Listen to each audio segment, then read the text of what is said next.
Good day and good evening and welcome to Smol Caetsu Sidequest, where today we'll first of all be doing the FF16 Collab event and then we'll be leveling some more bard. With that said, hope you're all doing very well, and hey Chester, Ogni, Gazel, Lemon, Shaq, Gabby, Bob, Derby and Emir. Hope you're doing well. Yeah, the way we're going to do it is that because the FF16 event is a solo event, we will start by doing that on Alpha. There's also, like, want to check on retainers and stuff like that before we hop over. But we'll do that on Alpha first, and then we'll hop on over to Ravana Materia and do stuff like roulettes and so on.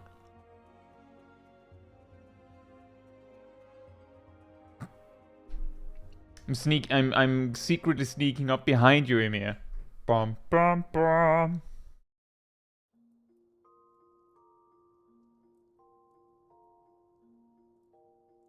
How's Amy's up? Hope you're doing well.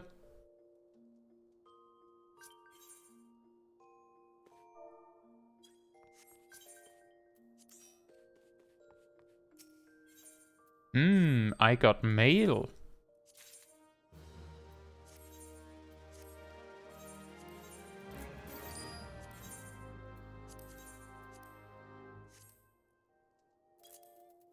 I sure wonder what kind of mail I could possibly have gotten.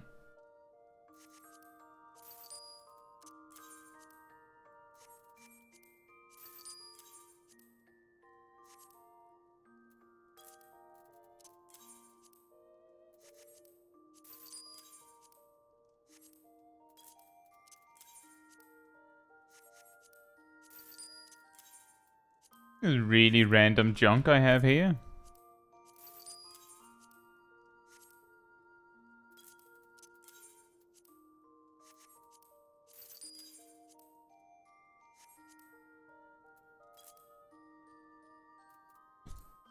What did you spend all the sub money on? Oh.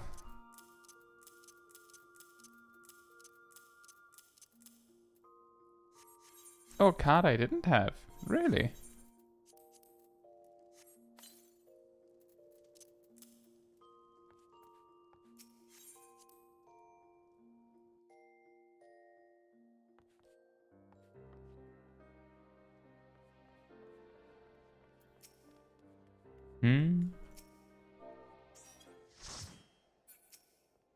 We also need to get Bob.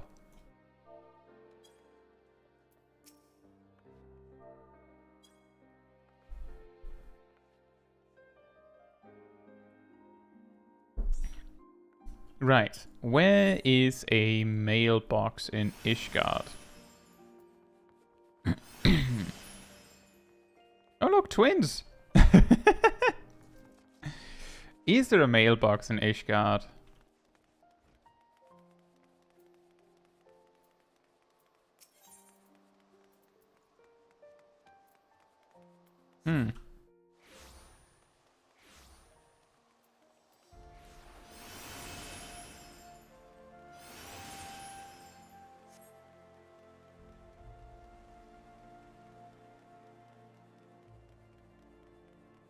Why is he all the way over here? It's like as far away from everything as he possibly could be. Oh look! Ta-da!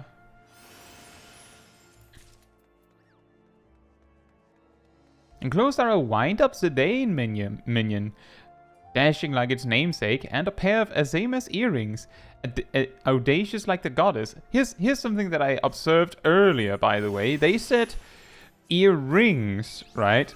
It's named earrings, right? You see it, I see it. It says earrings with an S. One.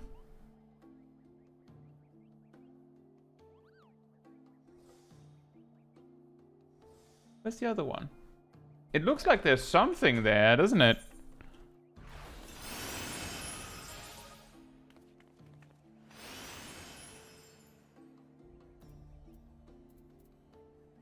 Is that it? It looks like there's something, but it's so tiny that it looks like a mistake. Or unrelated, doesn't it? We have this, and then...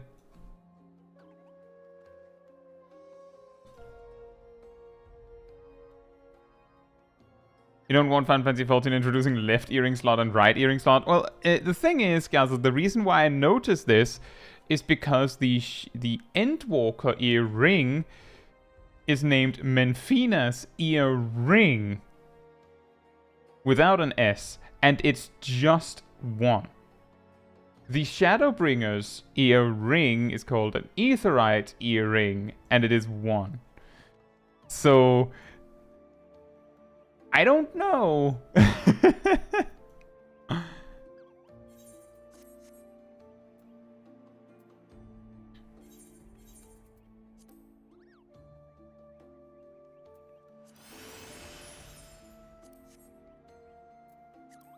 He's actually here.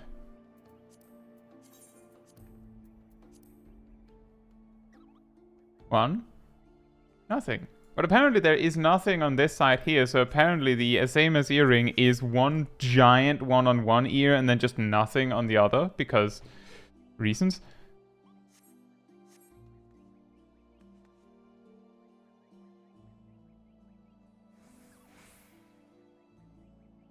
Well, it does look like it is actually two earrings after all, because you have this and then you also have that weird mini thing on the other ear, like I saw.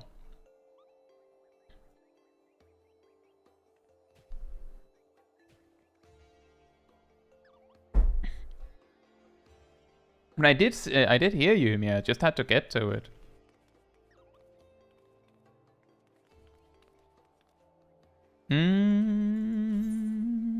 Right. Ul'dah then.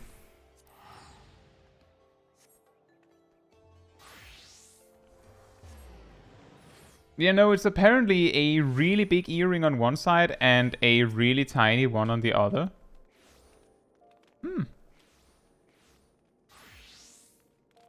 Don't know if they were waiting for me.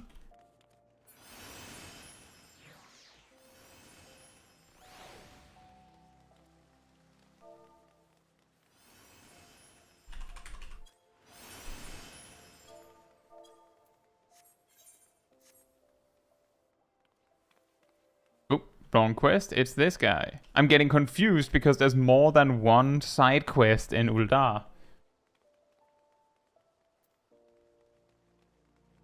Miso says it's a stud pad with a dangly earring.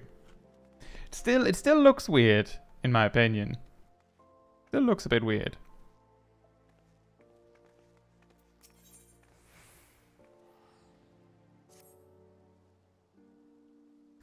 Forgive me my boldness, but you are Caetsu Chaiji, are you not? Nah, nope. It's not me. Nope. No, I have no idea who you're talking about.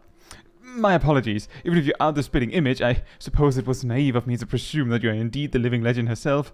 I shall have to keep searching.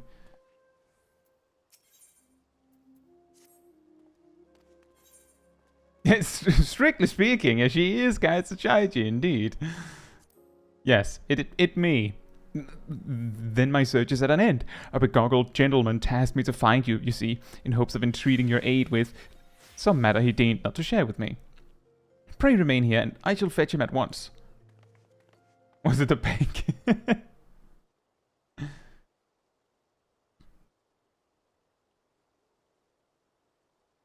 It is quite weird they don't have limited, don't have special icons gleaming. I do agree with that.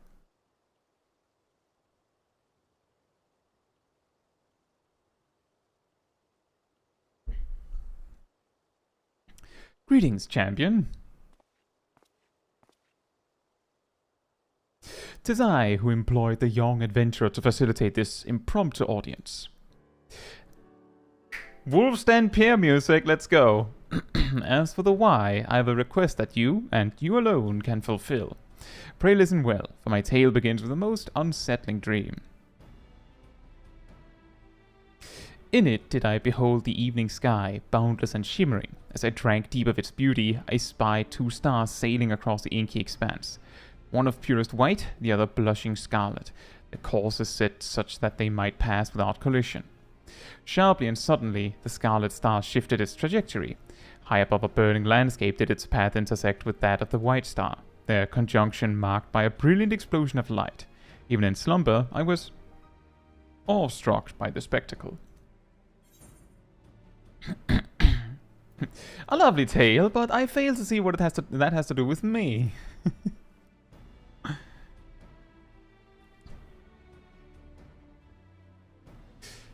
I do not wish to make any claims with certainty, and yet, whatever greater meaning this vision might hold, I am convinced that the blazing white star represents the warrior of light. In other words, you. And should these portents indeed foretell future events, you are thus fated to encounter the Scarlet Star, whomsoever they may be. I therefore humbly request that you accompany me to the burning land from my dream, that I might witness the vision's denouement. I will compensate you for the trouble, of course.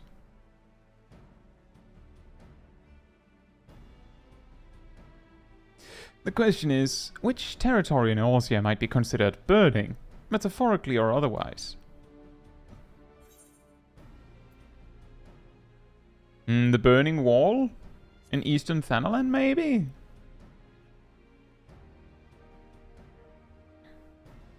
Ah, that cluster of immense crystals born of the seventh umbral calamity. Aye, it well resembles the sweeping scene from my dream. The first mystery is solved. We shall leave for Eastern Thanalan and the infamous Burning Wall at once. Hey, Sport, Matthew. Hope you're doing well. Also, Lemon. I think I missed Lemon initially. Nope, I didn't actually. Never mind. Get an additional one.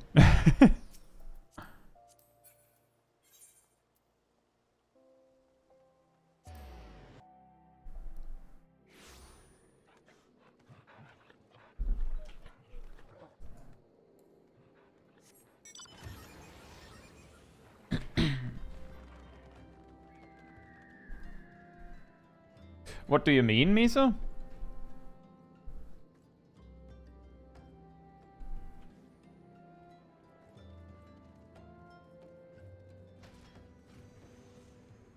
Hey, Ali. Fair enough. Hope you're doing well. It sounds like it.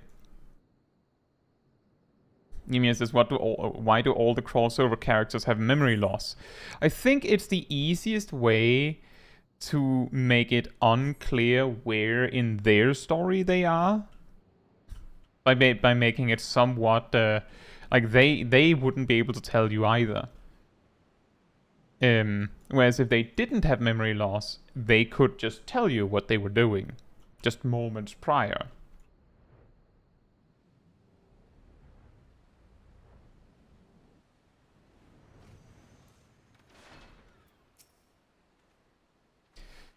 The Burning Wall. An apt name indeed. It is said that these crystalline structures were formed when falling shards of Dalamud pierced the land's ethereal current. Some see them as a symbol of rebirth, a manifestation of renewed life. But that is neither here nor there. Let's have a look around, shall we? Spyglasses at the ready. I mean, we have technically done Endwalker on this character, Harley.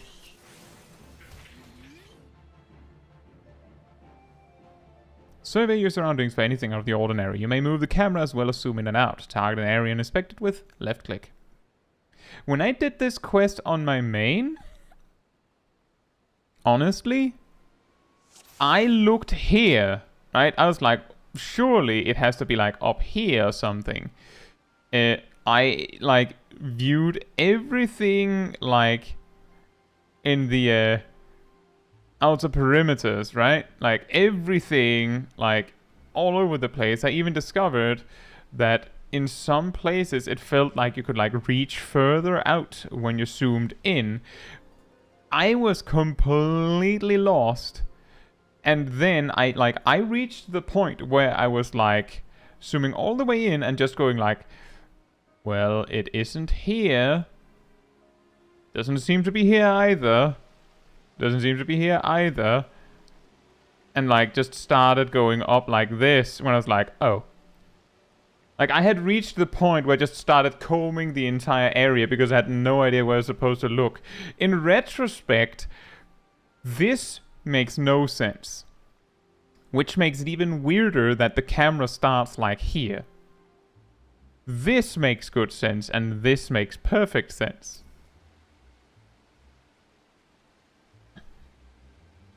Also, memory loss gives more quests for you to walk around. That is actually a good point.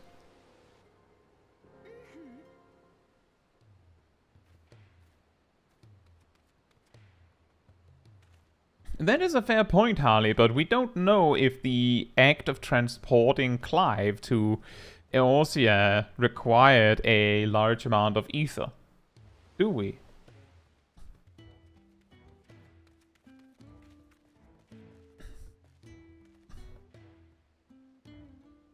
Here's a fun fact. If you're a healer, you actually use healing magic.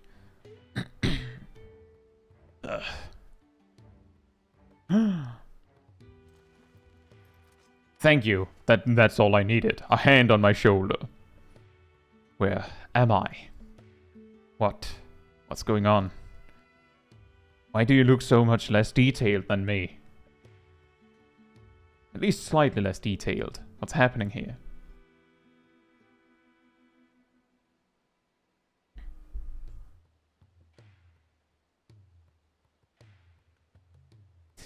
A dream led you to me? I understand how absurd that may sound. We ourselves were unsure of what awaited us here. As for who we are, I'm content to be known as the Minstrel. This stalwart hero is Caetsu Chaiji. Might we have the pleasure of your name? Clive. The last thing I remember was the ruins.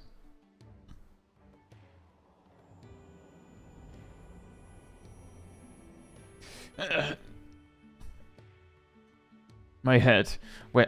How did I come to be in this place? It would seem you were knocked senseless. Confusion is to be expected. For a second there, that looked like a teardrop. You know, like as if this big cactus-like object was like having like, you know, like... For safety's sake, I suggest we make for town and have a frontispiary physician look at you. I shall see our patient receives proper treatment. Would you mind waiting for us at Scholar's Walk?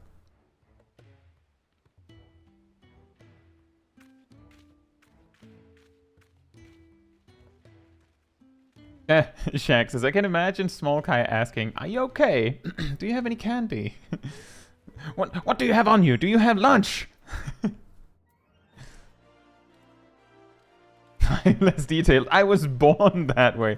I'll actually say that the extra detail that Clive has, I don't feel like he looks out of place that much. He looks a little strange. I don't know if it's a good or a bad thing, but to me, he doesn't look that out of place. But a lot of other people say that he does, so that's why I have that joke on hand, right at the ready. Wouldn't Smol Guy just be salivating being in this area? Probably. Our foundling is being cared for as we speak, but I'm told he should be released soon. Hopefully it was naught that a bite of food and a little bed rest couldn't cure.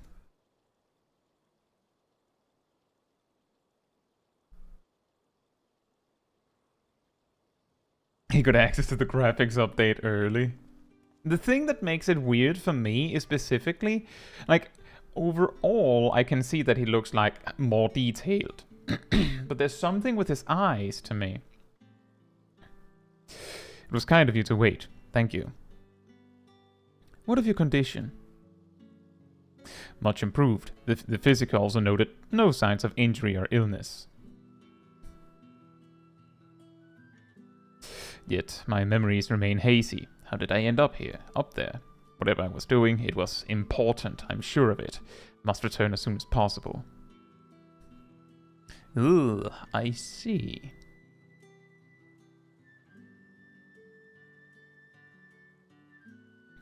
We cannot leave him in this state. We must help him restore his memories and find his way home. What of this city, Clive? Do any parts of Uldar strike you as familiar?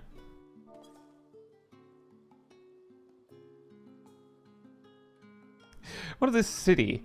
Does anything here strike you as familiar? Looks around this particular room? Nope. Maybe I've simply forgotten, but I recognize nothing of this particular room. Not well done, then. Still, I should like to think that the sights and sounds of a well-known locale will hasten your recovery. The Burning Wall, the place where we found you, is situated midway betwixt Ul'dah and Gridania. Perhaps a trip to the Twelveswood is in order? Gridania, you say? The name rings no bells, but I have no better suggestions. And you would take me there? Meanwhile, I shall make the rounds of the neighboring settlements and ask if any have heard of you. Let's rendezvous in Gridania anon. Hey Archiebuster, hope you're doing well. You know, we actually just talked about that.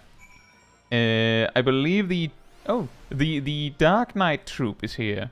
I believe the best reasoning is both that it makes it easier to like hide where in the story they are coming from they are. And, well, Gazel mentioned that it also gives you the opportunity to just have quests of showing the person around Eorzea. Like, it's the perfect opportunity to do that. I guess. Hey, Warcraft Traveler. Hope you're doing well. This entire situation has me knocked off balance, I'm afraid. Caetsu, was it? I appreciate you coming to my rescue. Still, you must have your own business to attend to. We can set out whenever you're ready. And just never come back.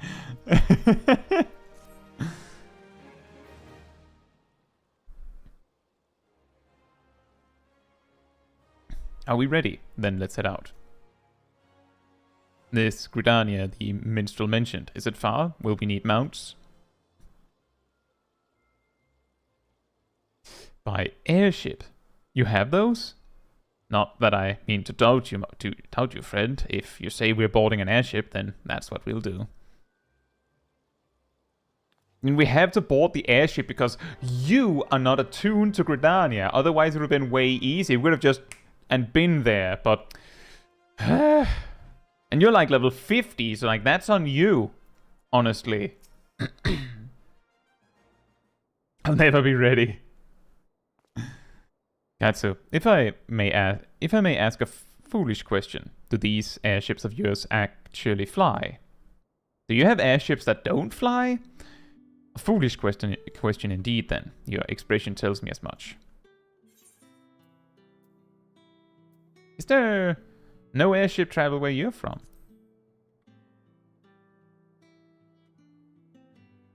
So it would seem.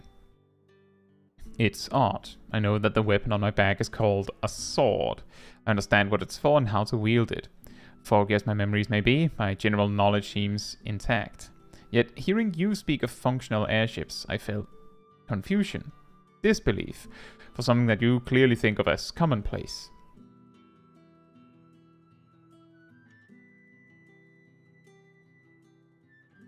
I can make no sense of it. Where was I before now? But dwelling on this is pointless. Forward is the only way.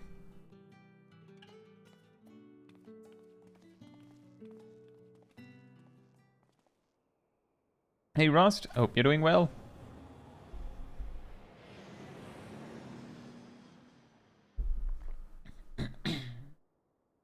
It's the symptom of isekai syndrome.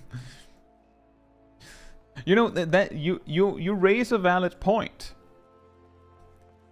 These airships, as you call them, do they actually fly? Like the camera just pans over to a catapult? Well, fly. Yes and no. Close your eyes, it'll make sense. To feel that bracing wind, the deck shuddering beneath your feet as you rise into the sky. My memory may be faulty, but that was an experience I'm sure I'd not soon forget. So this is Gridania. It seems very unlike the city we just left. Where to begin? I think it best if I follow your lead.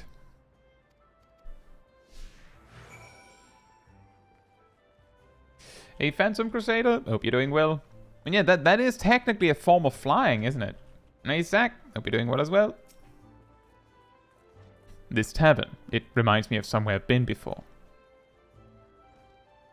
That's what we call déjà vu. The different city-states just have giant nets to catch travelers. No, it's no use. I can feel the memory. But it's like grasping at smoke. But maybe if you were to show me somewhere else. Oh boy. Let's show you the next thing then.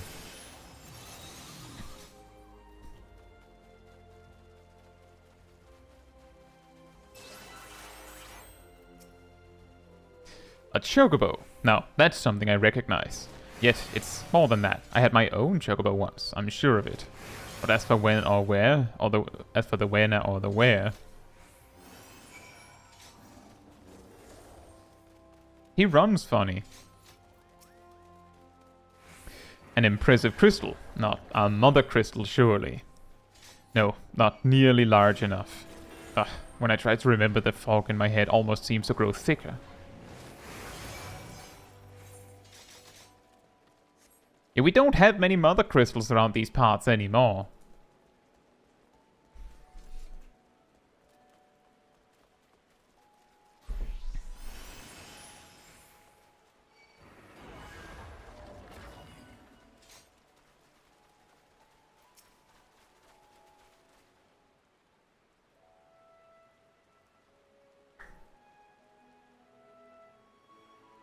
Time for a very convenient plot point. This is a truly beautiful place. You've taken a liking to Gridania then?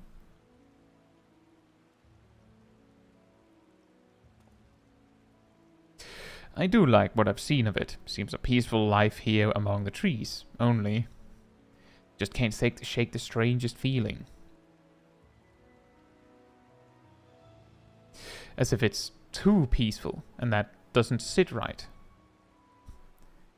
Patrol reporting, Commander. All is quiet with the Exal. No sightings of Garuda, specifically, for some reason. For which we are profoundly grateful. At ease, soldier. It's the Garuda Watchman. Did he say Garuda?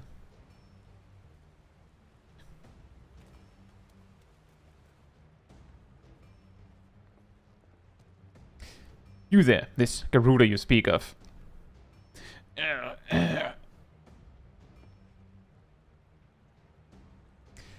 Sir, are you alright? Lieutenant Chaiji, do you know this gentleman?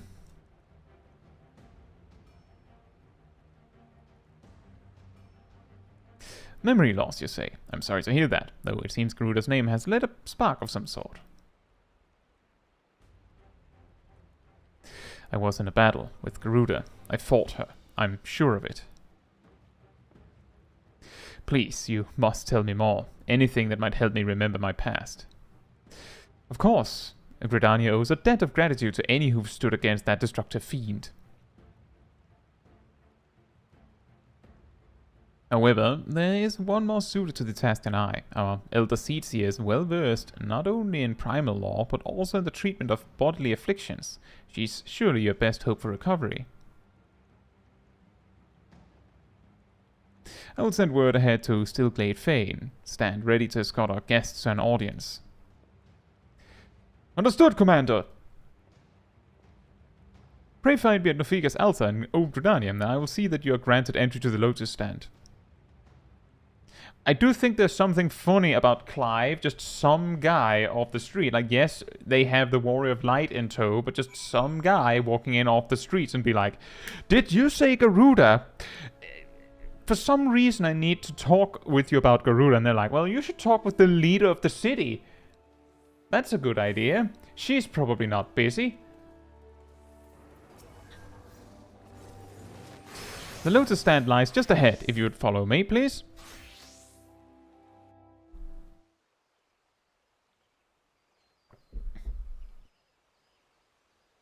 If I had a nickel for every time Garuda was a major plot point at a crossover event, I'd have 2 nickels. Which isn't a lot, but it's weird that it's happened twice. That's also true, Gleaming. That is quite interesting.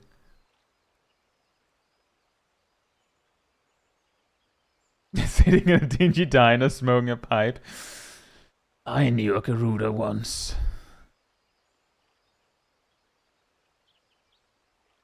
Greetings, honored guests.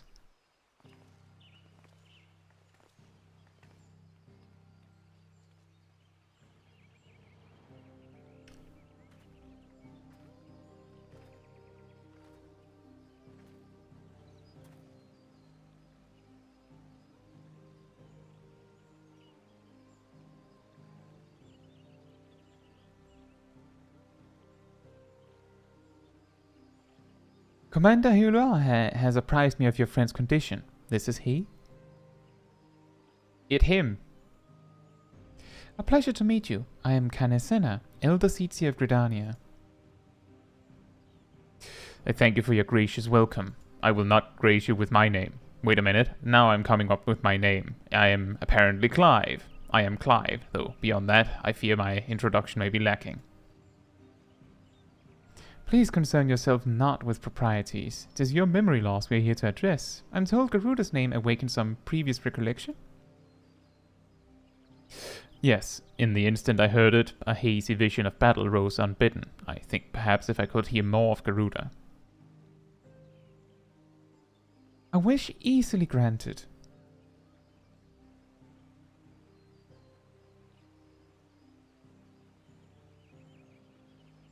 Garuda is the deity revered by the Ixal, a people who once dwelled here in the Twelveswood. She appears as a winged entity, half bird, half woman. Another half bird, actually, that's why she has 4 wings, who commands the wind itself. Most frightening, however, is her capricious temper, as unpredictable as a howling storm. I should add that Caetsu has fought against Garuda in her primal incarnation. Mine or her primal incarnation? A winged woman of volatile temperament, with power over the wind. A fitting description of the opponent I remember. But a deity? No. The will behind that monstrous visage was distinctly mortal.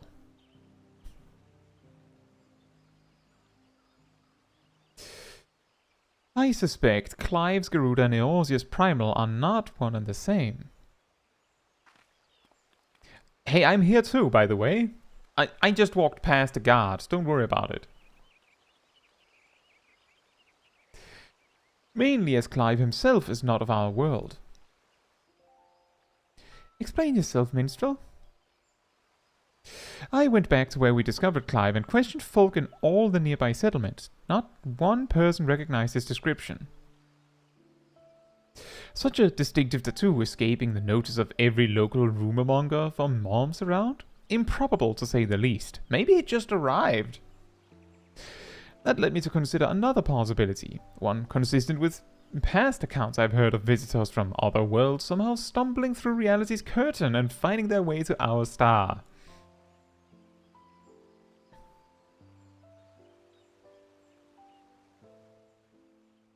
My brand. My brand! It's the mark of a bearer. Does it pain you to remember? I feel the memory is trying to resurface, but when I strain to recall, a piercing ringing fills my ears. Garuda, bearer, Ifrit. Another primal's name. It would seem the pain has a less than tangible source. Long have I studied the healing arts, yet I sense no shadow of illness in your body. Your suffering stems not from injury nor sickness. Victims of terrible events have been known to suppress their own memories out of instinct. One's subconscious denies attempts to confront the awful truth, the mind creating a shield of pain to protect the heart.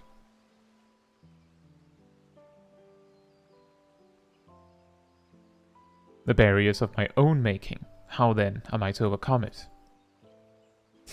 With our aid, of course. Fate has brought us together, and together we shall triumph over this adversity.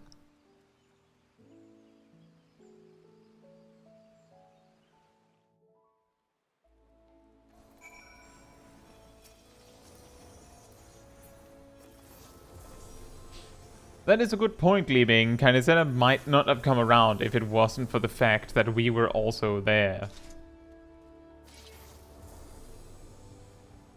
I mean, like, you're right, Phantom. The point I'm making is specifically that Garuda is a name that is known well enough that some rando could just be like, "You said Garuda? Tell me more, I have memory loss."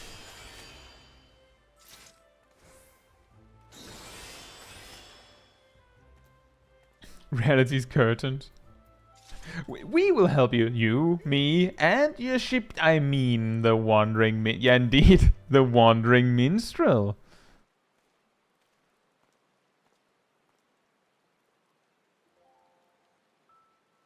Diablo, I've actually heard from many that the plot point that it spoils is something that the player learns, like, almost immediately. As in, Vivi says, it spoils if you never watched a trailer, because it's like a significant part of the premise of the story. So it's probably not a big deal.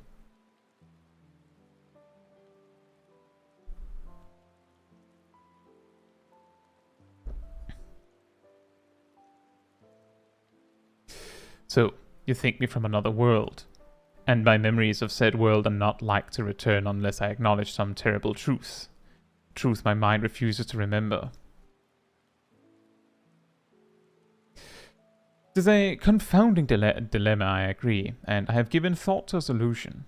I believe that the shackles which bind your mind may yet be struck off in the heat of battle. A drastic measure, perhaps, especially when not at your best. Which is why I turn to you, Caetsu. You are the twin to Clive's wandering star. Your involvement is no accident. The path I see is thick with thorns, but if you've the will to walk it, then gird yourself for war and await me at Apkallu Falls. The solution is therapy. There's actually something I find quite interesting about this quest, because it raises a question about something with the Wandering Minstrel. I'll get to that when we get to that.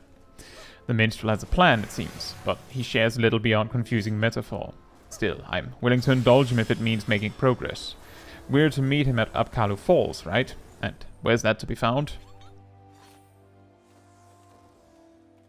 Good. Not far then. Let's get on with it. Well, that's an interesting way to go to Apkallu Falls. I'll do the smart thing and first of all use this teleport. Let's go here.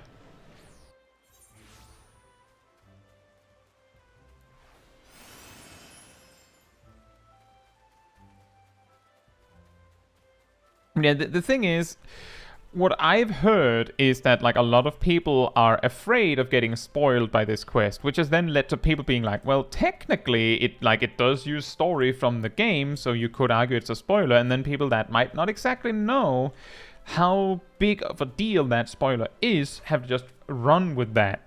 And then it has, like, you know, blown out of proportion to people being like, oh no, it's a major spoiler they put in this quest, and it's not really. It's not, like, not really.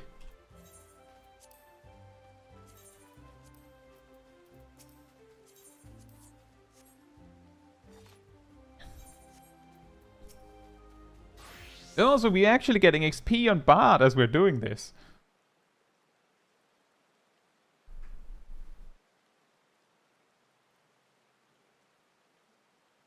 This place. Why here? Because this waterfall is where the legendary Archon Louisoix gathered a band of adventurers in the time of the 7th Umbral Calamity.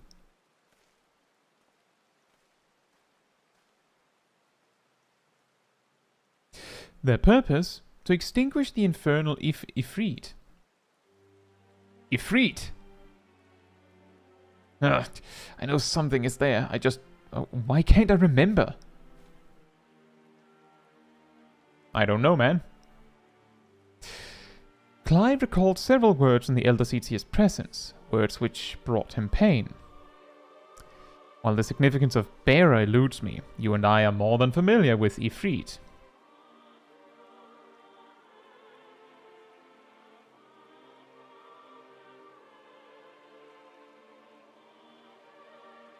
Considering your reaction to the mere mention of the name, it is likely that the primal, or its equivalent in your world, is deeply connected to your condition. Thus have I resolved to weave my lyrical magics and bring you face to face with the Ifrit of our world.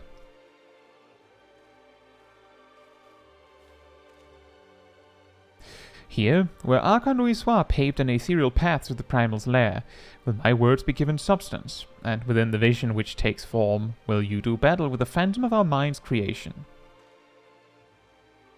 Imaginary though this confrontation may be, I fear your suffering will be all too real. Yet you must persevere, for your hidden truth will not be unearthed without hardship. Take heart, Scarlet Star, and call upon the strength of your shining twin. Your past awaits. I just want to point out that this implies that the extremes and such that you enter by the Wandering Minstrel doing this, this kind of implies that this is how it works, I feel like. Like, there's no specific proof that that's how it works, but it seems like this is what it's implying.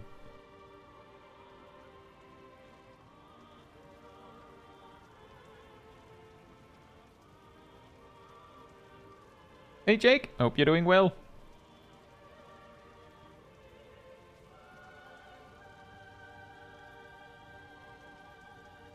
Where has he sent us? You stand in the Bowl of Embers, the site where the Amaljar summoned their patron deity, and the stage upon which the Warrior of Light became a slayer of gods. It is but convincing illusion, the body of recounted tale given breath by fanciful verse. Come forth, Lord of the Inferno.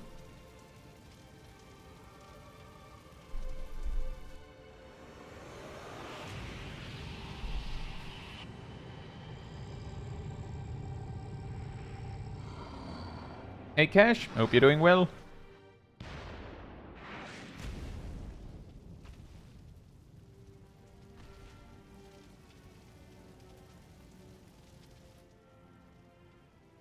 An accurate facsimile, yet not quite the Ifrit you know. No, not quite the same. What? Your Ifrit is evolving!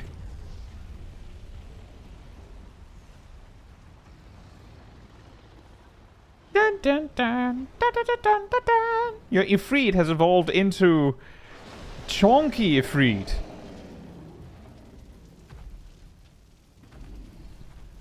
And Angry Ifrit.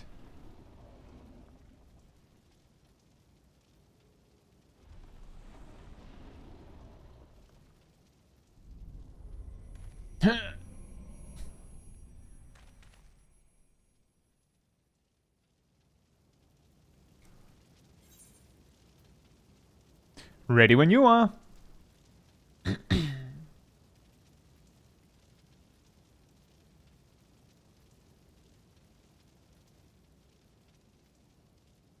Together then. Would be cool if Summoner could summon that Ifrit, yeah. I prefer the time Ifrit fused with Garuda. Ah yes, Melon Man or Raksa Paksa. Ifrit. And some of you might be saying, why Melon Man?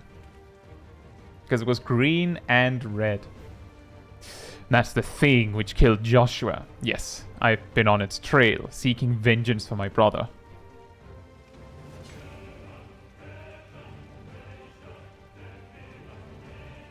This fiend must pay. Fight with me, Caetsu.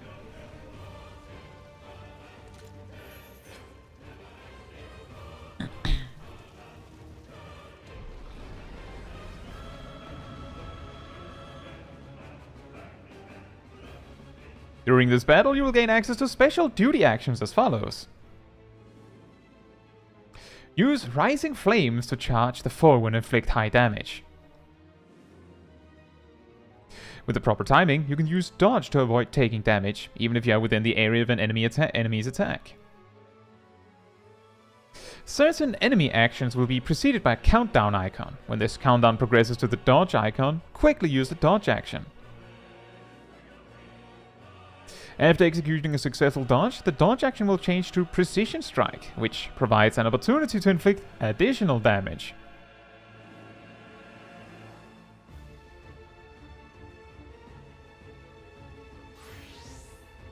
Indeed, Phil, that is exactly the reason why we're starting on Alpha for this. Oh, whoops, wrong button. Whoops.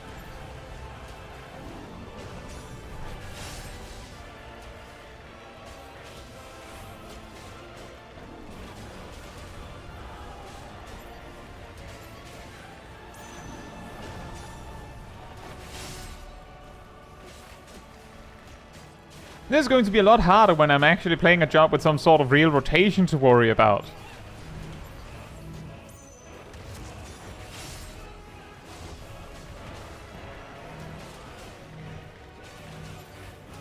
Whoops. Nope. That was too soon. Oh, nope. Nope, that was not too soon. That was actually exactly right.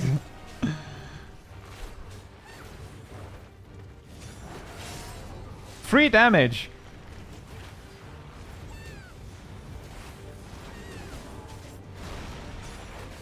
Free damage.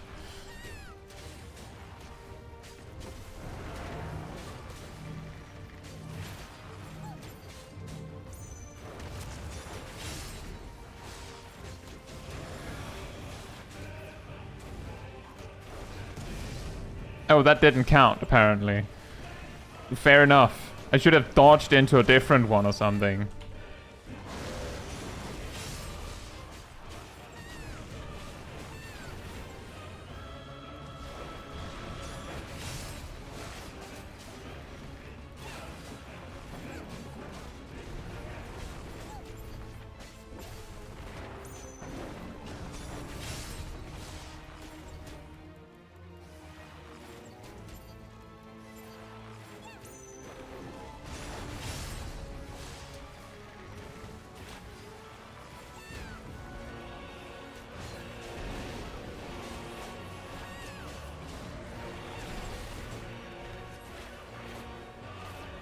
Actually, I don't feel too confident about that one.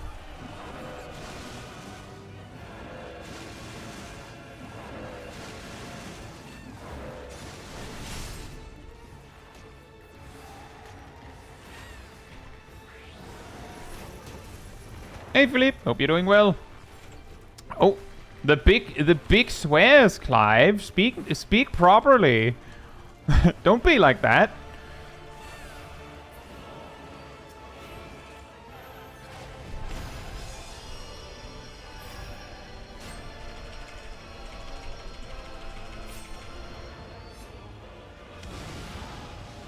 This won't hold me. Punch!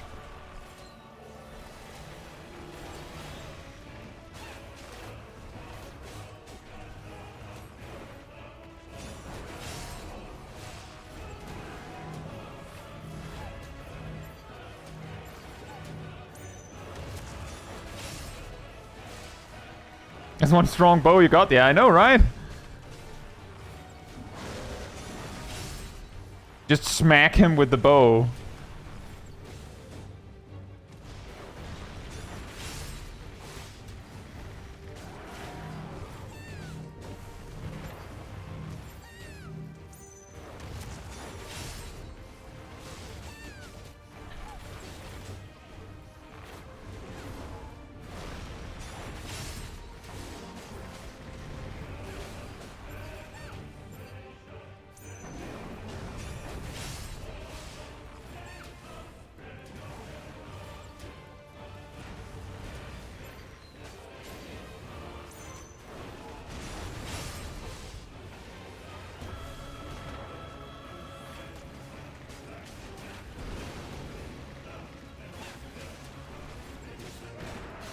Ow.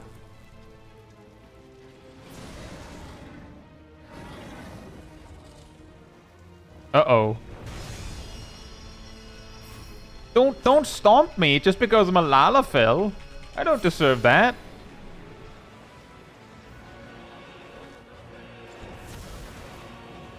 Wing!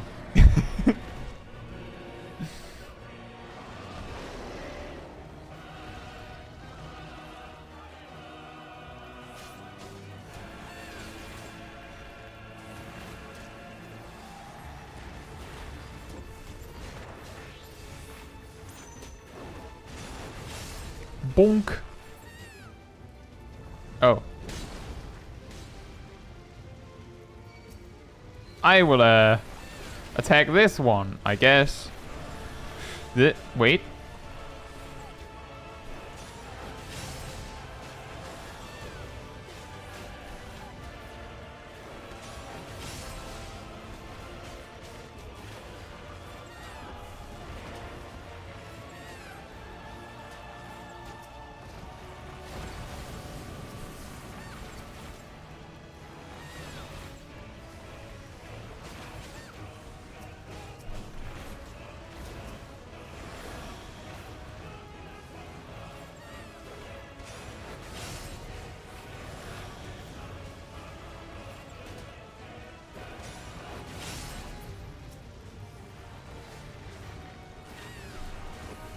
Punch!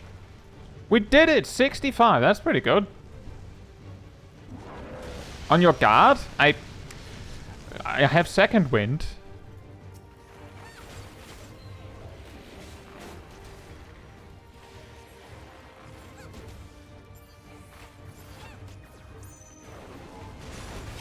Your stand in AoE is for extra damage, that sounds about right. That's what we're doing.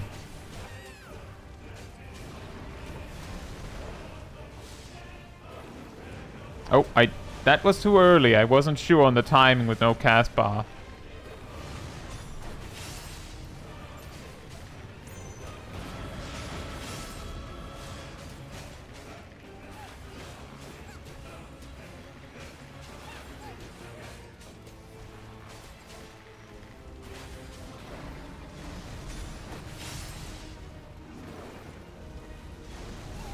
Oop. I failed one. The camera detached from me for a second there. When do we get Clive's job? Good question. What did he say? Blamed another to spare myself the guilt. Feared that by accepting it, I would lose what little was left of me. But I accept the truth of it now. You are not Ifrit. I am.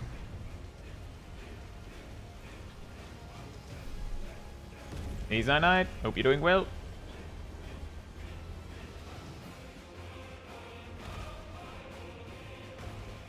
Can I be able to do that one day?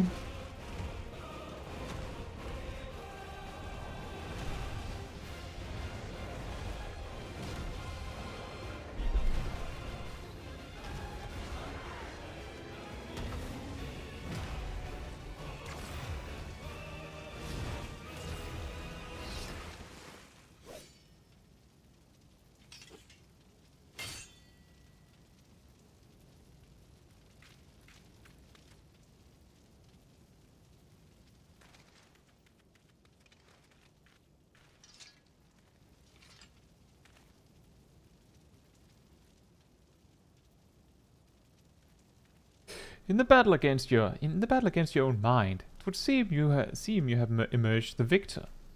Intriguing.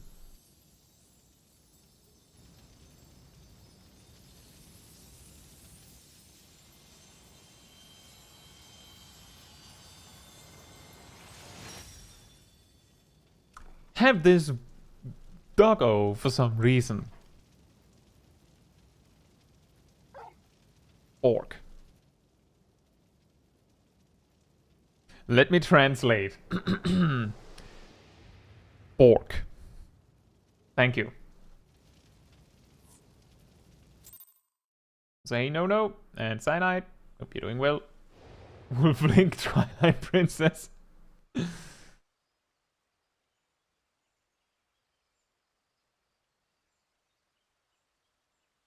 And we're back.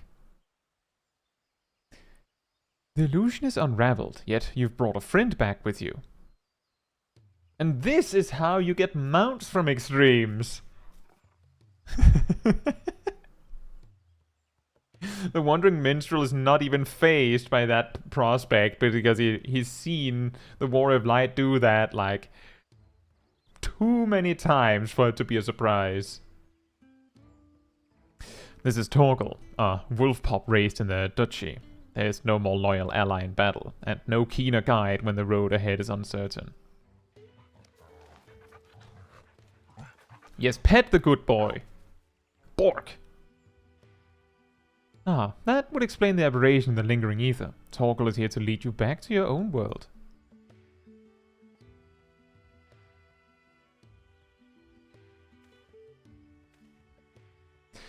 Clive has embraced his harrowing past, and in doing so reclaimed the memories he lost. Though not a conscious act, he has manifested his readiness to return home in the form of a trusted companion.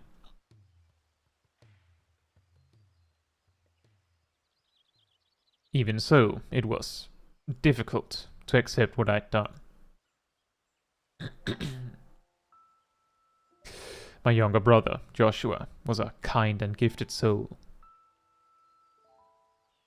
The inheritor of the Phoenix's flames. He was destined to become Archduke, as our father had before him, but Joshua was murdered, his bright future cut short.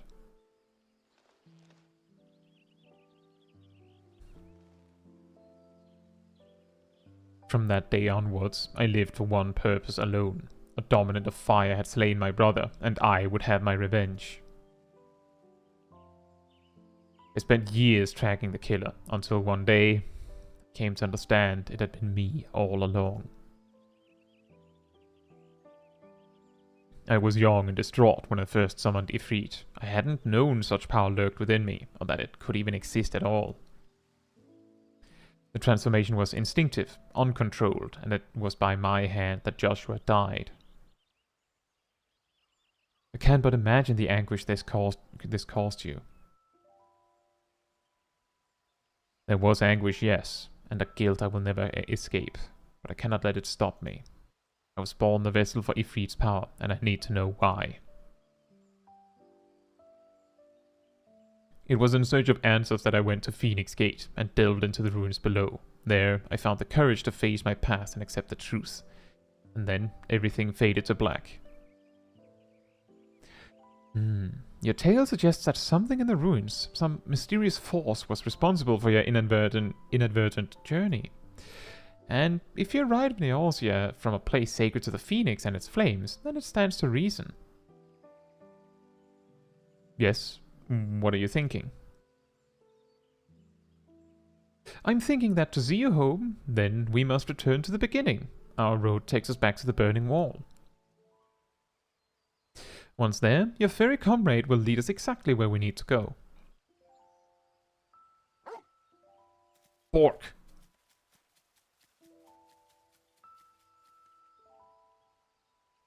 Serious Smol Kai.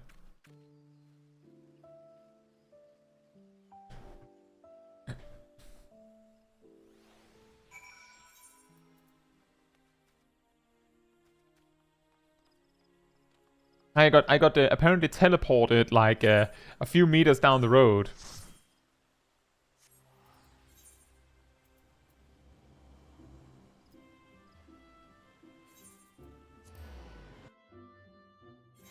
Was it Umia that said, why can't I get it on PC? I'm pretty sure that we've been promised that it's coming eventually. So eventually we'll have it. But I believe there's no release date yet.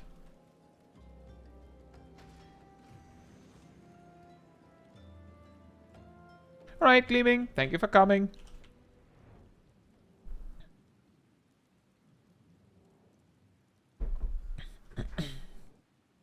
Hey Hamza, hope you're doing well.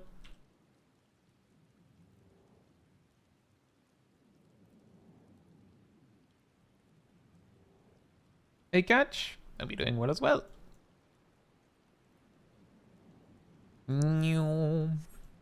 Yeah, the thing is, as long as we don't have a release date, we can't really know for certain. It's possible it'll be soon, it's possible it'll be not soon. But it's better that we don't have a release date if they're not certain. Why is everyone summon up? That is an excellent question, Philippe. I have no idea. Earlier they were all Dark Knights, so like I don't know what they're pondering. We've come this far. Now Torgal will be our guide. Such was the purpose of his creation, after all.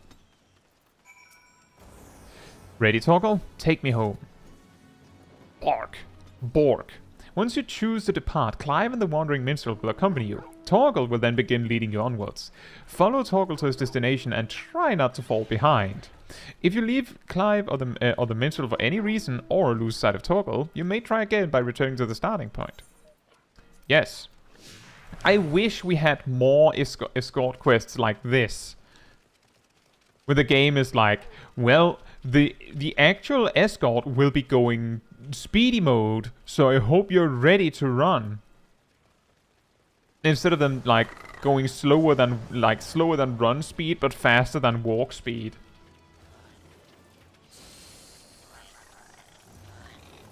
That could be EVV. That actually makes pretty good sense.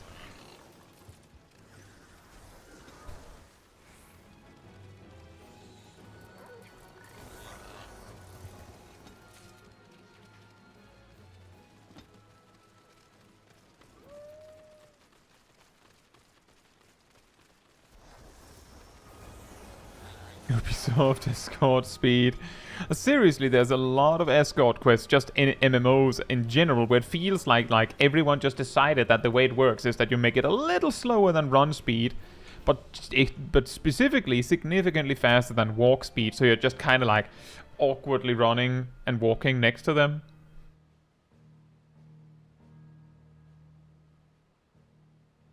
Is this it? Is this it, boy? Bork.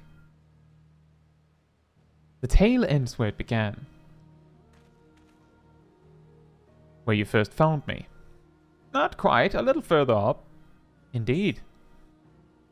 I was baffled as to why this, of all places, would serve as a junction between our two worlds, but now I think I understand. You do? Some years ago, Eorzea was visited by a cataclysmic disaster known as the Seventh Umbral Calamity. Yet, even as fire and ruin threatened all we held dear, the world underwent a mystical renewal. It was as if the star was reborn. One theory attributes the miracle to a benevolent entity, claiming that the undying phoenix flared into being to save us in our hour of direst need. The phoenix.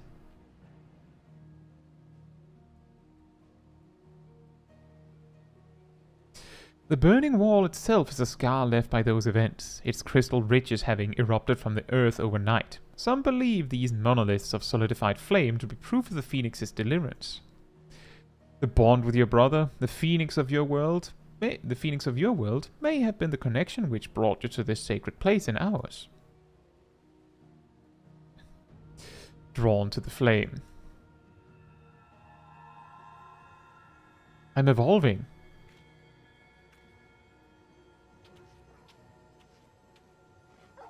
Bork.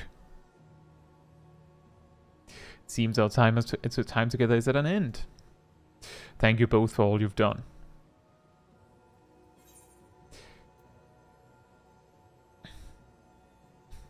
Press on, friend, no matter how daunting the hardship, or bitter the truth.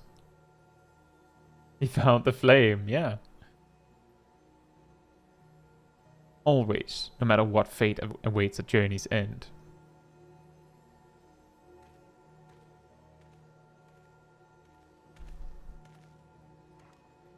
Bork.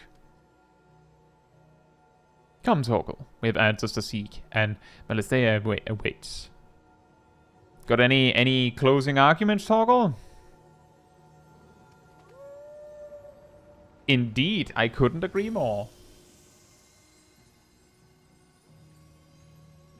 catch what others said is basically that the spoilers in this quest line is less than what's in the trailer for the trailers for the game. So if you've seen a trailer, there's nothing left. Hey Lexi, hope you're doing well. And then he was gone. Your Clive evolved into nothing. I feel the stirrings of a ballad.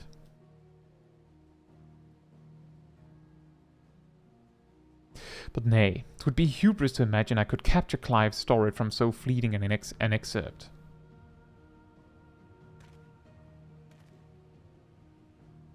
That honor belongs to someone else, someone privileged to see his tale to its conclusion. Sadly, the power to peer into other worlds was not granted me by this day's miracles. I wonder, however, if you might manage it, Caetsu.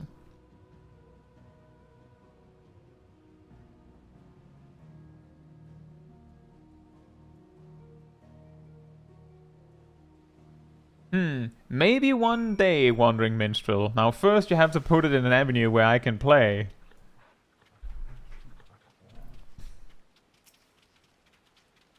Our little adventure is over, set in motion as it was by a dream most cryptic. I must thank you for indulging my sudden and strange request. As for your promised reward, I hope this is sufficient. Torgal proved such a trustworthy guide that I thought to bind his likeness to a summoning whistle. Just record scratch moment. You... What? May his loyal spirit serve you well on your travels, until we meet again. Can we have a bow like that? Can I do that? No? Hey, come back. Teach me how to do that. You can now exchange MGP for special items by speaking with a gold saucer attendant at the gold saucer. So something that is worth noting about the rewards from the things in the gold saucer is that the music is like interspersed with other music. So you may want to pay attention to what you're buying so you don't spend like way more than you have to. There's also a card on the Triple Triad vendor.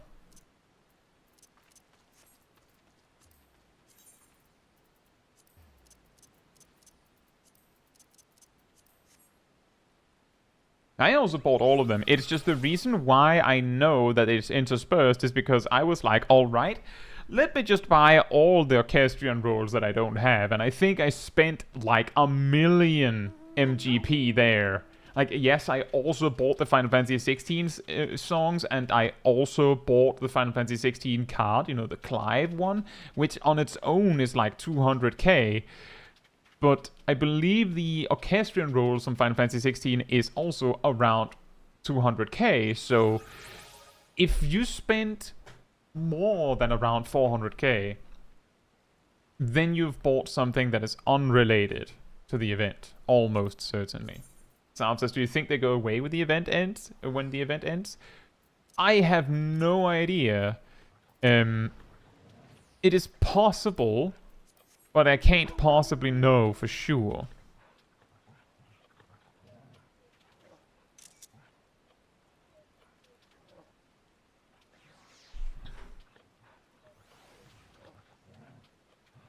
Yeah, it's something like that, Jake. I'm not 100% sure. I think some of the songs were like in between other songs because of pricing, but the point is just to like, if you just open the Final Fantasy 16 collaboration event, you can just find the songs that are related to the event, so you don't, like, mess it up. Now, Smol Kai does not have a MGP to splurge.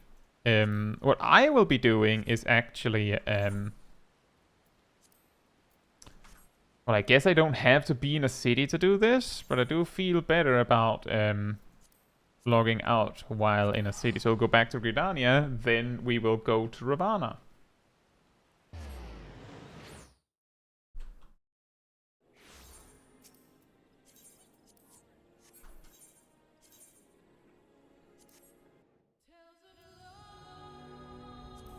can click show only recently added items in the vendor menu. It'll only show the Final Fantasy 16 event rolls. That is actually a really good point, Sib. The Final Fantasy 15 rewards were on separate NPCs. Yeah, there was a specific Ironworks NPC that sold like the car, and there were specific NPCs that sold the Orchestrion rolls, but they were sold also for like special items from a fate. And that is actually the thing that surprised me, that there was like no fate or anything to do. However, I will say that the concept of an event where you have to do a specific fate like 3 times to get all the rewards, while it does technically prolong how much time you spent on it,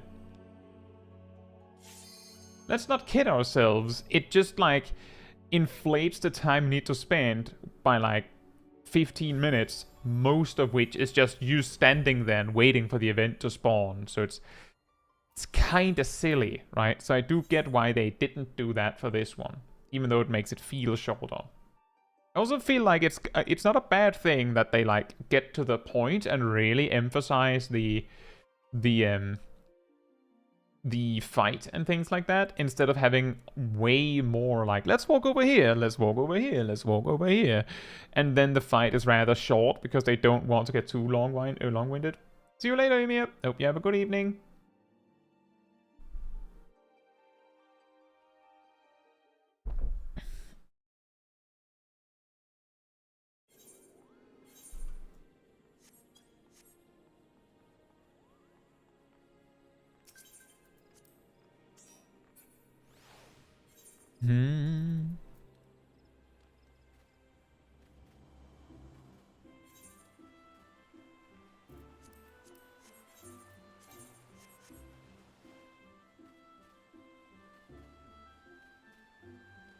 We're at the place.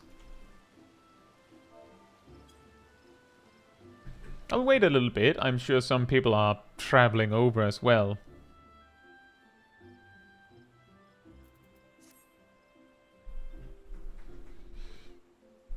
And yeah, Philippe, that is actually it's not.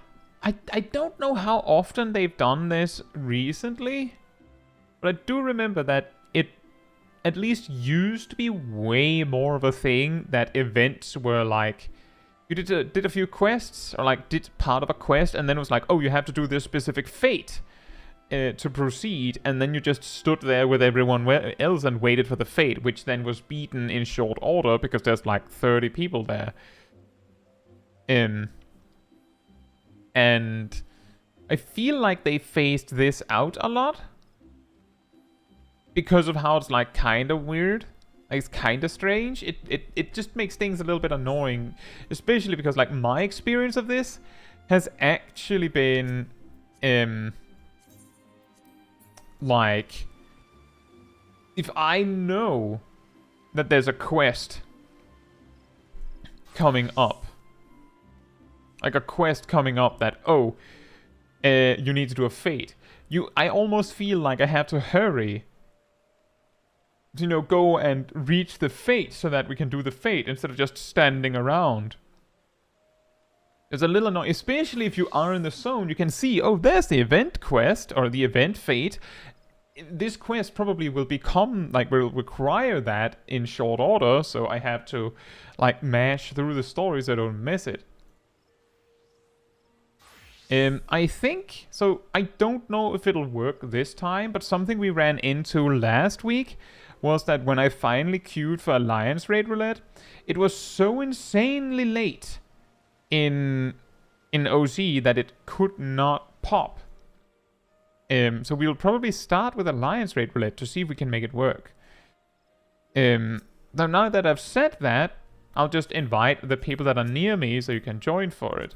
Is Sasaria also in the stream? Hey Matsuro, hope you're doing well. Sunlight says, was there a fate equivalent in WoW? I don't know if there is one now, but I think the closest you could get to it that has like been somewhat consistent has been like world quests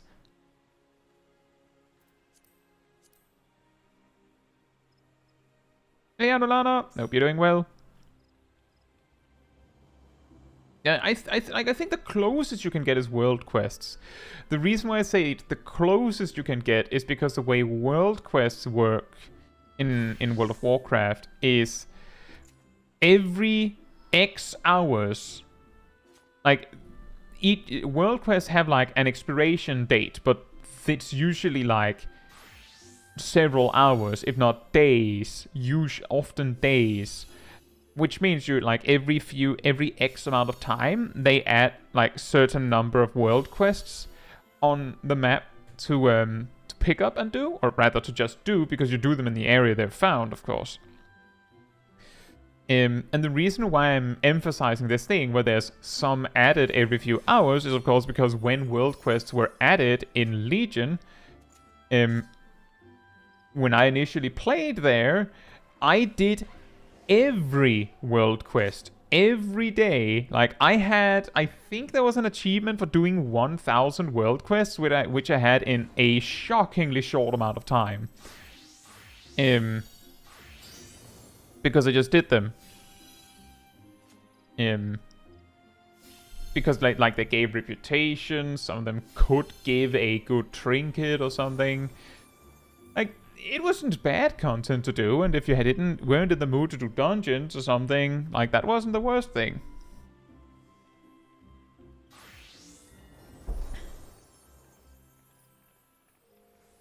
Oh yeah, to grind Fates when the Yokai Watch event returns. I have actually, considering that I've been available in, I believe the Yokai Watch event has been around twice, right? I did play the game at both times where the Yokai Watch events were available. I didn't really do them. No particular reason. I think I just had other stuff.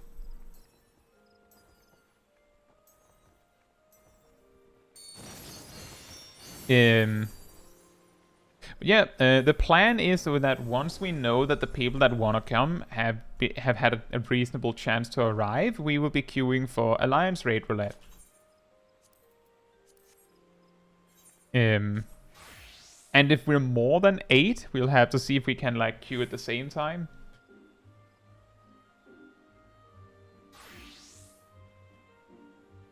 Yeah, I get that, Hamza.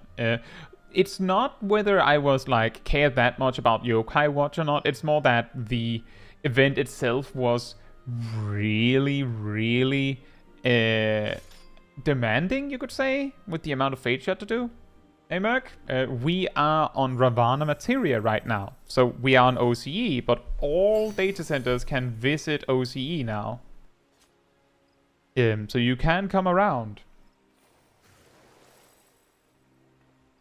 Yeah, there's like an enormous amount of things to collect in the Yokai Watch event. And the second time, they added more. And I hadn't done it the first time around, so for me it was just like, oh, so this event that was overwhelmingly big is now even more overwhelming. Right, I'm busy with other stuff. Hey Ryan, hope you're doing well. Has the look, there's Naomi. Has the game captured your Rust?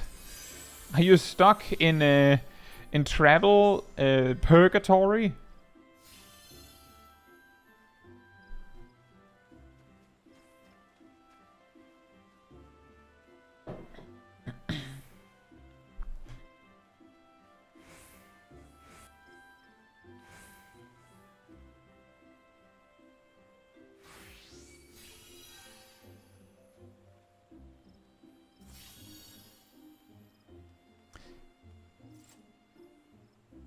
Oh, you have a character on OCE? Preventing you from accessing it? Well, that's unlucky. And weird.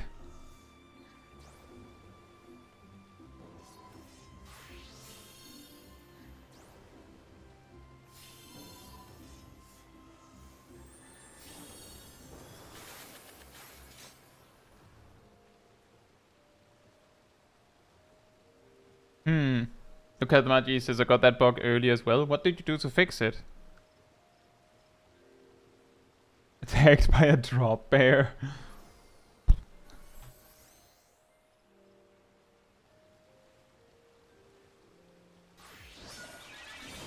That's an interesting name.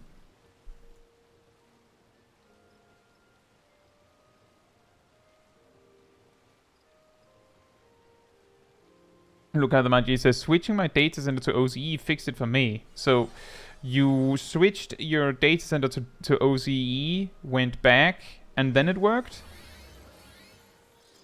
Try that, Rost. You're welcome to, Jake. The plan is if we're more than 8, we'll split up in like 2 groups.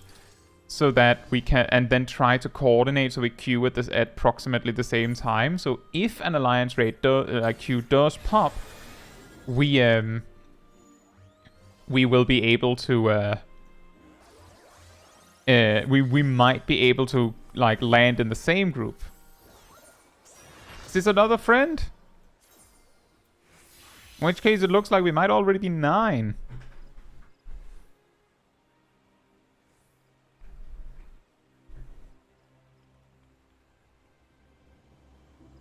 I'll wait a little bit longer, just in case there's more people that are on the way, so that we can try and queue together. And the way we're going to do it is we're going to figure out how many we are, and then split up, so that if the queue happens to pop for one of our groups, but not the other, then at least you're not alone in Alliance Raid.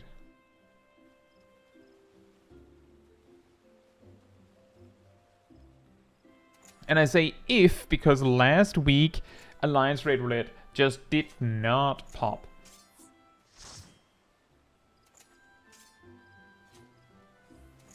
Alright, Cash, you don't have to be level 90.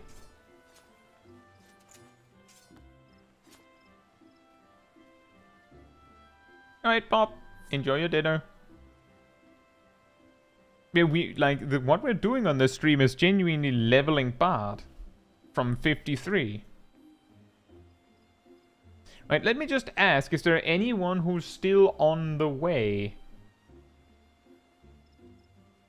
Let me know in the stream chat if you're on the way.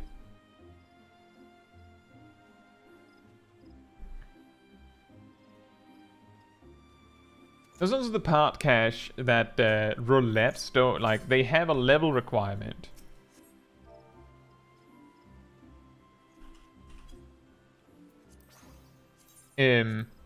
But if you if you satisfy that level requirement, that's it. Like, I don't expect you to be level 90. I don't even expect you to necessarily be good. We just do content and then we see how it goes. It tends to be incidental that when we do the roulettes, like on the Hangout streams, most of the group is really good.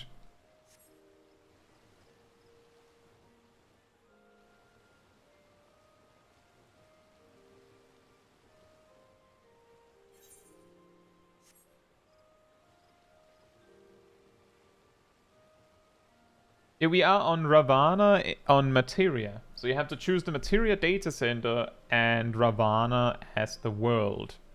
And then you have to make your way here. We like the Gridania Aetherite is right there in the distance.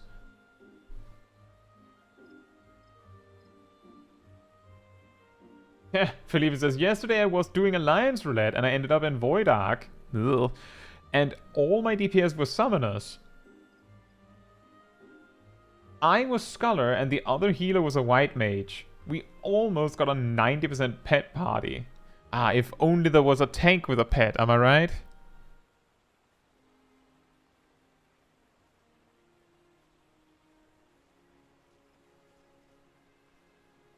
A persistent pet, I should say.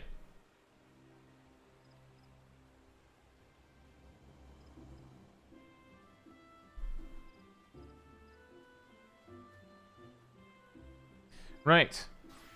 Are we still waiting for anyone? Or are we all here? Tank with a pet sounds chaotic. Imagine if it was like Summoner, where it's just kind of there.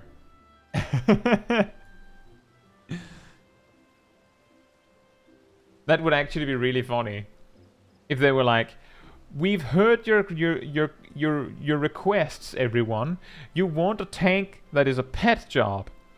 So we've actually expanded Dark Knight, so it's actually a pet job now. And what they've done is just make it so that Esteem is just hanging out with you all the time. Doesn't do anything, it's just like sword sheaths and everything, just hanging out.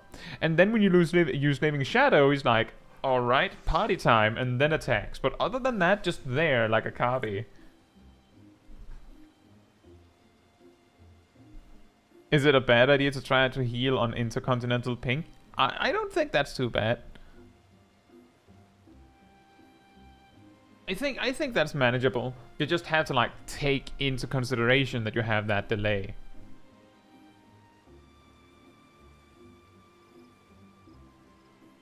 Imagine if a tank with a pet could just do a tank swap with that pet. Actually, so that is part of the reason why when I've said I would like to have a tank pet class, like tank pet job, as in a job that happens to be a pet job, but also is a tank. Like both tank and pet. But if you are a pet job that is a tank, then obviously the way that it has to work for it to actually be interesting would be that the pet is the tank and not you. Which means that you're supporting the pet. How that would work, I don't know. I'm not a game designer, but I imagine that would be how it would be. And the reason why it would have to be like that is because if you and your pet are both tanks, that would be incredibly overpowered. Specifically because wouldn't that mean that you could be like, you could do like things that require 2 tanks alone?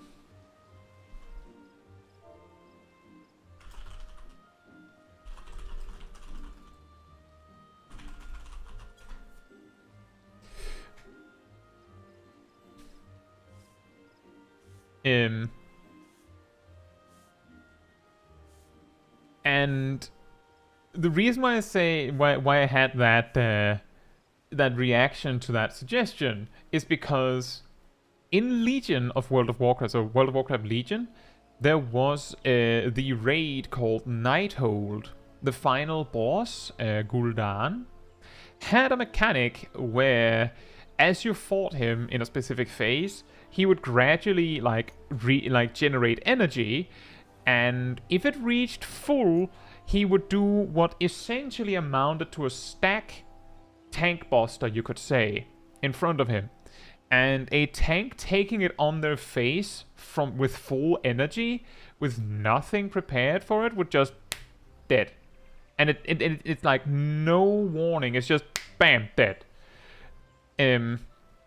But the way that you could activate it on your own is if 2 players were too close to, like if another player got too close to the whoever Gul'dan was already looking at. So like if someone got close to the main tank, then he would use however much energy he had at that moment to do a cleave. And the thing is, he would do it rather quickly. So you just have someone come in and like, for instance, the off tank come in and like just share the hit. And then go out again. Now, why is that relevant? Because Brewmaster, the monk tank, could choose a talent, among other options notably, that allowed them to, I believe on a 3-minute cooldown, summon an ox pet for 45 seconds, and this ox would just taunt whatever you were fighting and tank for you. And it's a pet, so it's of course not super duper mega tanky, but the key thing that was crucially important is that in World of Warcraft, all pets have an absolutely astronomically high resistance to AoE damage. To like protect them from being hit by AoEs because they have HP bars. And that cleave being a frontal cone cleave means that it's an AoE, which meant, yeah, exactly 90%, which meant that Newsow, the Ox, could just take it on the face and just be like, what? Which meant that your you could just summon Newsow right before the energy bar was full and just have Newsow deal with it for 45 seconds. Like, it was better than a case of...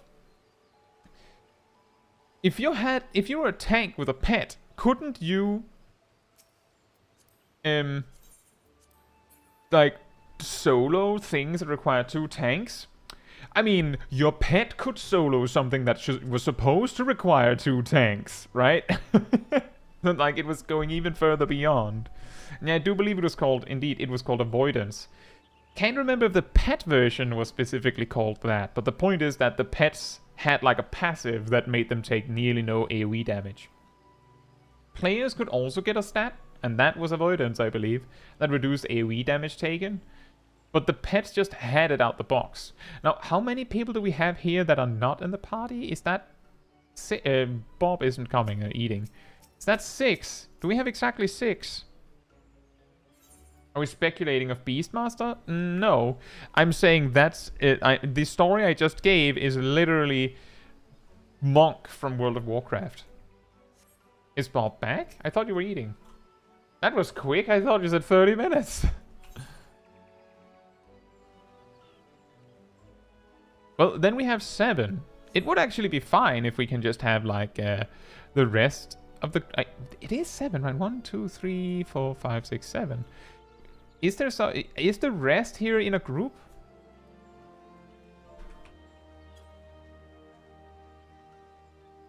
Is there anyone who's leading a group of the rest?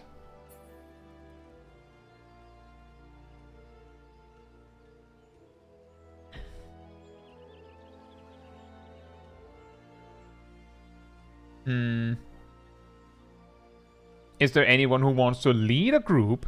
A second group? We're going to try to land in the alliance raid together, by the way. And time might be of the essence, because I don't even know if people are awake. I think Gazel is making group 2. So come on over to Gazel. And then Gazel will invite you.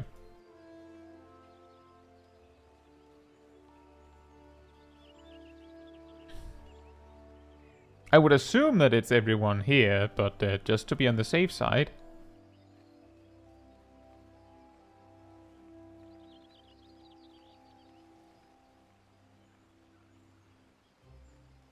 And then hopefully we land in the same alliance raid.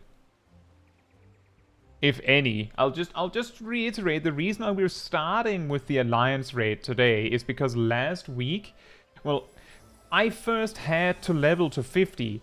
And then when we got to level 50, well, I think it was like 4 in the middle of the night in OCE. So it's just, no one's on, right?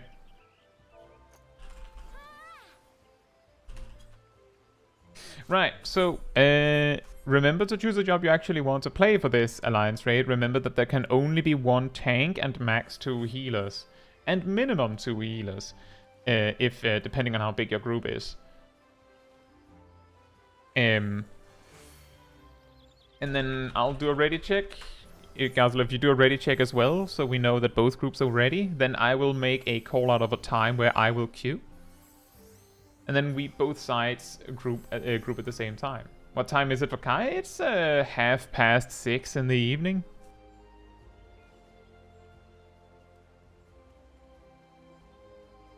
I eat early for these streams.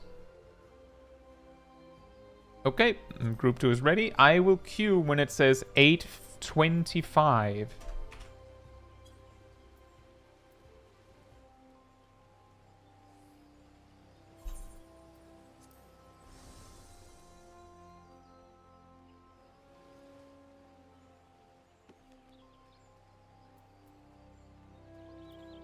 And then we hope it'll work this time.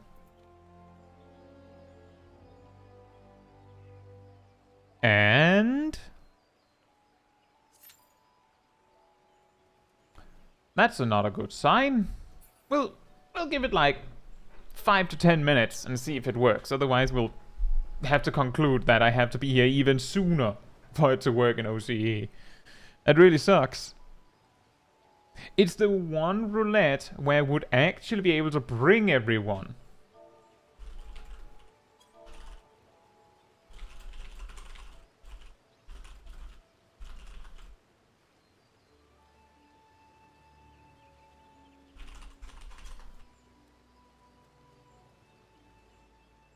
It's true, Rust. If we had 24 people, then we didn't need to worry about this. We could have just made our own alliance raid. With like blackjack and like candy crystals and stuff. Just get a full 24-man group. It's easy.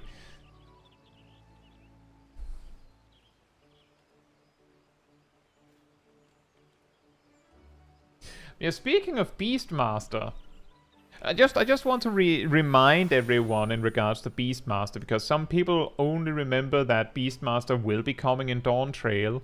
The key thing to keep in mind is that Beastmaster is coming, I believe, mid to late Dawn Trail, which means like 7.3 or something like that, I think, is the earliest we can expect.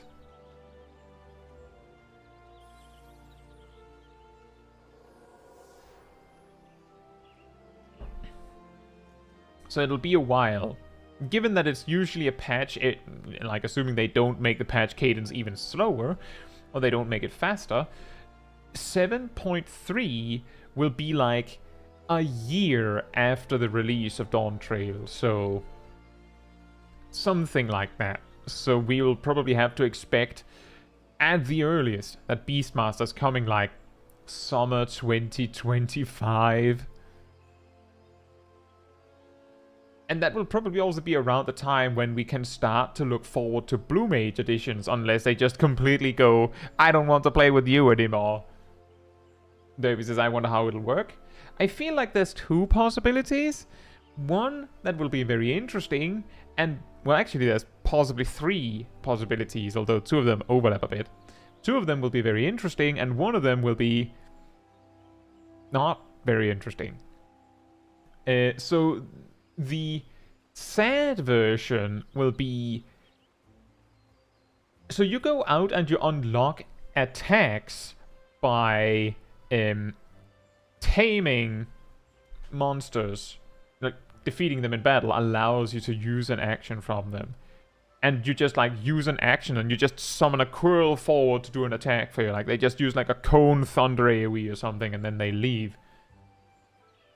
That's the sad version, because then it might as well be any other job. Because you just like, you're basically a summoner, but instead, like, of summoning something and doing some spells yourself, you, like, your attack is summon Titan, and then summon Titan, and then summon Titan, which would be very, very boring. Option 2 is you actually tame monsters and they have like skill sets, and you can in some capacity control them and work around. Like, of course you get skills that match them or something, so like you had like a job that adjusts itself to what pet you have out. You have to manage them in combat. You might even have to switch pets in the middle of combat, so you might have to bring a bunch, and then instead of having like hundreds of options, you have like 10 or something, but each of them are very distinctly different, and you can only bring a certain number to a fight. Not exactly like Hunter and WoW, because Hunters in WoW usually just bring one pet, and the pet doesn't do that much. Aside from, like, it does auto attack, and sometimes it's the source of your attack. Like, you use kill command, and it's actually the pet that attacks. I was number 8 a moment ago, now I'm number 6. The third option, which I find unlikely, to say the least, would be the same as option 2, but you're managing multiple pets at once.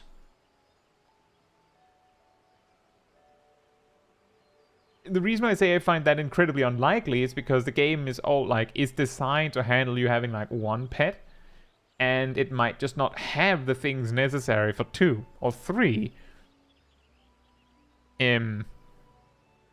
Although, depending on how they do it, it could be that it's like, you know how Summoner has like their Gem Shine and Precious Brilliance? Like, Summoner has like 3 buttons that carry as like a combined like 10 buttons or so. Like just those 3 in Gemshan, Precious Brilliance, and Astral Flow. They could do something like that. Where like they have your actions be like you have pet 1's action 1, 2, and 3, and pet 2's action 1, 2, and 3, and pet 3's 1, 2, and 3, or something like that. Maybe also 1, 2, 3, and 4. Maybe 1, 2, 3, 4, and 5. And you then like access their options by using these things that change depending on what pet you have. On the one hand, you might be thinking that sounds like a lot. On the other hand, if you can have a bunch of pets or something, hypothetically, then it stands to reason that each pet would have, you know, a basic attack and like a simple cooldown of something, like a small short cooldown that does a bigger cooldown, which makes it, you know,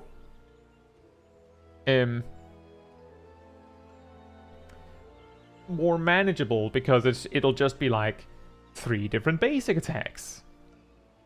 And if you could have that, I mean, I don't know why I'm specifically latching on to saying 3 pets. It's just because it makes it big enough that you can have your own, like, hunting troop, you could say. Like, if you could have 3 pets and the pets are very unique in the way they function, then a Beastmaster would feasibly be able to have, like, a turtle to tank for them, like a cat or something to DPS for them, and, like, I don't know, like, a chocobo who happens to heal from them, like an additional chocobo that heals, and then the Beastmaster's just standing over there in the corner, like, yelling commands.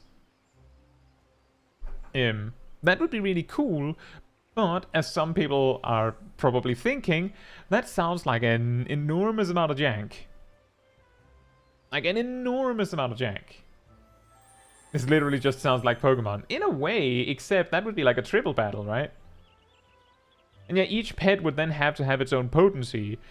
I think a really interesting aspect of this is if you have to command them to use their attacks. Like, as in, there is no, oh, well, Eos just autocasts Embrace, but your commands are abilities. That would actually make the job very intense. Hypothetically, it could be. Like, if they make it so that the basic attacks of your pets have, like, a cooldown of, say, 4 seconds or something. Maybe 3 even. Well, you have to spam those. Like, just, like, sit there, like... Or, like...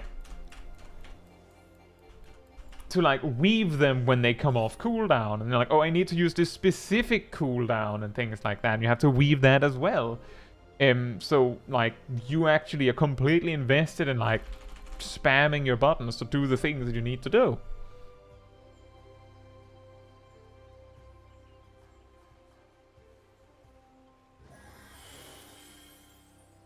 Isn't that the old summoner? Nope. The old summoner didn't actually weave anything.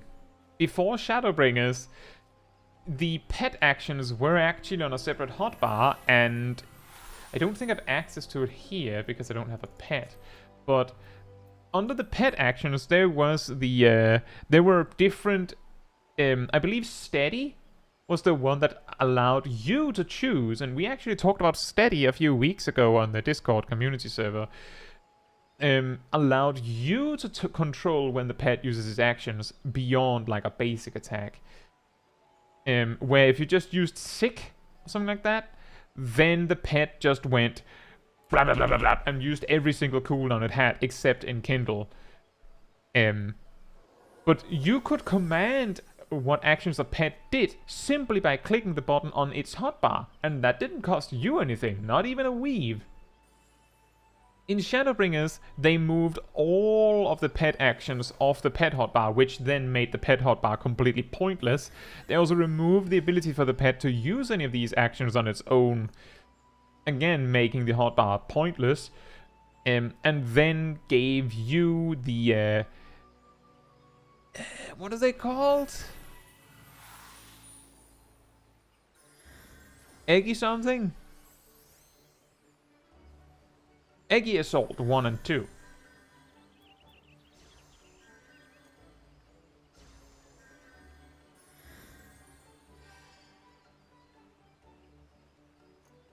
I believe it was Eggy Assault 1 and 2.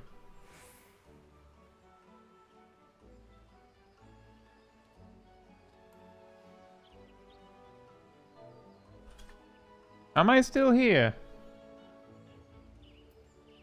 Is it just my preview that died?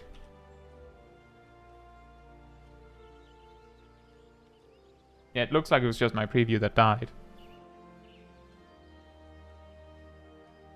And yeah, exactly, Phil. The thing is, Shadowbringer's Summoner was very interesting. A lot of people would claim that Shadowbringer's Summoner was extremely hard to play, potentially the hardest job in the game at the time. But honestly, the things that made Summoner really hard was, as you mentioned, Phil, the extreme amount of jank in the job.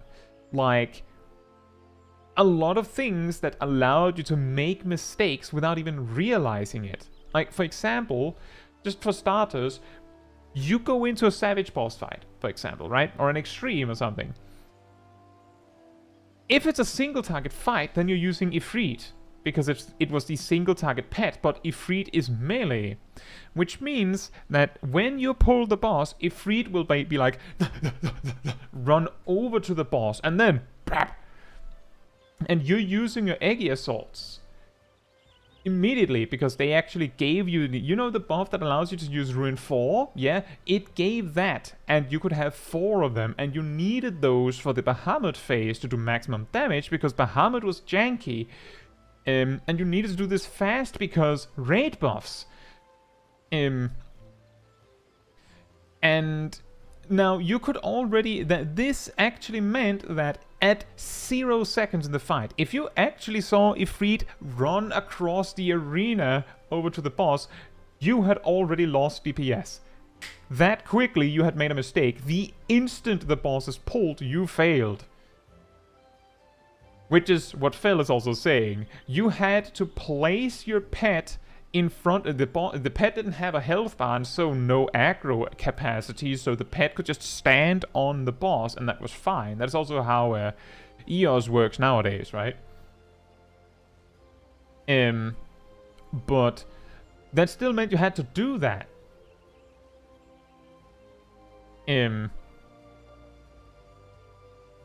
That is actually also the reason why, if any of you have seen the full artwork of my channel profile picture, the Ruby Carbuncle is wearing a little like ruffle, a little bit like Miles Edgeworth. That is the story. There is that my raid team called him the Negotiator, because when we were talking tactics, my Ruby Carbuncle would just be standing over there staring the boss down.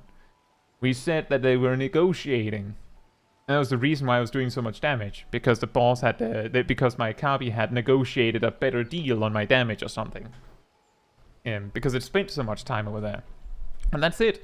Immediately you made a mistake. Second, if you used your assaults and then your pet hadn't finished by the time you summoned Bahamut, then the assaults just went gone, and you don't know refunds.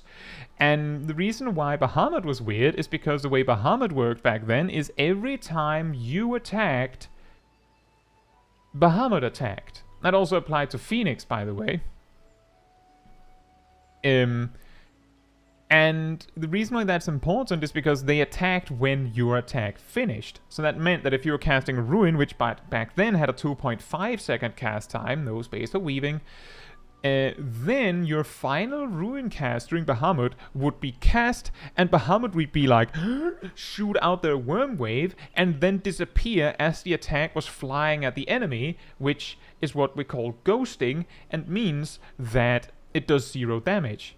Like, it basically, Bahamut isn't there anymore, so it doesn't count. You could do this, you could also make the same mistake with Enkindle, where Bahamut does the Enkindle, you see the, like, iron cannon from heaven just going, and 0 damage happens because Bahamut left. And exactly as Phil says, if you were moving Bahamut might have a hard time actually attacking, because he could only attack when he was standing still, and he would follow you.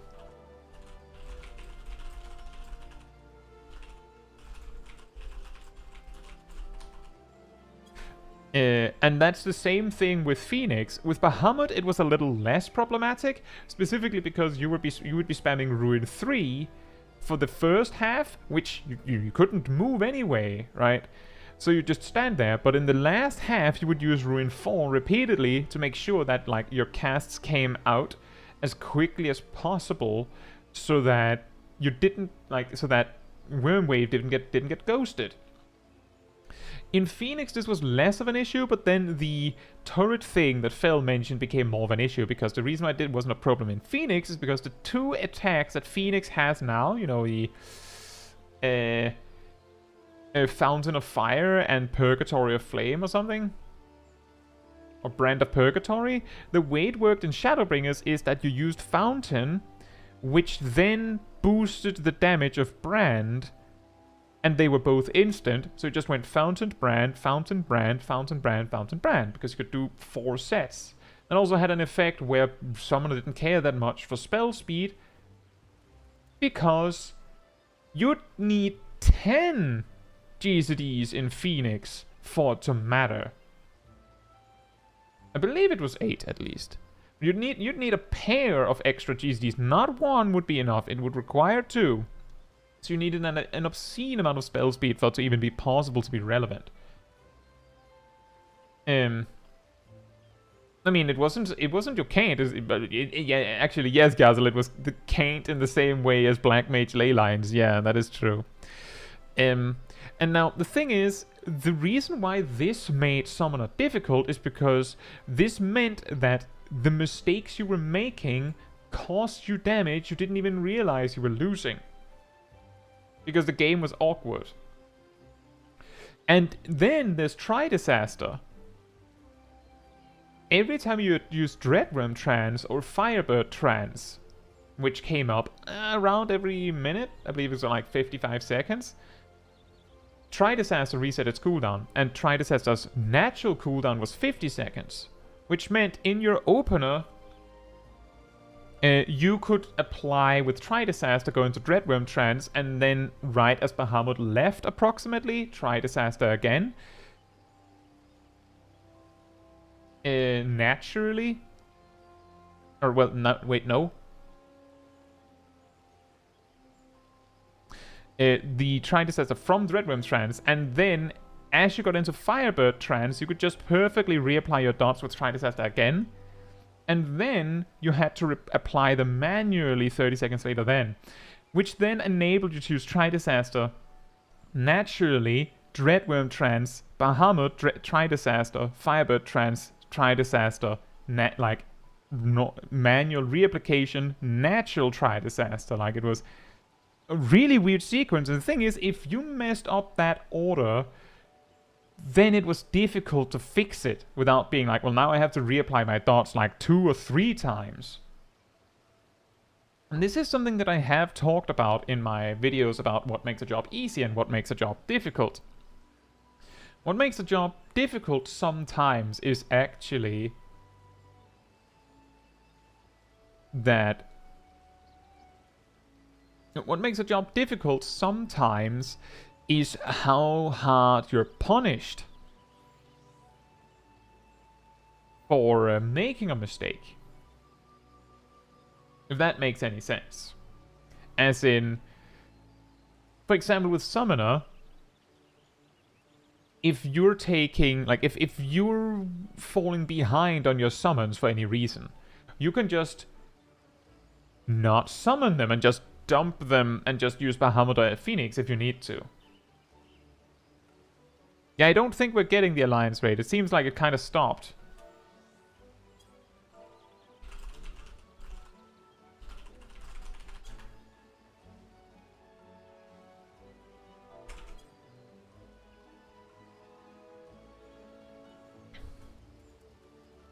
But, that is exactly the reason why Summoner felt so hard, is because despite everything, When Black Mage makes a mistake, that is catastrophic enough, your stance ends, like your Umbral, Ice, or Astral Fire ends, and then you have to start over again. But once you've started over, you're good. Like, no more punishment. You're done. Like, you just go Blizzard 3, Blizzard 4, like for example, Blizzard 4, and now you're okay again. Like, you lost a huge amount of damage, but you're not going to get chased down by this punishment. We're done. We're okay now. With Summoner back then, you used Tridisaster at the wrong time, and, well, you're going to lose DPS for 2 minutes. Assuming you fix it by then. You'll lose DPS for 2 minutes. More if you can't fix it. It's a little bit like how if Bard opens with the wrong song or messes up so they use the song too early or something. Well, really hard to fix that without a massive DPS loss. Or a significant DPS loss at the very least. I don't think this is happening. I think we will have to hop out and try something else.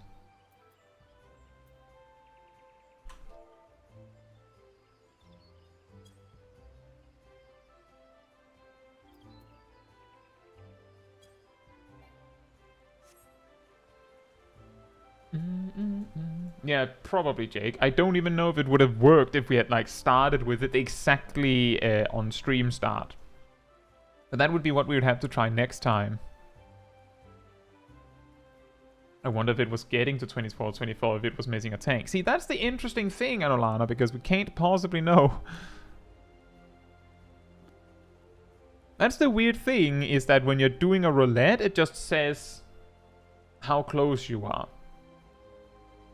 Like, how many, like, when's your turn in the queue. Whereas if we were queuing specifically, for example, for Circus Tower, it would tell you how many people are, like, queuing. Like, how many people are, like, collected for that. Although that can also, like, switch back and forth. However, if we can't do that, then I guess we'll have to do the other roulettes instead, which is unfortunate because I can't bring everyone for that. Well, we can start with Trials. If you would like to join me for Trials roulette, come on over to me. No, try to play. I'll try to see if we can make sure that everyone actually gets to play.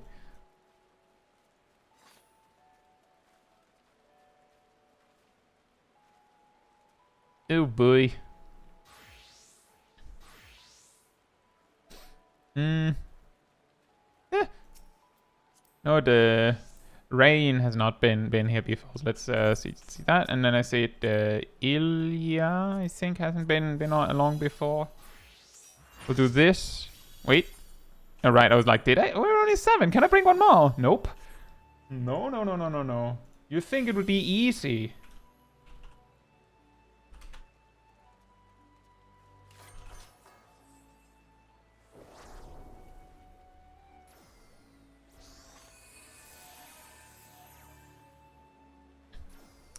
Right, it'll have to be this, and then I have written down who's in the group, so that we can mix it up for the next roulettes.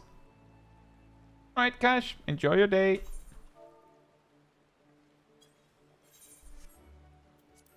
Needs to go tank. Well, if we're a full pre-made, we don't need 2 tanks, actually. Unless we get a duty where we need 2 tanks, of course. It feels like Circus Tower.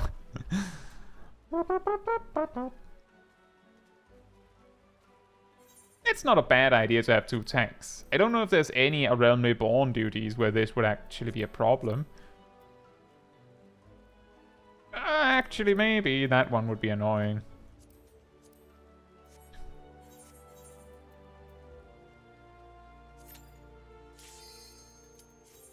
In before we get Ravana or something. I don't know. Is that 54, 53?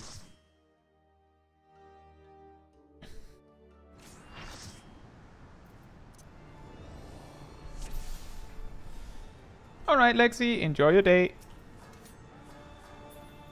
The reason why I specifically highlighted Ravana is because I haven't done my level 52 quest yet. We'll have to do that soon, I think. Oh, right. Double weaving is a problem here.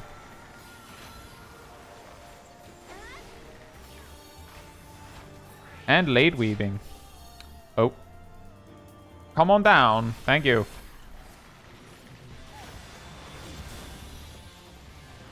Come on down. Ow. Why did I take so much damage? Hey, Erdel. Hope you're doing well.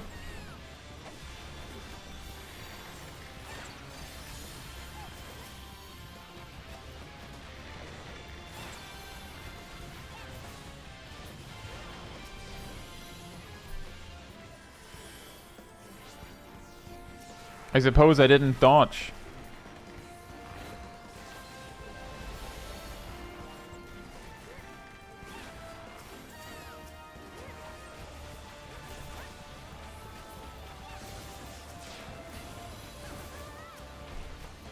Look, it's GTA.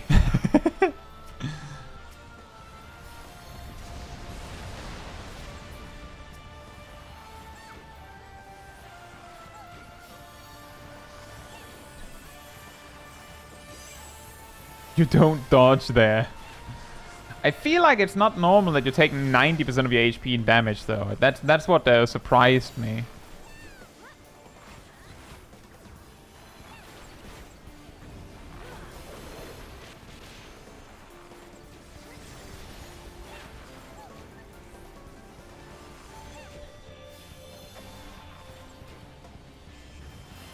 Pew. About some ads.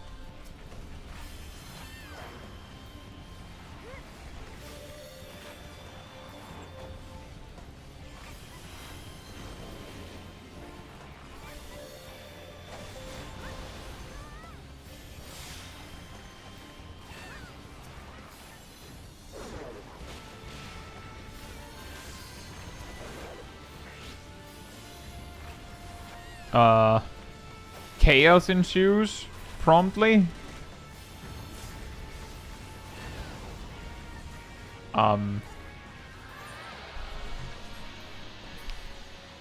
That almost went real bad. Here's a tip, by the way. Here's a tip. I'm guessing what went wrong there is that we had a mix of what people were attacking.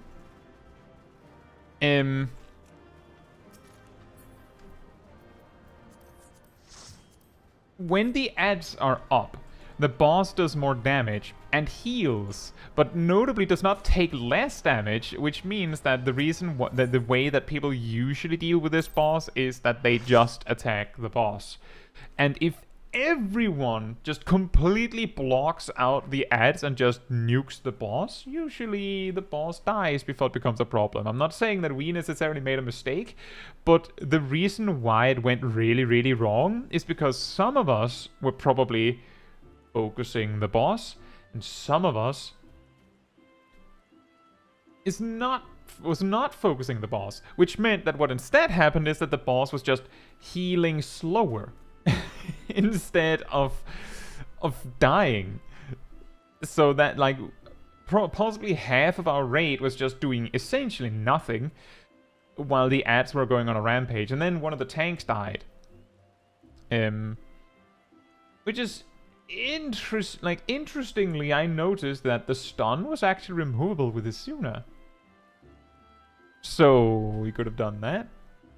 I just realized so late, so I was like, oh, I could remove the stun, which has 0 seconds left. Then it didn't do anything.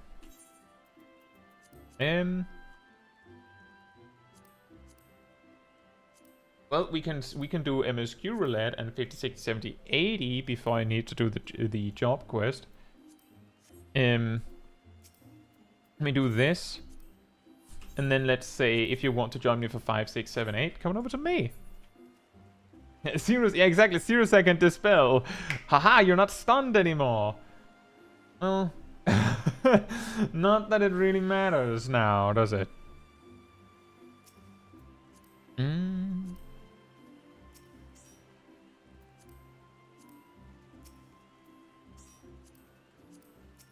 Oh right, I can't have 4. I'm sorry, Ifrit. I'm sorry. I'm like 4 man. I can bring 4 people. I wish I could bring more people. Really do. I really do. Oh wait, Leslie, you were in the other group.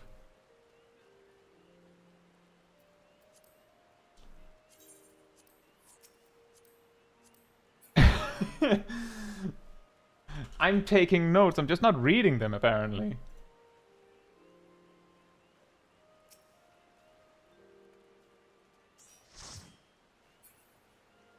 So now that I've put together a group of 4 players, do we have a tank and a healer among us?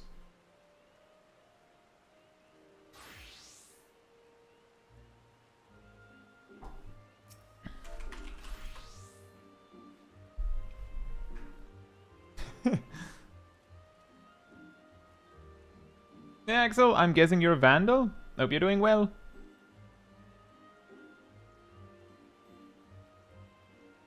Did you notice that Caetsu Chaiji was in every roulette so far? Yeah, I did. It's actually insane how every time we do anything on this channel, there's this weird person, Caetsu Chaiji, that always dresses in pink, that is in all of the groups.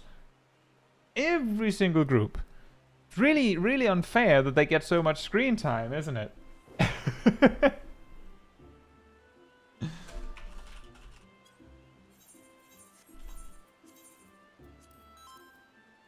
It doesn't work on other than leveling roulette, but I just remembered now.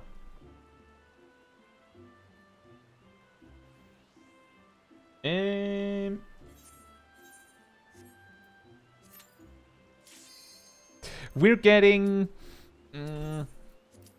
I'm thinking... Well, there's literally only 2 options. Keep of the lake. Ding! Snowcloak. Alright then.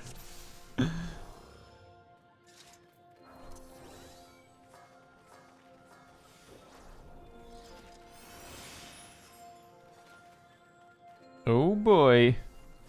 Snowcloak on the big lag. The big old mega lag.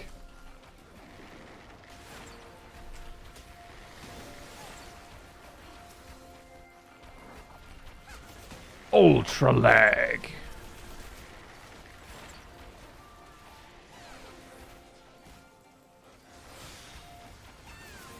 Oh, good choice with hallowed ground. That is this is possibly the best time to do that.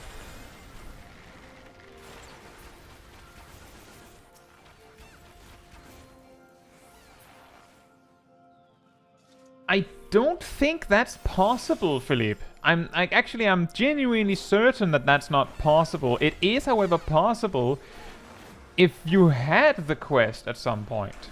Like if you have done the if you picked up the quest so it is in your list, then it's possible. But if it's not in your duty finder menu, then it isn't possible. But it is perfectly possible that you picked up a dungeon through, like, a specific duty through, like, picking up the quest and just not realizing you had it. Axel says, how bad is the lag, out of curiosity? I'm playing on around 300 ms, because I'm playing from EU.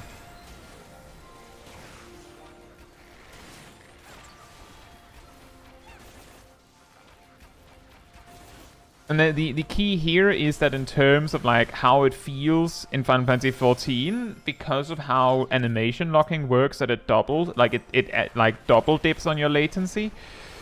This like means that it takes like about 1.1 second for my actions to resolve, so it gets really rough. By the way Snowdrift works is that if you're not moving when it resolves, you take this debuff. Which doesn't do very much. I guess it makes you take a little bit extra damage from the mechanic. But it doesn't do anything unless you get 4 stacks. Which means that you have to mess that up 4 times for it to matter. Now the question is, will the boss use this action 4 times before it dies? Place your bets. Well, that's not Snowdrift. So that's the reason why I'm running around.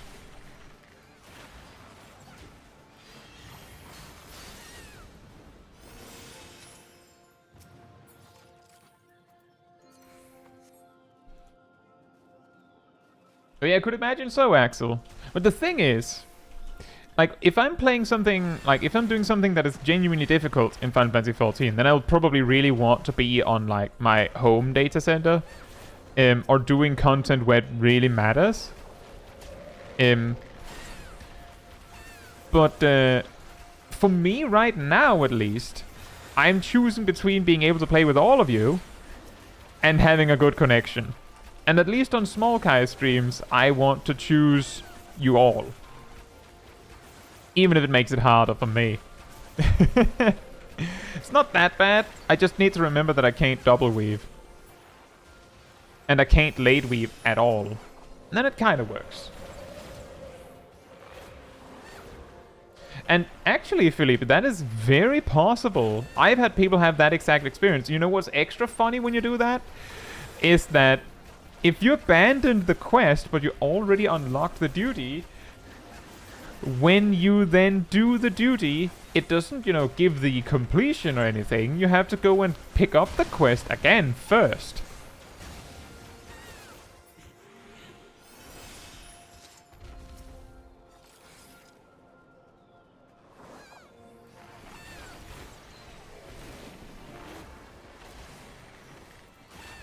Which of course makes it all the more fun if you're trying to clear out your, like, the quests on the map.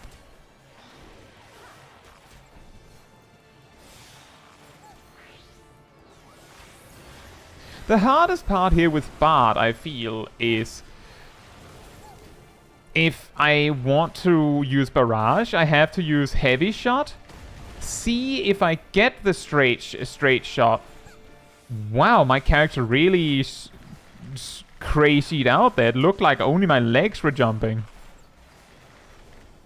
But I need to react to the straight shot, and then if it isn't there, I can use Barrage so that I don't waste any value.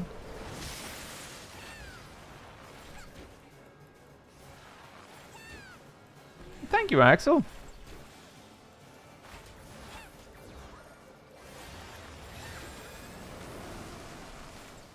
Yeah, that sounds about right, Jake. The best you could do is, like, if you're playing on a PC, then there are options to at least cut the animation lock. Yeah, did it again. Weird. I think it's because of the latency potentially. You could cut the extra animation lock added by your latency in half. But if you're not on a PC, you don't have access to that.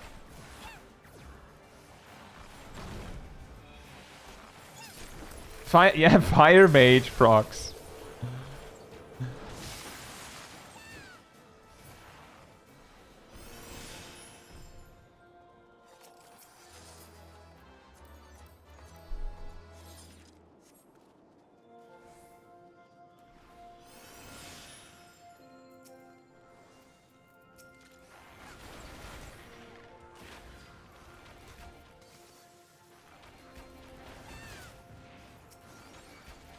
Yeah, the key is that if you get used to the limitations, it might not be as bad, but it will always be a limitation.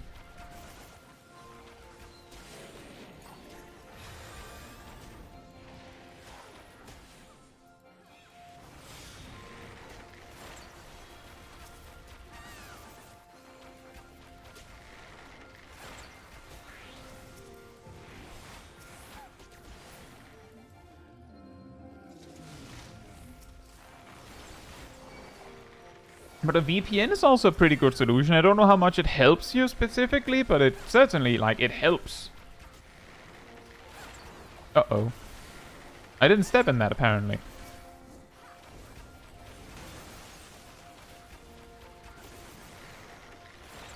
An Umaro boss. What's an Umaro again? Aradel.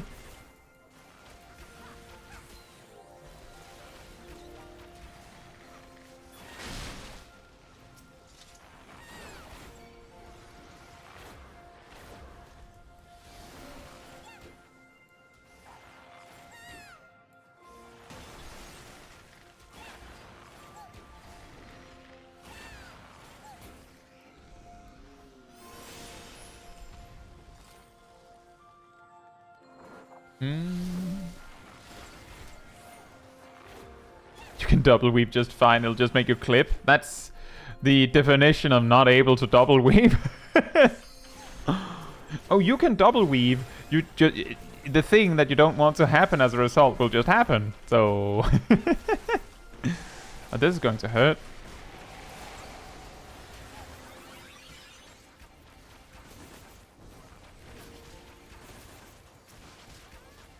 The secret Yeti from Final Fantasy VI that you can recruit after fighting in a snow cave. Oh, right.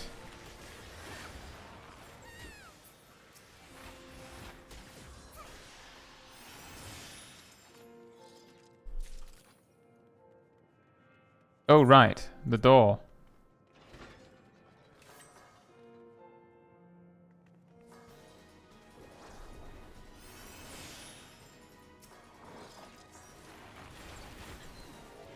The door.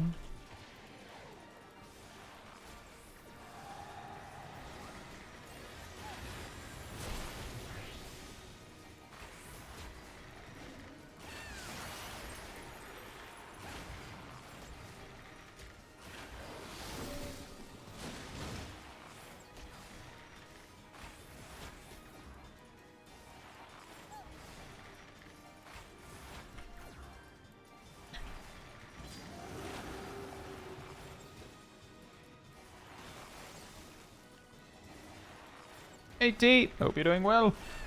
And that's a good point.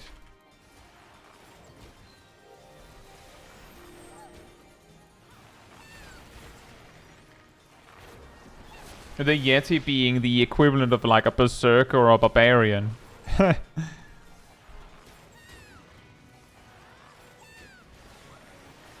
the question is whether he's strong enough that he's worth bringing on your team, given that you don't have really any control over him.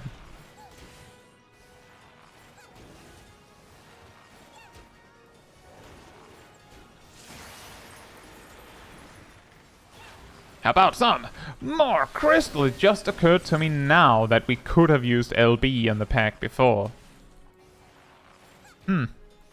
Well.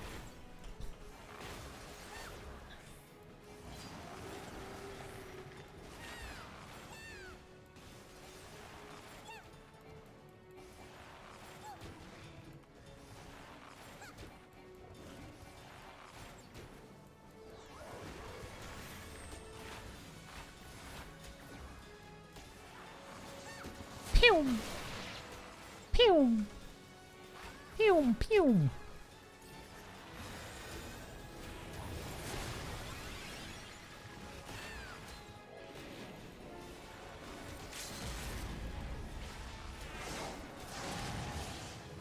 Blep!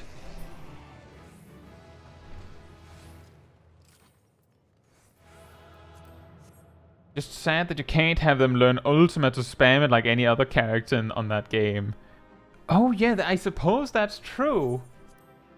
Isn't it something in Final Fantasy VI where there is a specific point in the story or something where you have the choice? Essentially, like I don't know if like it's literally then, but there's sort of like a choice between getting like an extremely busted weapon or getting like an icon that enables you to get Ultima.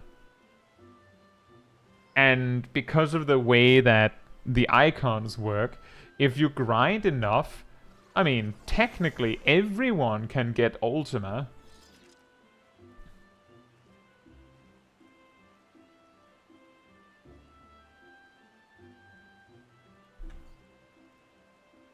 The only character that bypasses the physical damage block in the Cultist Tower.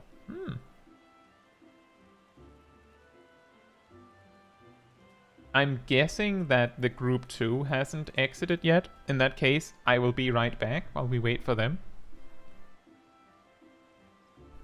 In the meantime, sanity restored. Oh.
Alright, I'm back. Hey Vince, hope you're doing well. That is actually really funny.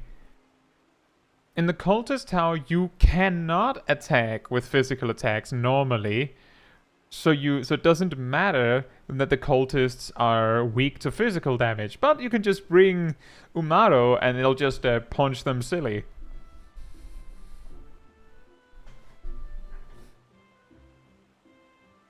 Fatman says, for once while playing melee, I remember to LB. You're F dot, right? I believe you're F dot, right? Because if so, yes, you could have used LB sooner. We ended up with an LB1, right? The thing is, in duties like that, when you go into the final boss with LB1, you know, kind of already there, it's always like just on the cusp of being possible to get LB2. And the problem is that when the boss reaches, like, my general suggestion in like casual content, generally speaking, is start looking to LB when the boss reaches around 10% HP. Why 10%? Mainly because if you wait much longer than that, then you will waste damage. Like, if the boss dies as a result of your LB, then you did overkill damage, and that means you wasted some of it. And given how valuable it is, you don't want to do that. And if you do it at 10%, it's usually like around 10%. LB will not be wasted in the slightest. Part of the reason why it's important with that 10% threshold is also because the ranged LB and the mage LB does slightly less damage. So if you use it at, like, if you don't use it as the melee DPS, then the mage and the ranged DPS, they have like maybe 5 to 10 seconds more, depending on how terrible the damage output is, before they have to do it without wasting theirs. Which means that if you don't do it, they should do it, because it's better to use the LB at all than not use it. The big problem, of course, being that, well, if LB2 is almost possible, then you'll be like, when it hits 10%, you'll be like, if I wait just a little longer, then I'll get LB2, and then the boss reaches 9%. 8%, 7%, and that amount, that small smidgen of LB that is missing, it sure knows how to like extend a fight, because it just keeps going. Also, I just realized I have this. Let me just go here. I'll be back in a moment. I'll just spend this. I think I've been on 2,000 for days. I don't know if you'll use it immediately, but I mean, I have a thing I can spend it on. Hello. Thank you. And then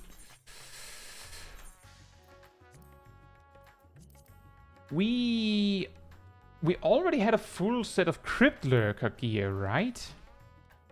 I think we had a full set? Why did I buy that?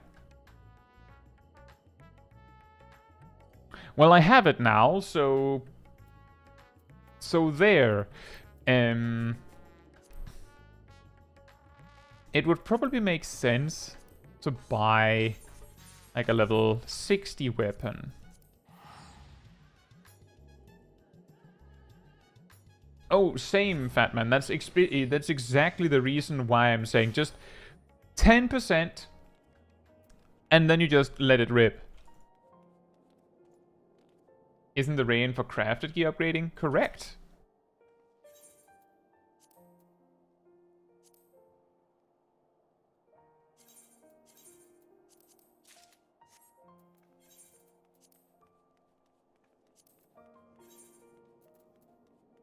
Given that Smol Caetsu doesn't exactly subscribe to the concept of grinding, she does not have better options really for gearing at max level than a crafted gear set. But like, if you're just like dropping an upgrade to set crafted gear right on her lap, even if it's not a very big lap, she's of course going to take it. Like, 10 item levels is 10 item levels. Yeah, the rain is for upgrading crafted gear. And Smol Caetsu happens to have a crafted set for Dragoon and Dark Knight. And maybe Bard later.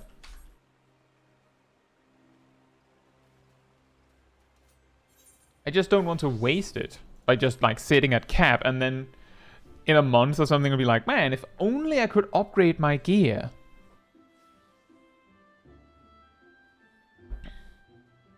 Yeah, that's the reason, Fatman, that I'm like, just use it at 10% and like try to be strict about it, because I make that mistake too.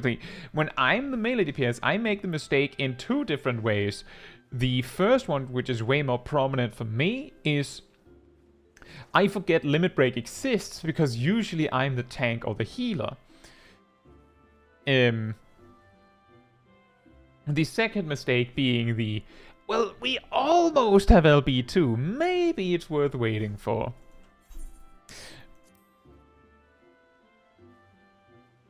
Anyway, let's do MSQ roulette next. So if you want to join me for MSQ roulette, come on over to me. I'll just, I'll do this. I'll actually make sure to look at the list of names that I've already grouped with, so that I don't, make the same mistake twice. But depends on how many new names are coming along. Karma Star, I do recognize that name as well.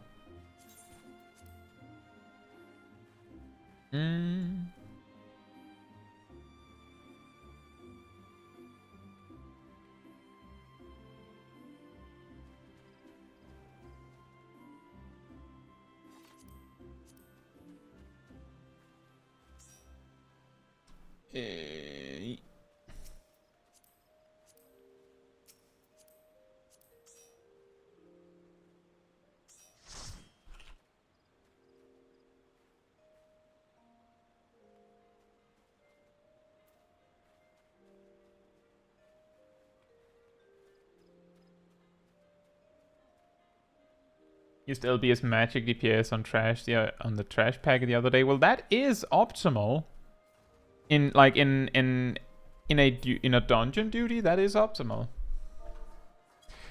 Do we have a volunteer tank in the group?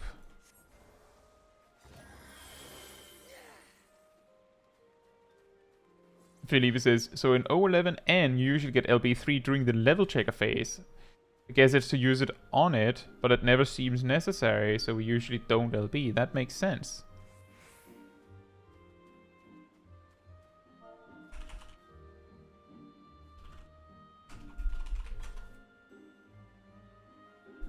The correct step would be to melee. It would be a melee to spend it on Omega the second it jumps back on the arena, right? There's a Labot Starbot issue. That always makes me think healers might want to have it. That's again another reason why you might want to sit on it to 10%. Catch? We are on Oceania, like we are on Ravana right now. Where are you? Where are you? I don't seem to see you. In the top right of this of the stream, you can see up here where it says Ravana. It says which DC I'm on. It actually says which world I'm on.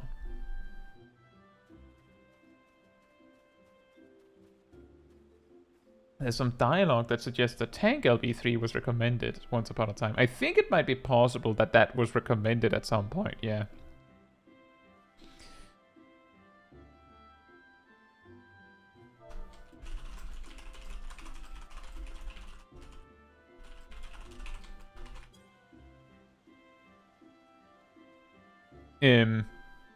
Yeah, that's part of the reason why I have those, like, I talk about these guidelines in my tips for DPS videos.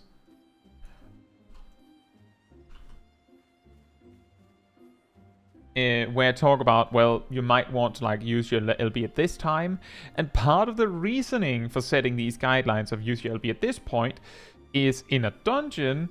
Well, it's partly because if like it's more like a don't wait longer than that on the final boss, because that LB2 is not going to happen by then. Like if the boss is at 10%, even if LB2 does happen, you're not going to connect it. The boss will be dead. And in a raid context or trial context, the thing that instead happens is if you use LB3 the instant it comes out, sometimes what's going to happen is 30 seconds later or 1 minute later, oops, half the raid died to some silly mistake, and man, if only you had a healer LB right about now, right? If only. That's actually a funny example of that. I'll be a little vague on that, just to be clear. The first trial in Endwalker happens to coincide a mechanic that like cleaves like 80% of the arena and knocks everyone hit off the arena, basically.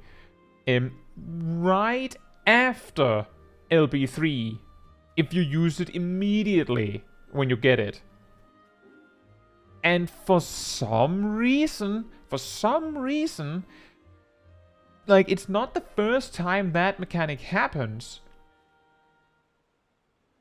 but that time often catches around half the raid off guard. Like, every time I've done it, it's like the most scary mechanic because it's so often that people get sniped by it for some reason. And the reason why that's funny is because what often happens, and that causes it to be a problem, is you get LB3, if you're a healer, you think, great, now we're safe in case people mess this mechanic up. And then you see, like, a Reaper use LB, and you're like, oh no. Because now you have the choice of, do you let them do it, and then we just deal with the fallout? Or do you use rescue on them, and now you're the douchebag? Especially if it turns out no one failed the follow-up mechanic.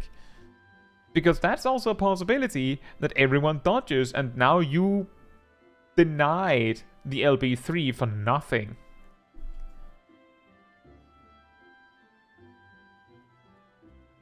And yeah, it's because you can use rescue to cancel an LB.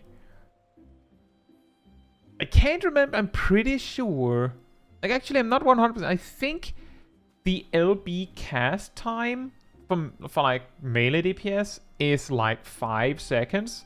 So a melee DPS could actually use arm's length to block your rescue and then just use LB. I could just go, I don't care, I'll just LB, you can't stop me. They could do that.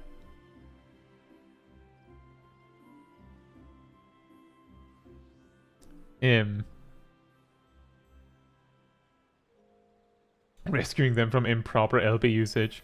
It is funny because it's like such a specific thing, but it's like not unusual, I feel, that they make it so that you get the LB3 right up to a difficult mechanic. And on the one hand, you could think, oh, perfect, you have the LB to recover or to, like, brace for it. But if you have a melee DPS that is excited enough about using the LB, you don't have the LB afterwards. In WoW, Priest Grip no longer cancels casts. That's a little weird.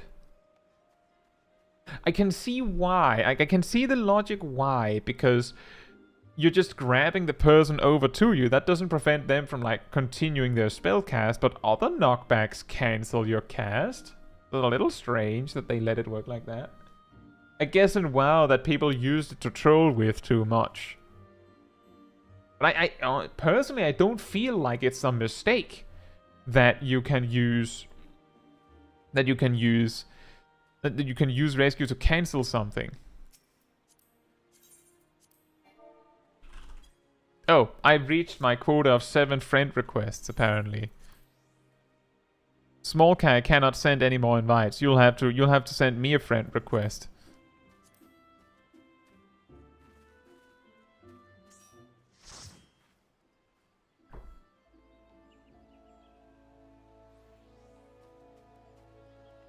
Oh, right, free trial. I can't either. Well, we'll have to call it a stalemate for now then, Catch. We'll have to try again next week then.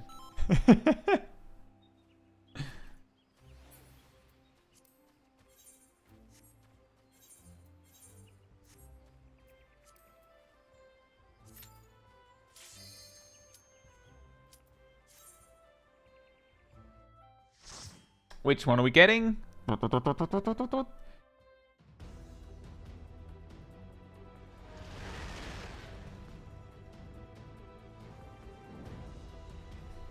Dracthea has this flying rescue ability that doesn't cancel casts.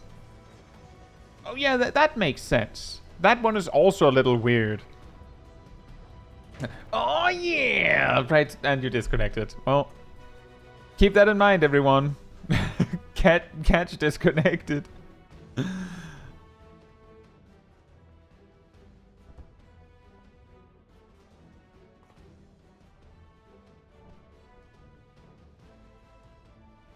The game is forcing Catch to do the cutscene skip. And you know what, Philip? I agree.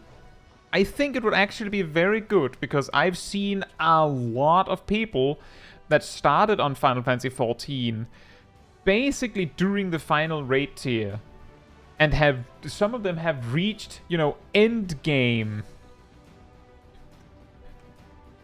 during the, like, gone from new character, new sprout, to doing savage raiding in Endwalker in the time frame of the final raid tier. Which means that I have seen people be like, why is all content, like all casual content, is literally trivial, and they've never wiped on, like, a normal trial. And meanwhile, I'm like, if only you were there when Endwalker was new, and you didn't have half the raid that knew exactly what to do. It'll be fun.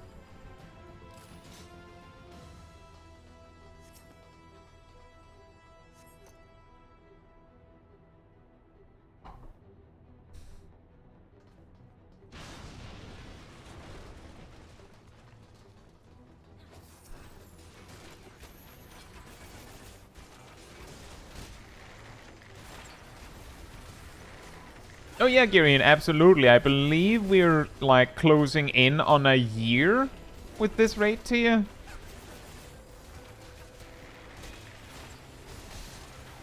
So I'm not saying that that it's any surprise that new players could have like basically gone from the start to the end. I like consider this. Smol Kai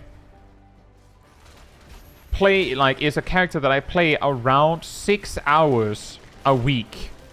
6 hours a week. And before we started on Smol Kai's side quest, I basically progressed the main quest 6 hours each week.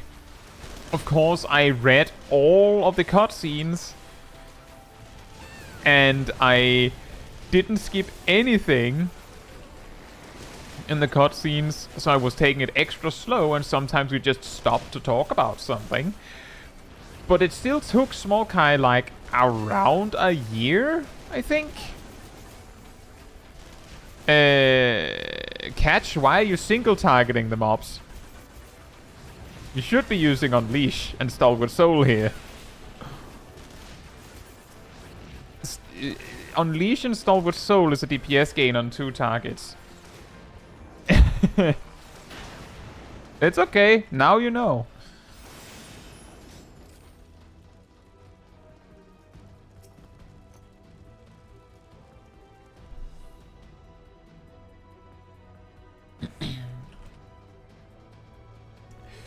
But it took Smol Kai like, I can't remember if it was a year or slightly over a year from start to finish. It might even have been slightly less than a year to complete the Endwalker leveling story from completely new character. But Smol Kai started earlier in Endwalker than the final raid tier. But that does mean that you could easily start a new character in the 3rd raid tier of Endwalker. And reach max level, complete the entire MSQ, do all the content you could want. Like all casual content you could ever want. And then get into Savage and do all that. And the funny thing with that is that nearly all of the casual content is old enough at that point when you actually reach endgame that it would be quite a shock if many in your group don't already know exactly how to do the fight, which greatly trivializes them. Yes, exactly, Anolana. Gain on 2, just like Art of War. And in this duty, Art of War is a gain on 1.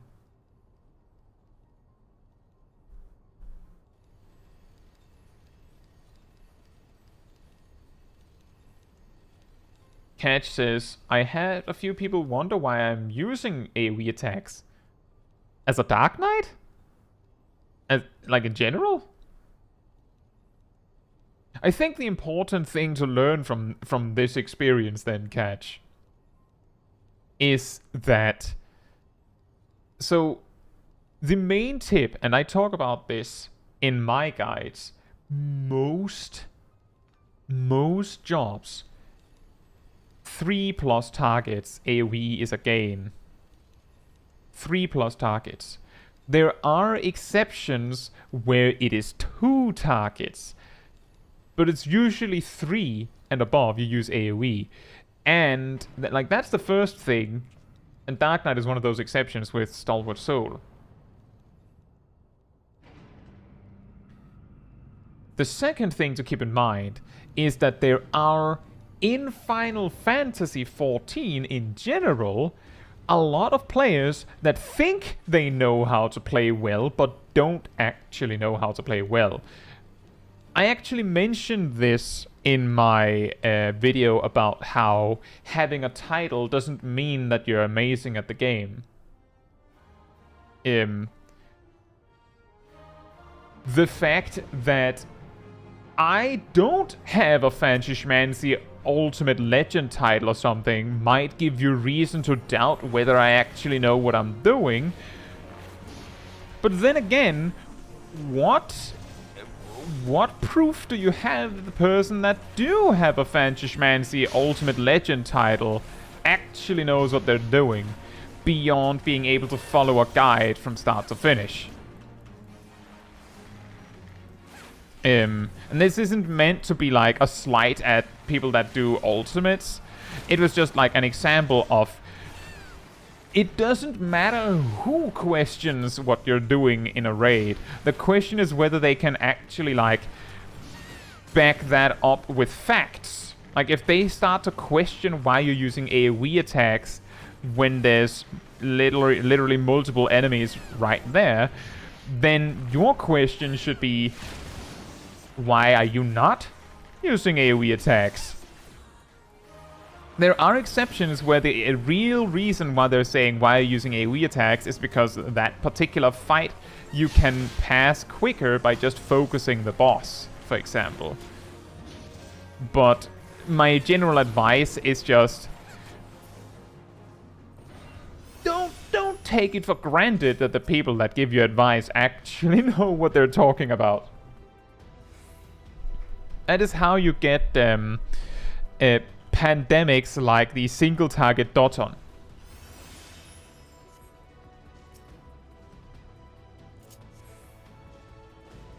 I wear final fish with pride. No expectations from me. That sounds like a very amazing title, by the way.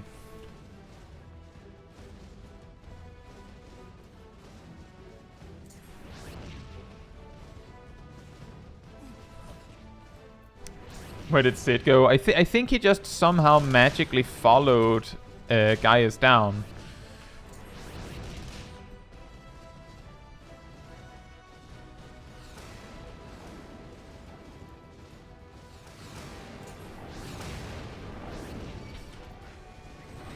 Yeah, I'm not saying that you can't take the advice of other players. It's just to like, just remember that there's a lot of players that really want to give other players advice regardless of whether they actually know what they're doing. So you might get memed on because you actually took the wrong advice. And that's also the reason why when I in my guides I explain, oh, you want to use your AoE on X target, most of the time you see a calculation on the screen that shows exactly why that is. Because if I just say do it, and I don't actually show any proof at all that it is actually a good idea, then you don't have any reason to take my word for it. I know that nowadays there are people that would take my word for it, because why would I lie about that? But I do still think that it is the safer option to actually prove what you're saying if you can. Why aren't you using AoE? Why aren't you at a pre-level 40 Dragoon? Oh, that's a good one.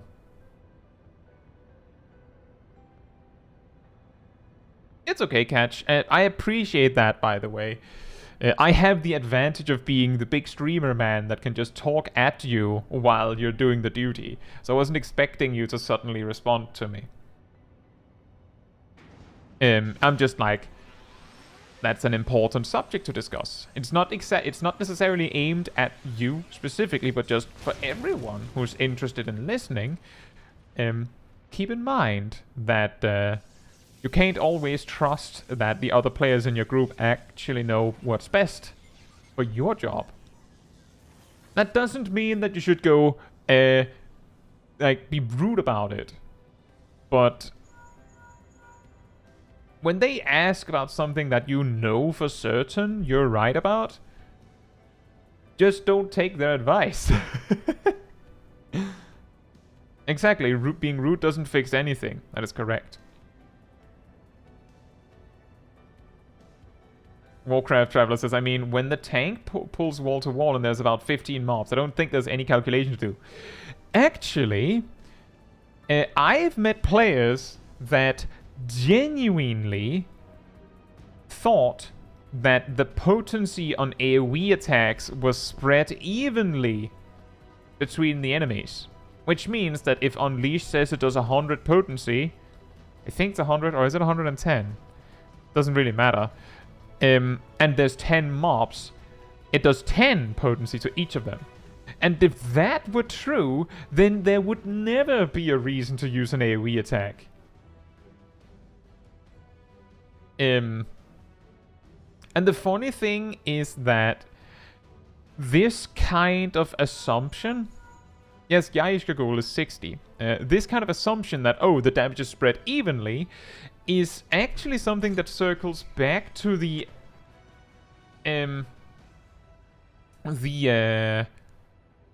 video I made like the other day about 5 absurd alternate rotations, right? Because it comes from the, like, it's again something that only really can happen, this kind of misunderstanding, if you don't ever look at your damage numbers. If you for one moment look at, well, how much damage does Hard Slash do? Alright, how much damage does Unleash do when there's 4 targets? 4 times this number, well, that is certainly more than Hard Slash. Problem solved, right? Never forget the pre-pull 18-second Paladin rotation. May you rest in peace.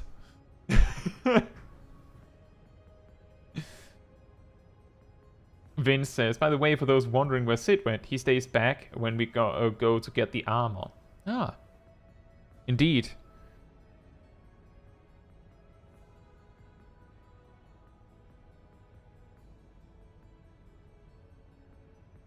Right, Vivi, to your question about Art of War. When you learn Art of War initially at level 46, Art of War actually does exactly the same potency as Ruin 1, which means 150. This means that Art of War is a gain on any amount of targets. The reason for this is if you go up into melee range and enable auto attack and start spamming Ruin 1, every time you cast Ruin 1, because it has a cast time of 1.5 seconds, it will actually delay your next auto attack by exactly 1 second. Why 1 second? Because the slide casting window, which is around half a second, the last half second of your cast where you can actually move early, that doesn't delay your auto attack for some reason, which means that when you cast a spell, it delays your auto attack by the total cast time minus half a second. Ish.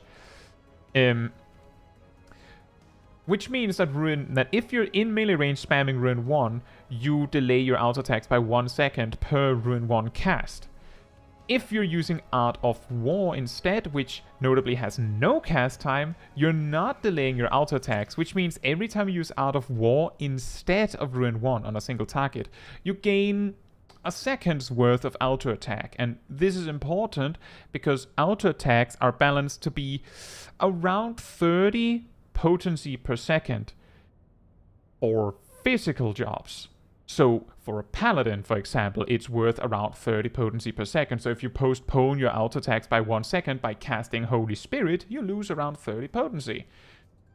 Which is the reason why people immediately, like quite quickly discovered when Paladin was reworked that it was actually a DPS loss to hard cast Holy Spirit.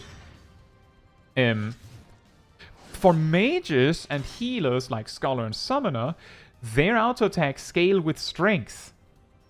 But for some reason, Summoner and Scholar has a weirdly large amount of strength, which means their auto attacks hit reasonably hard, especially in the level 50 range for some reason. Which means that getting 30 physical potency is actually pretty good. Whoops, sorry. I didn't actually mean to ninja pull that. I forgot for a second that my auto attacks are ranged.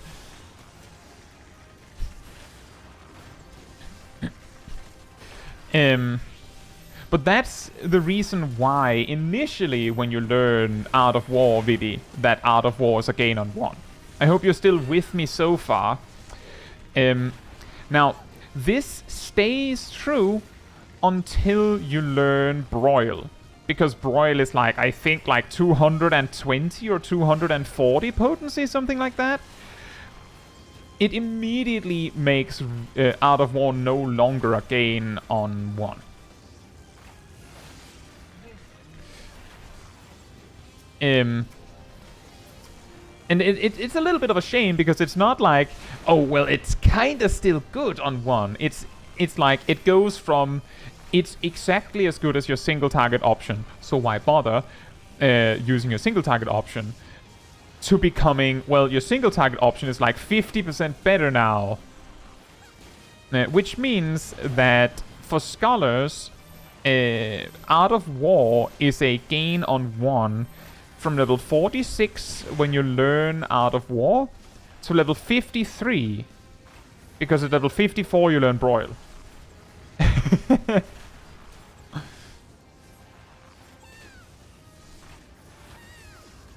I'm glad to hear that, Anolano, that you learned it at least. And yeah, that is well, it's not crucially important for Bard because you just like, it's just kind of fire and forget, but to master Bard, you need to understand dot snapshotting.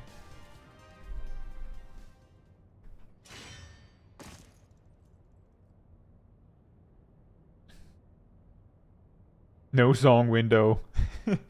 The sadness of level 50. Alright, Fat Man, thank you for coming in game, by the way.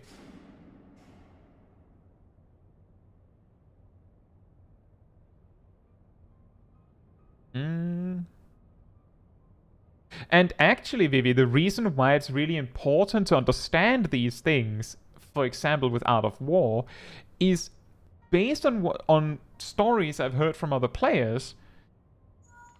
The question of that catch was met with of why are you using AoE is surprisingly common when you're a scholar using Art of War on single target at level 50. Because it looks wrong to someone who doesn't actually know this detail. But it isn't. And that's exactly the reason why I'm saying, well, don't take some rando's word for it if they can't back it up with some proof. And that's why it's important to understand why these kinds of things matter. Like, the reason why you're using Art of War on single target is because it does the same damage as Rune 1. So if they start saying, oh, you need to use Rune 1, you're like, why?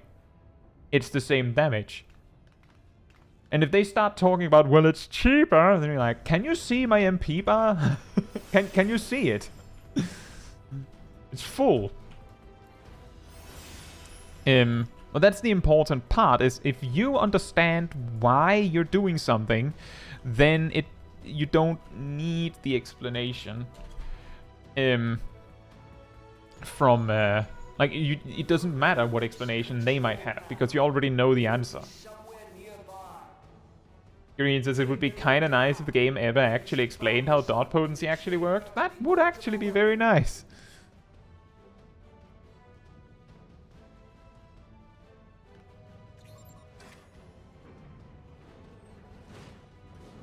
If Sage didn't look so cool, Scholar would be my favorite healer to DPS on in AoE. But my ground slaps. That's the thing, actually. I have done a lot of mentor roulettes by now as Sage. And the reason why I do it as Sage rather than Scholar is because the small differences between them makes Sage a little stronger, in my opinion, with randoms. Especially at higher level. But whenever I get like a level 50 duty, I'm like, ah, man, if only I'd been Scholar, that would have been more fun. But even then, I think there's a reasonable possibility. A reasonable possibility that Sage might be able to do more damage than a Scholar at level 50, because their doses is stronger and I believe their Dyscrasia is stronger. But their auto attacks are noodle slaps. They should bring a book. Well, sire, you see, when I press this funny button called Etherflow, I gain a ton of MP. I can also press this other funny button called Lucid Dreaming, which gives me even more MP. To believe in Eorzea is to believe in nothing. In Eorzea, the beast It's just to be clear, guys. What I mean by strong, I mean damage, not healing. I'm not sure which one is stronger in terms of healing in AR content. I feel like they're sort of even.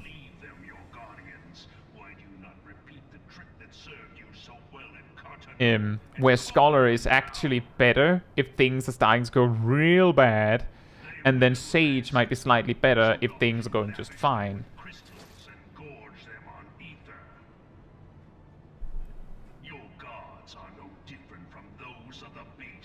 Is it, Gazel? I do believe I calculated this. I'm pretty sure I calculated this. I can't remember if I included it in the guide, but I do believe I calculated this, and I feel like it was like decimals of potency difference between spamming Ruin 1 in melee range and Ruin 2 in melee range while auto-attacking, and of course also auto-attacking on Ruin 1. Which would mean Ruin 2 is better just because you're not going to have to cancel a cast. Ever.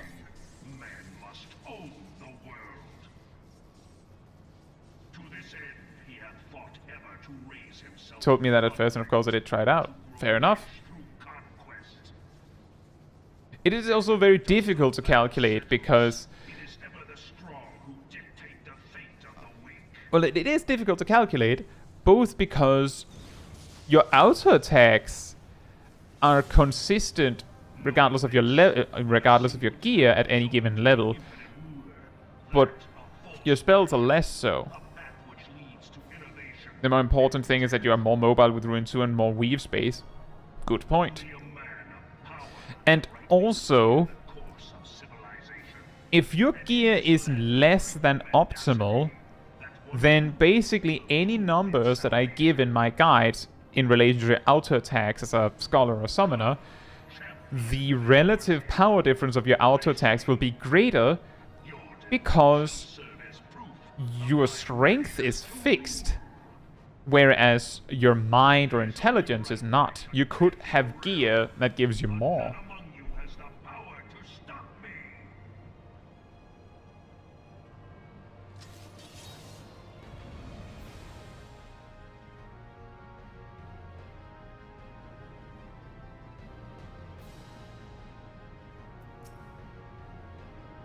How to attack guide when? Actually, I have a short on the subject of auto attacks. You can try and find it after this.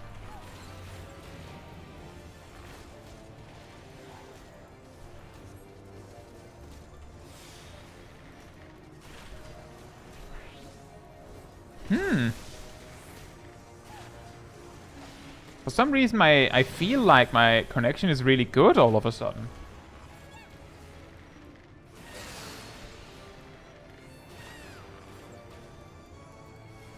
Maybe I finally... Oh, nope, it's still bad. I might have just acclimated to it, so it feels better.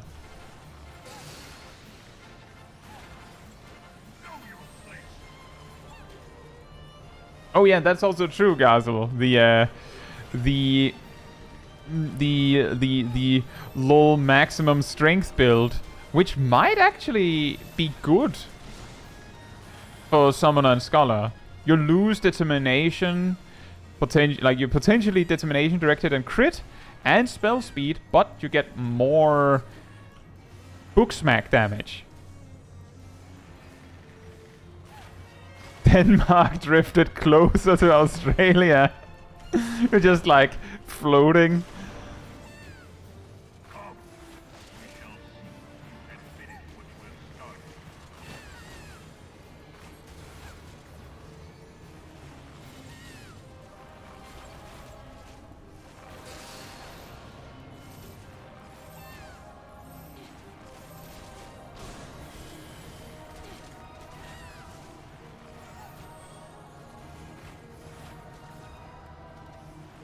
Point. Pum. Pew.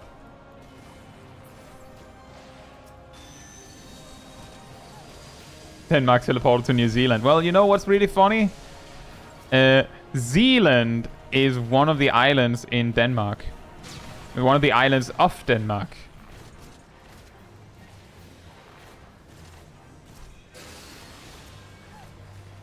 I don't know why we have Zealand and then an entire country is New Zealand.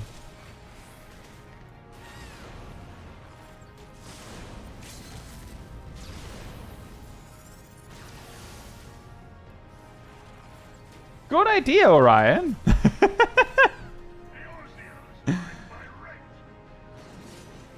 Finally, I found Old Zealand.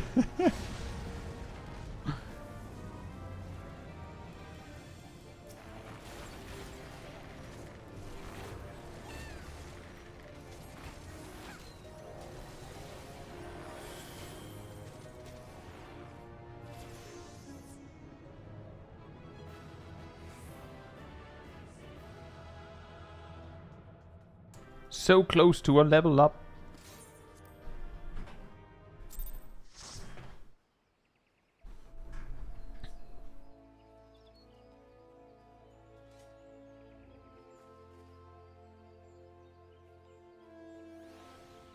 Nice catch.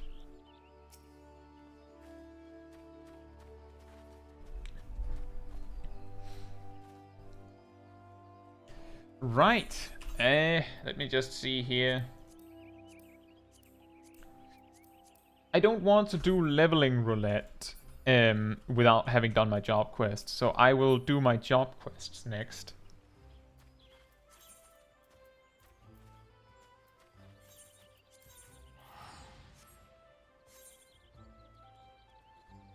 Also got Vince to 66. Nice.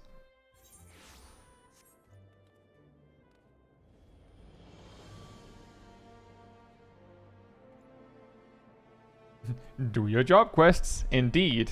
The only reason why I didn't do them was specifically because I was intentionally like doing all of the things where it was okay.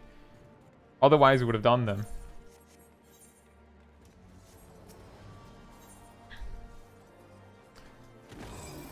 Here it is, everyone. Finally, we get the third song.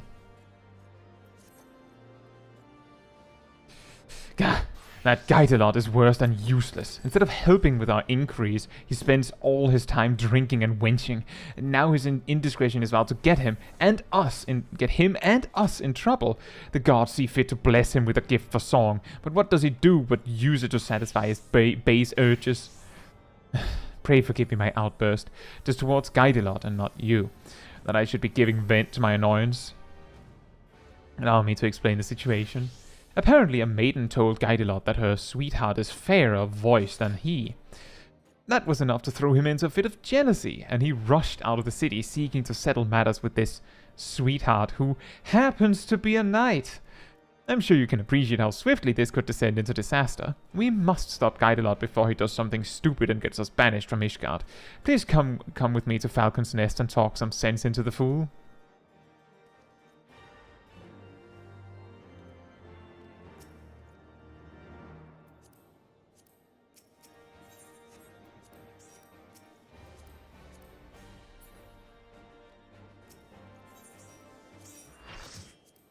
Oh, right.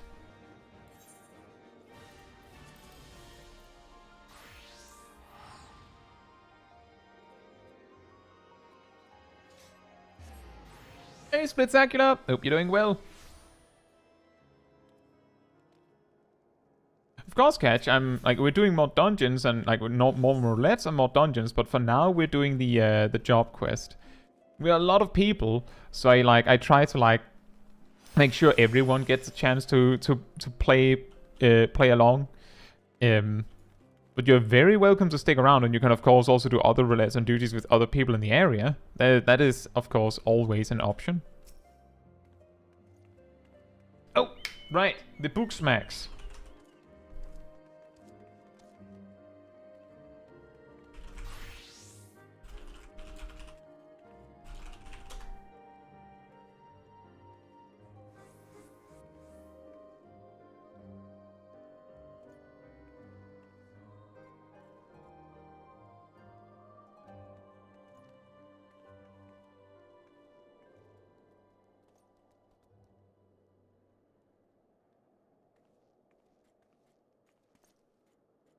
The knight in question is currently on patrol. Upon learning of this, Guidelot continued north into the wilderness to find him. I must add that the knight and his unit are late to return. It may be simply a coincidence, or it may be our witless friend has done something we'll live to regret. Whichever it is, we had best go and see for certain. I shall look for Guidelot around Gogagni. I remember having trouble with that one. Gogain? Mills.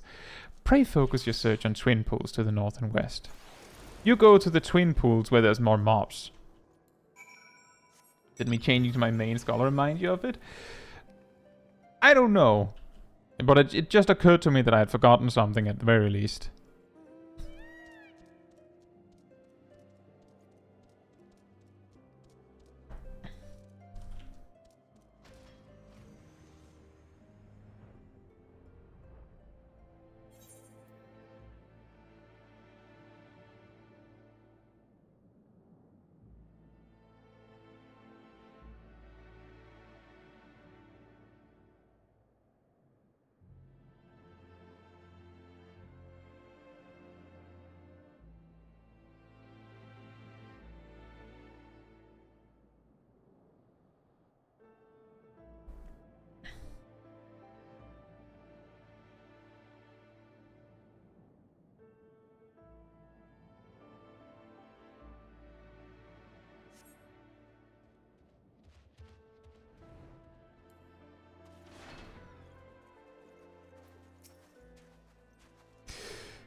Well, if it isn't Caetsu, come to join the revelry. I shouldn't doubt.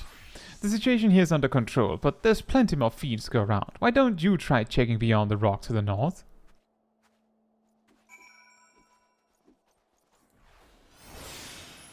Onwards to the rock to the north! Oh! Well, that doesn't look ominous at all.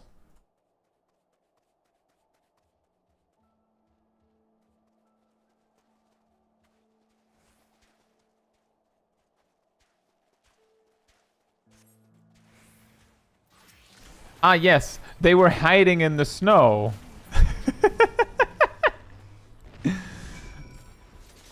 Like, we couldn't see them for all the snow.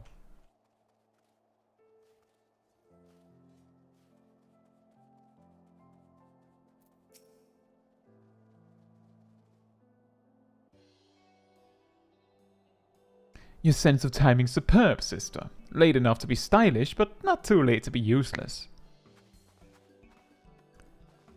Hey, Sanson! Who happens to be just late enough to be useless. What a coincidence. Caetsu, what has happened? Well, you're late. Guidelot did what? Why would he do such a dangerous thing?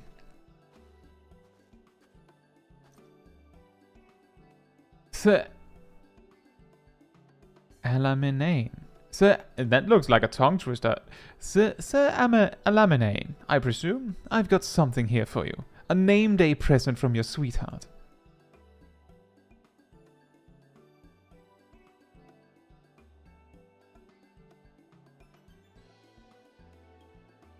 Looks like a full helmet. From Abby? Huh. There's a message attached to it. It's well and good to do your duty, but you mustn't forget who you're fighting for. After all, you're about to have an extra mouth to feed. My Abby is with child? Oh, alone he be praised. I am to be a father. From this moment on, I must live not only for duty, but for my family. Rushing out of the city, joining the battle against fiends. Fiends is maybe a bit much. It looked like random animals, Sanson. It was all for the sake of delivering the present and message? Aye, something like that. At the tavern I heard tell of a knight who's versed in traditional songs. I went to his sweetheart to ask about him, but the poor lass was damn near inconsolable, the way she was pining for her dearest Alaminane. What was I to do but go and find the bloke?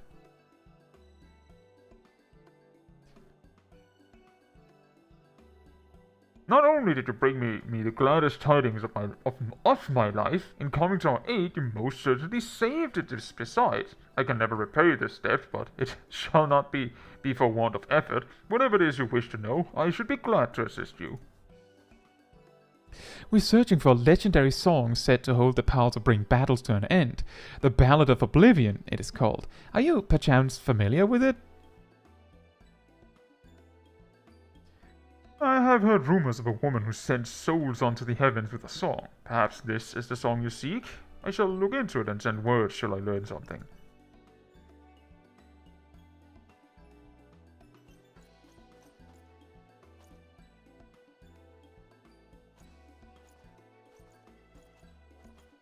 Hey Pendragon, hope you're doing well. Guide a lot. Just because this ended well doesn't mean you're excused. You can't simply do whatever you please. No? Whatever I please. I was adapting to the situation that happens to be sought after in a bard. An opportunity presented itself, and I grabbed it with both hands.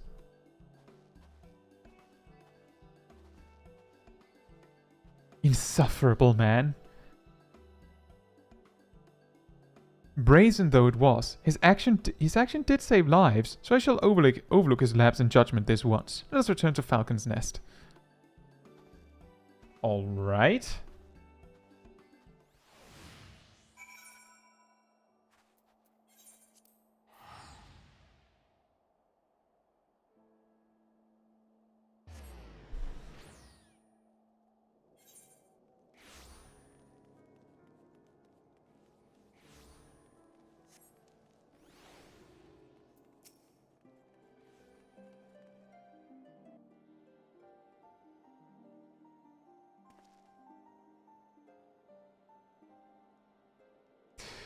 Lest you forget, we're a fellowship. Members of a fellowship work together. Do we have an understanding?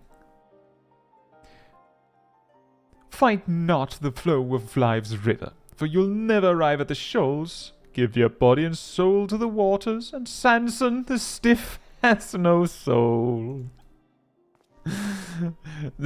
Just guide a lot, the mega troll over here. Stop that! I'm trying to have a serious conversation.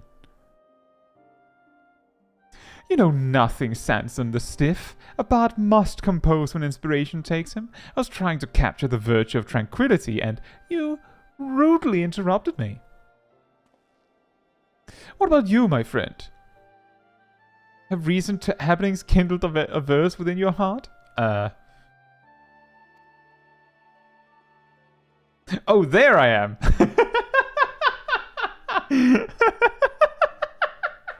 I was like, am I behind Samson? Where am I? Why are they looking at me like that? And they're just standing completely out of the picture, just with my harp, like, oh, me!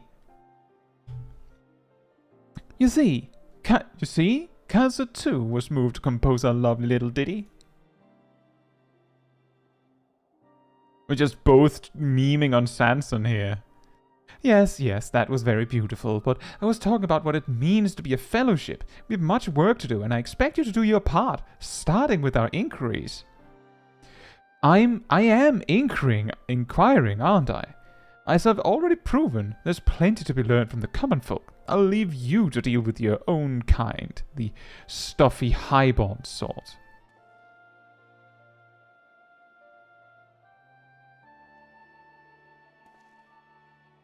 Isn't the Ellison the closest we'd have to the highborn sort? We haven't yet heard from Sir Alaminane. Until such time as we do, I shall continue my own search for information. As before, pray keep up your strength for the journey ahead.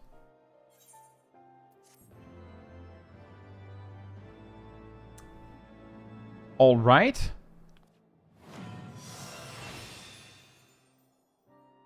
We learned a song.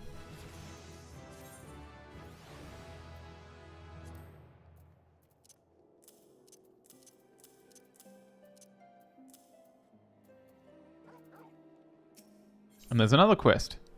Imperial Arrow. Sing us a song. Wondrous Minuet. Good tidings, Caetsu. We received information from Sir Alamanane regarding the Ballad of Oblivion. We also have this note where he's like, isn't it funny how I make you say my name so many times, considering how much of a tongue twister it is for you? Now we can send Kai to Eurovision. You'll recall the woman he mentioned, the one who sends souls onto the heavens with a song. She's apparently a soldier stationed at the Convictory. Let us go there at once. Guidelot, you're coming with us.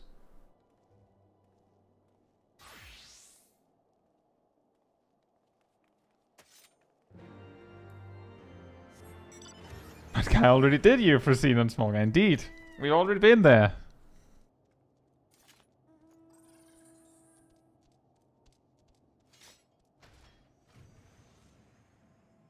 We're like a giant music troupe.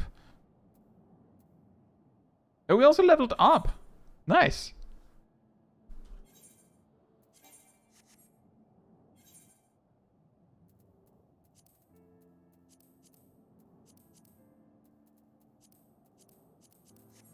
That's very nice.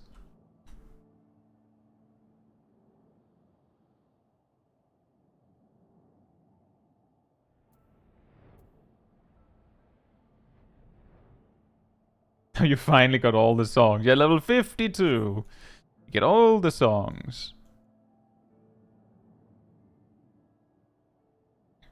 It's actually insane on the subject of like things you get as a bard. How incredibly massive of a gain it is, like Imperial Arrow. Like how big of a deal it is for the job when I think about it. We've found the soldier, Caetsu. Elaine is her name. Alas, though she admits to singing the song, she refuses to teach it to us. Guidelot is doing his best to coax it out of her. For once, his way with women may serve an honorable cause. That's the spirit? Oh, she has the same hair as my main. It's just pink.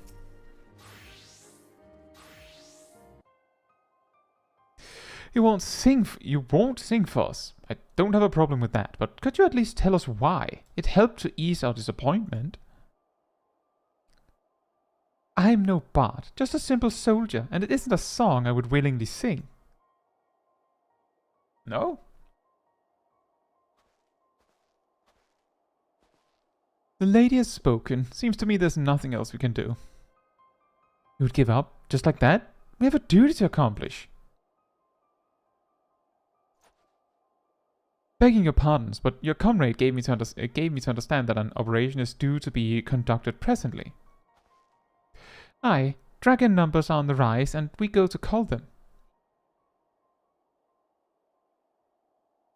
If you're not averse, we would lend you our aid. The operation would be better for the extra hands, and should you have occasion to employ the song in battle, we would be able to hear it.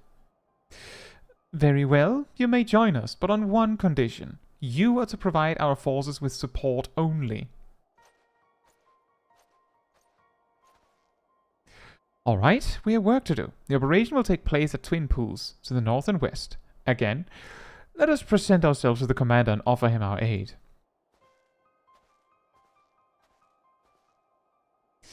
And he throws a hissy fit when I do something spontaneous. Well, let's make ourselves useful, the only way a bard can.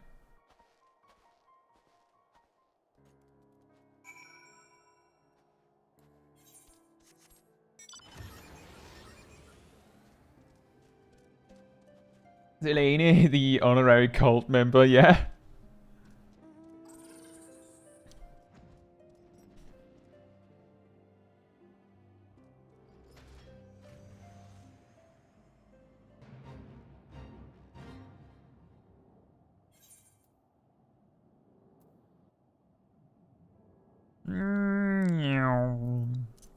Oh, grape juice.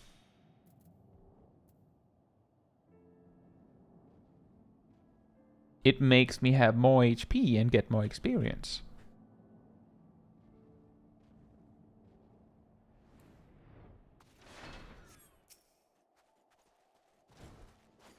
You would join us in the call. The Holy See thanks you. Seeing as you are skilled in the bow, you may help us by thinning out the beasts. I shall mark a spot on your map. Pray focus your efforts upon this area. I shall remain close by, in case you have occasion to employ the song. Bruh. Do as you will. Just see that you do not overreach yourself.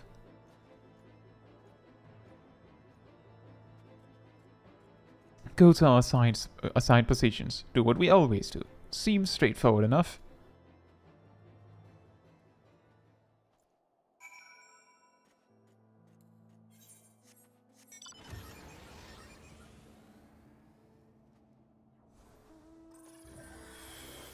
The magic school boss.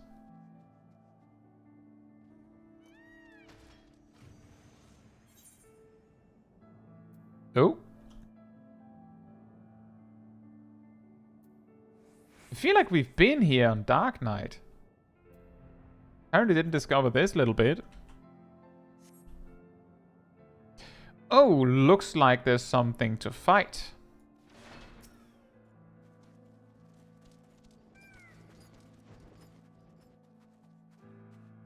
Dun dun dun dun dun dun dun.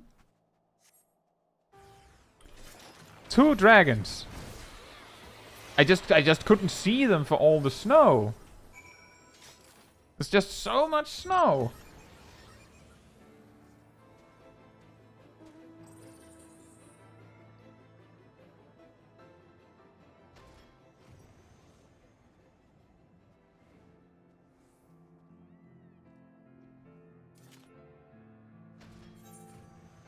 They weren't even white.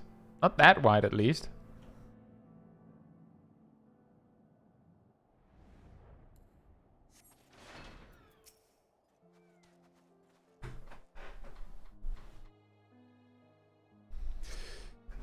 Not once did Selene perform the song. And though the operation itself was a success, her people suffered heavy losses. Farewell, my friends. Your sacrifice will not be forgotten.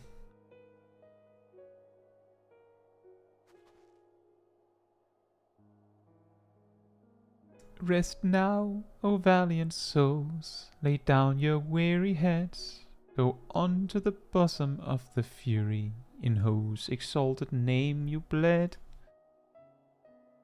A requiem? The song to send souls unto the heavens. This is what it was. Wah.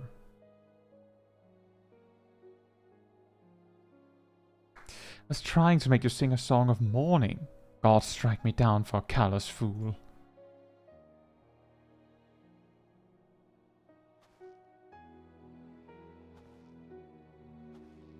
I'll salute behind you. For once, Sanson has it right. Let's show our respect to Selene's fallen comrades. Oh, you're saluting the comrades. Fair enough.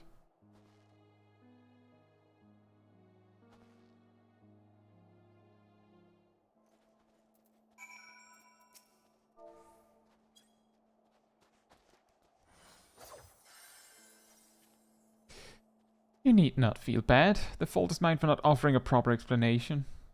Men fall far too often in this war we wage. Yes, this war we wage. Wishing to spare myself the pain of loss, I've kept my comrades at a distance. Yet I always find myself racked with regret that I didn't reach out to them before they were taken. Aye, far better to taste pain than to live with regret. There's no need to deprive yourself of the joy of friendship. I won't. Not anymore. I shall learn to savor the time I have with my comrades, as should you.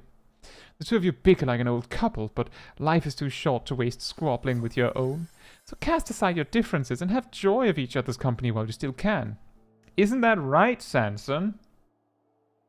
As for the requiem I sang, it was taught to me by a scholar of Ishgardian history. If there's a man alive who knows the song you seek, it will be he. Sylviel is his name, and you will find him at Tailfeather. I suggest you pay him a visit. I take my leave of you. Happy Saturday, Fernando. Hope you're doing well. Let us go to Tailfeather as Elaine recommends. This Sylviel may know the song, and failing that, he may at least be able to direct us to it. It's the fervent desire to aid our comrades that bestows our songs with power. It makes me wonder what sort of desire is needed for a song that destroys all.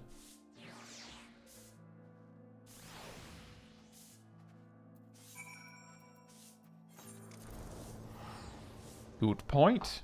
Why is it specifically we need a song that with the power to destroy everything as a reason to have bards in a war regiment?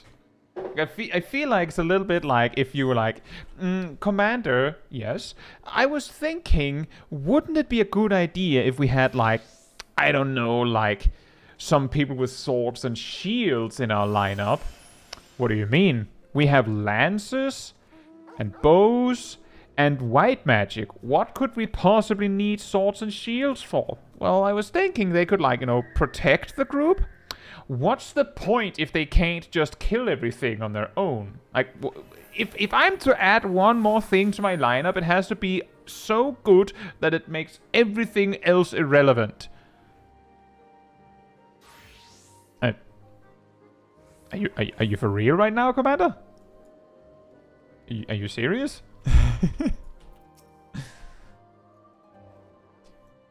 It appears Sylviel is presently afield on one of his surveys. We must await his return. Tell me, Caetsu, what thoughts have you on Selene's inner struggles?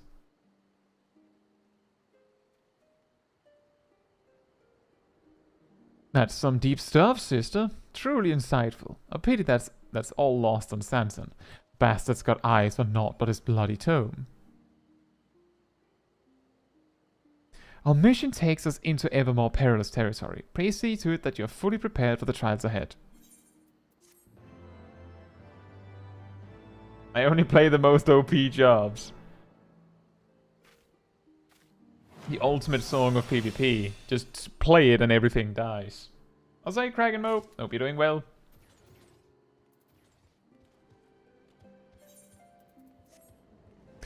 Right. Back to Gridania we go. Sword and Shield, we aren't playing Pokemon, are we? What is this sword you speak of? And shield, what are those? Well, you know, like a sword is like imagine a spear, Commander. Yes, right, a spear, yes. But like the tip is longer. Right? It's like a halberd or something. No, well, kind of. Like, so like it's more like for slashing instead of stabbing. What? Okay, yeah, I'm still with you. And then the like, you know, the stick part? Yes. We remove most of it. That's absurd. Why would anyone do that? I don't know, Commander, but it works for the people of Uldar, you know? The gladiators? Oh, is that the thing they're using? So, what about this shield you speak of? Right, so you know, like a plate chest piece. Not quite. Right, so you know your chainmails? Yes, sure. Right, so imagine you made like a plate, you know, like to eat from. Out of metal like that. Sure. And then you made it bigger. Okay. And then you put like a handle on it. So you can have it in your other hand, so you can block attacks with it. But why would I do that? Well, if you don't have a large stick to hold with both of your hands, because the stick is very short, so you only need one hand, then you have a free hand. That's absurd. Why would anyone do that?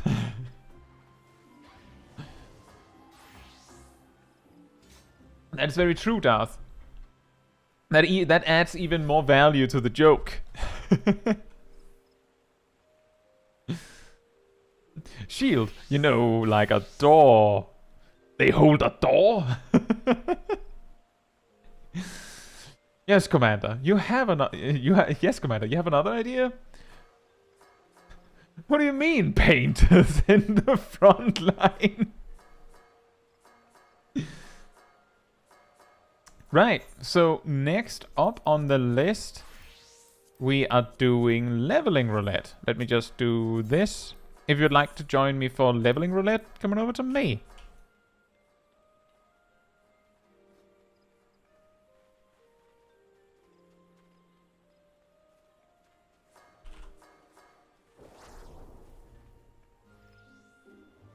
Mm.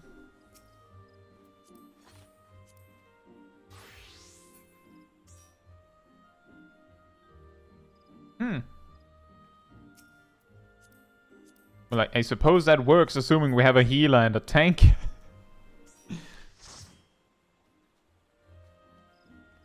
We have more people coming over now. It makes it a little difficult for me because I wait a while to make sure that I don't have to take back seas. But I would take. How about next? We're probably doing, I guess, the Airy after this one. Then we can bring more people. Do we? I think we might be in the situation of we don't have a tank again. Is that right? Is that actually right?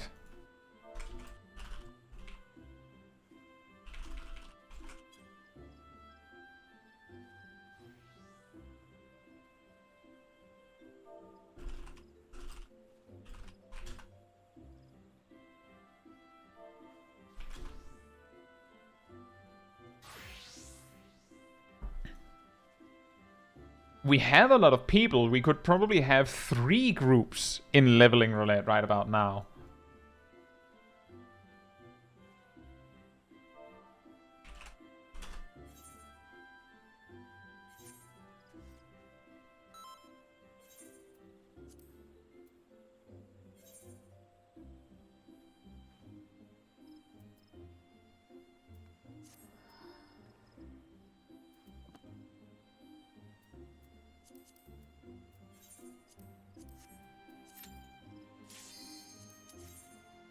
I wish I could bring everyone. If only I could. And I keep forgetting to fix my portrait. Oh, the Airy.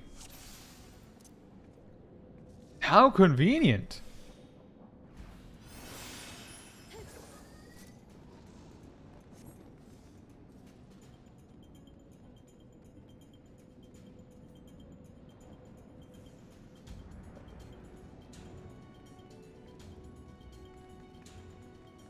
You know what, that's understandable, Rust. It says I won't pull big, got 300 to 400 ping.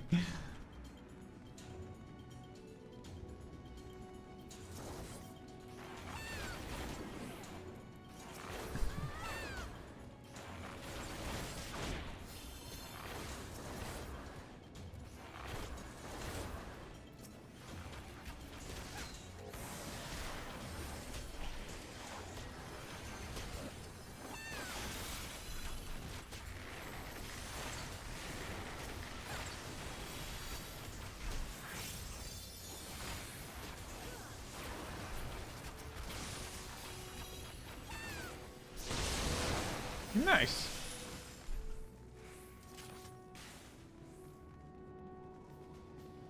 Yeah, that is very lucky. Especially when we have 2 players that are level 50, that were literally level 55 for this.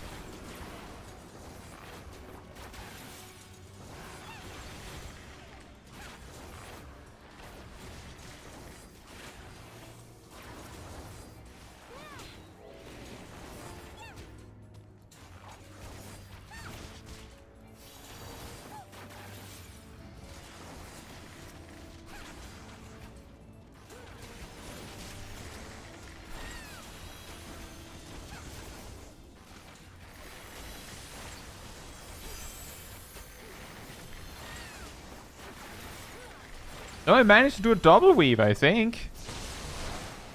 Is my connection actually becoming more powerful? Wait, wasn't that a big pull, technically?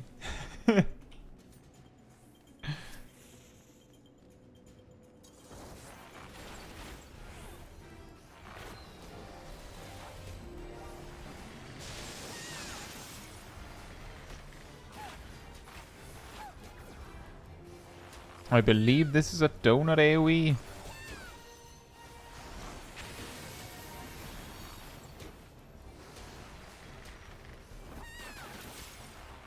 I think that is that the line?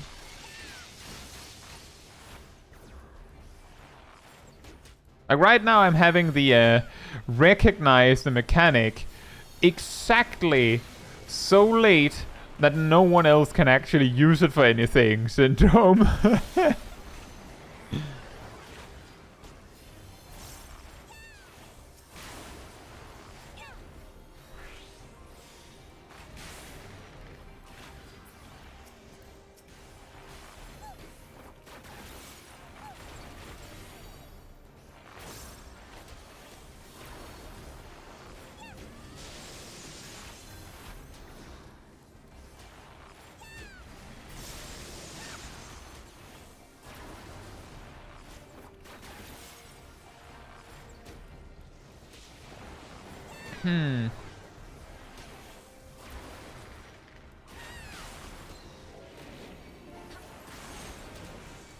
That's really late. Is this the first time that mechanic came up with the purple line? It's supposed to show up way sooner.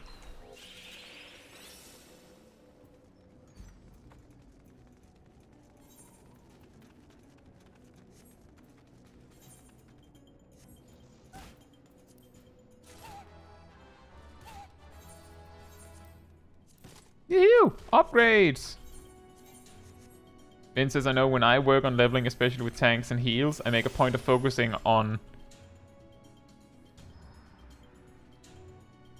AIN?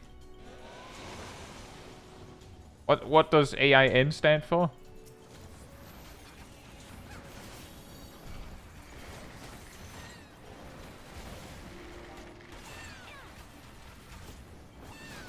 Oh, adventurer need. Right. It's not a massive amount of XP bonus, but hey, like if you can do that one, it's of course better than not doing it, right?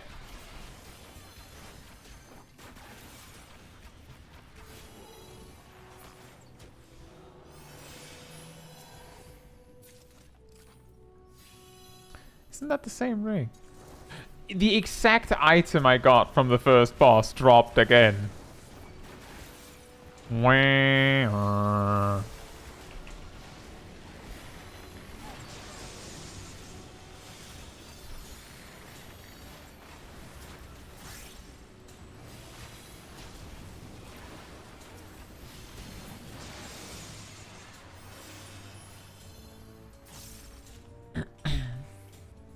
They will probably be the only tank and healer in need once Dawn Trail hits. That is almost a guarantee, yes.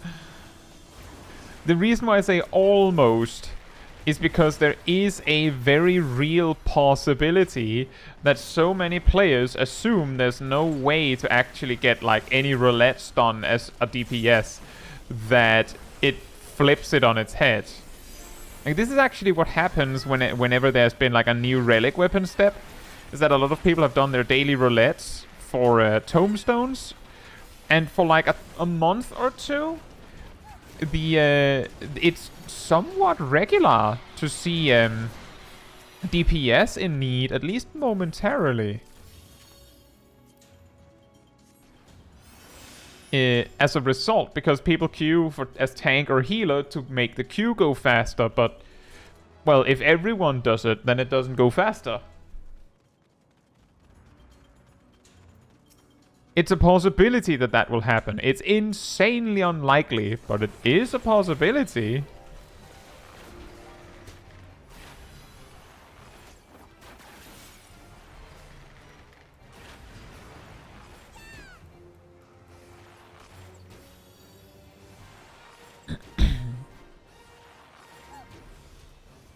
Yeah, you'll probably have to do that, Darth.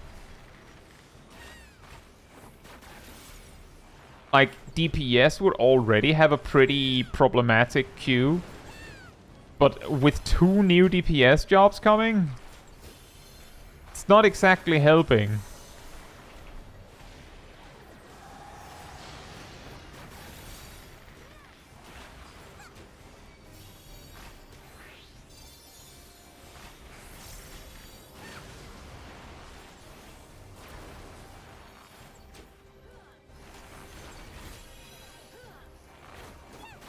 I made it!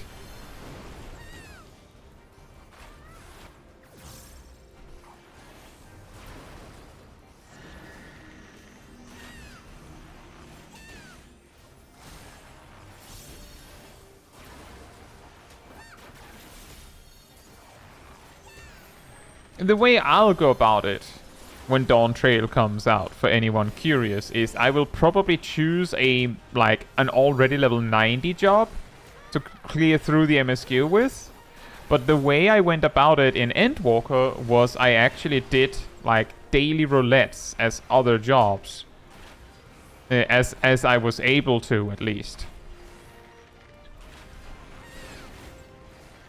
And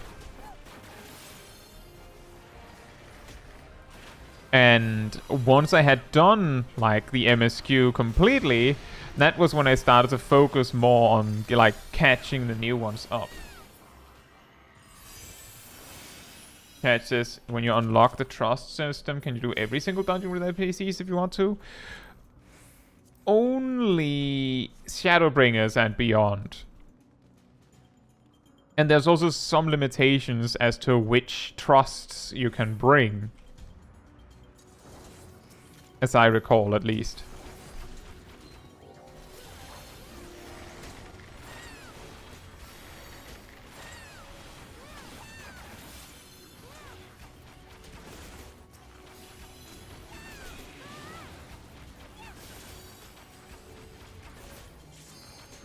There's also the part that you still have access to duty support, so you might not actually want to do trust.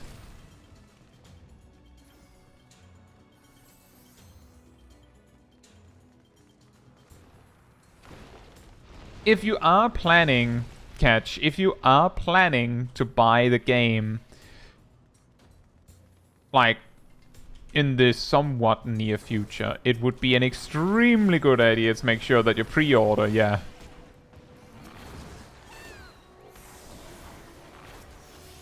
Because then you get the earring.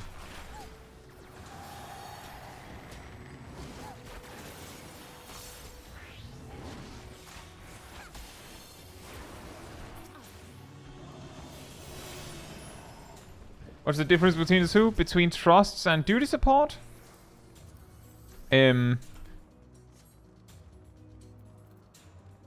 Trust? Well, duty support is, you know, you get like... You get to choose between the NPCs that are available when that duty happens to happen in the story, right?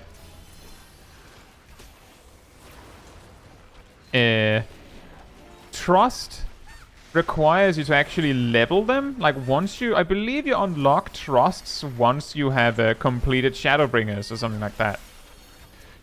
And then the NPCs, like basically you have the Scions. Right, you get the Scions at level 71, and you have to level them up to 90 or like as you go.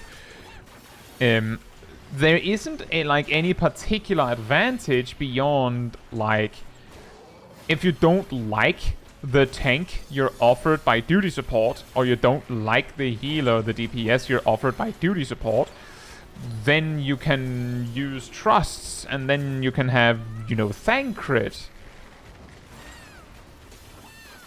And he can yell, "My turn!" and all that. It's great fun. But in terms of like actual power, I genuinely don't know if the trusts are better in any way than duty support. I've tried to look into it in case it does make a difference for Dawn Trail, but I don't think it makes a difference beyond you being able to have like a consistency in that you have the same group all the way. Or like mostly the same group.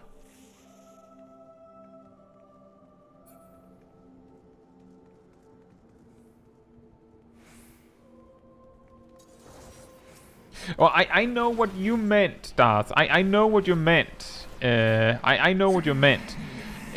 I just also know that that was not the same thing that someone else meant when they asked.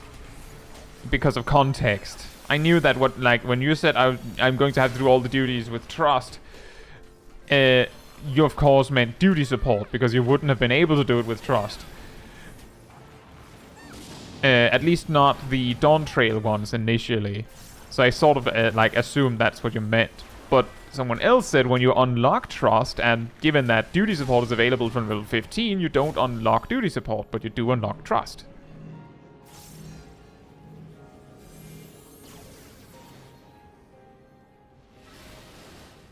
But yeah, duty support and trusts should be like same in that benefit catch. In that you can take your time within everything.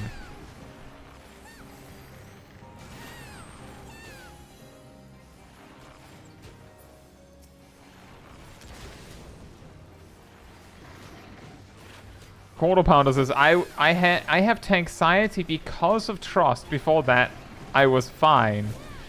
The trust system gave you tanxiety?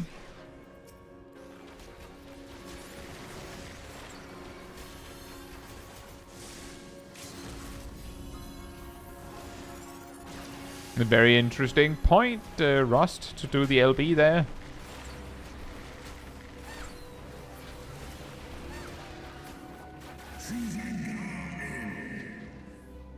I could see how that would give you tanxiety. I actually did a trust run earlier today as warrior, by the way. And the NPC healers, if you pull big, they really let you drop low at times.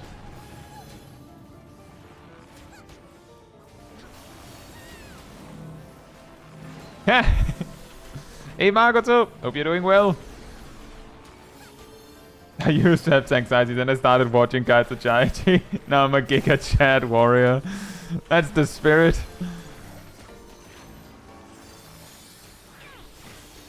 Nope. I believe that. Nope, not a multi-stack. Okay, weird.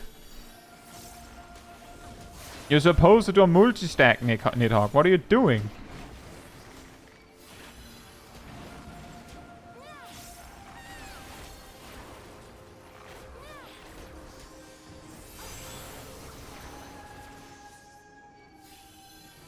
NPC healers are terrible at keeping up sometimes. Yeah, but part of the reason for that, I think, is because due to how they're designed, they're just casting Cure 2. Like, if you drop super low, you're like Ast is not going to cast Essential Dignity if it's an NPC. It actually gets even weirder, because if you're a healer, right? I noticed this when I was making a video about tutorials in Final Fantasy XIV. If you're a healer in Sastasha, in duty support, if I remember correctly, the tank will use a potion if it drops low enough. Which genuinely means that if you only pull one pack at a time as a healer, you might sometimes, even if you don't attack, you don't do anything, you just pull the pack and watch the NPCs go ham, you might have to cast Cure 1. Period. As in, you might have to cast Cure 1. It's not even a guarantee. It's a possibility that you might have to heal the tank once. In a blue moon. Which is really funny. What is also really funny is that actually reminds me that when I did that test, I discovered that my white mage synced to Sastasha for duty support. I believe my Cure 1s healed for like 220? But when I then went into the same duty support Sastasha again, as tank myself, I had like 60 or 70% more HP than the duty support tank had. And the Conjurer duty support character healed for 110.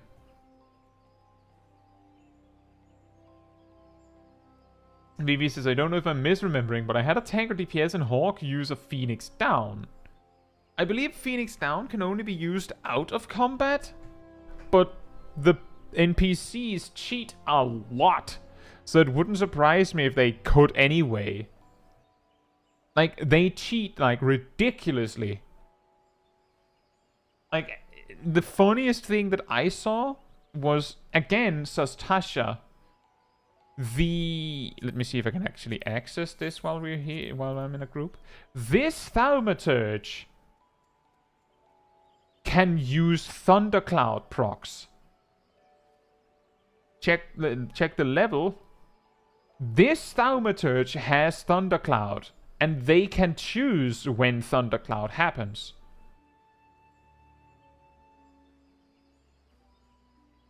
And their Thundercloud also hits like a freight train for some reason. The only problem is that for some reason the NPCs just don't choose to use their cheats until like the fight has gone on for a bit. But this Thaumaturge has Thundercloud procs.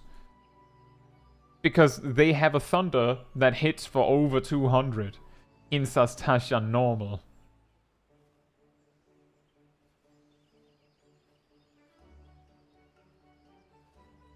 It's really, really funny that they cheat so much. I believe they stopped cheating, or at least they cheat in different ways as you get to Shadowbringer stuff, where like it was like the NPCs were designed alongside the duties. And what I mean by they cheat in a different way is that Alize has resolution in Tower of Zod. She has resolution in Tower of Zod, which is a level 90 action. Also, she has a special fancy schmancy limit break for Mage, which is a line AoE, as her LB2.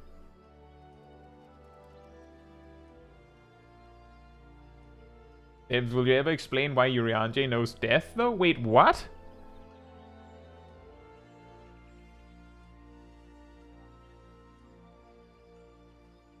Darth, do you mean Shadow Flare? I think you mean Shadow Flare.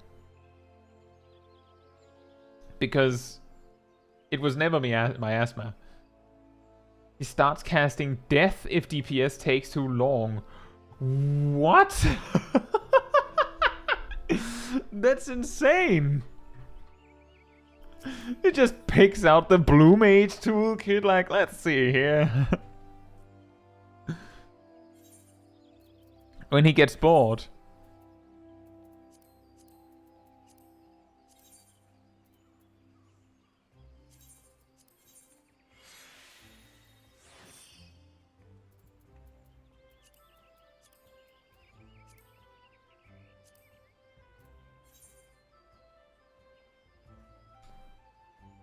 Darth, that is Shadow Flare. That is Shadow Flare. I don't know why. I have never... Like, you're the first person I've ever heard mistake it for miasma. Miasma is a single target dot that had a cast time.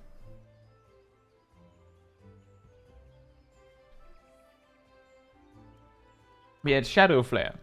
I'm sorry that people have tricked you, though. Hey, Ham and Traverse. Hope you're both doing well. Speaking of well... Oh yeah, the squad tank uses flash, right? If it's a gladiator. I don't know why I checked around my barn. We've kind of run out of the roulettes that work for leveling. So now we're just doing the Aerie.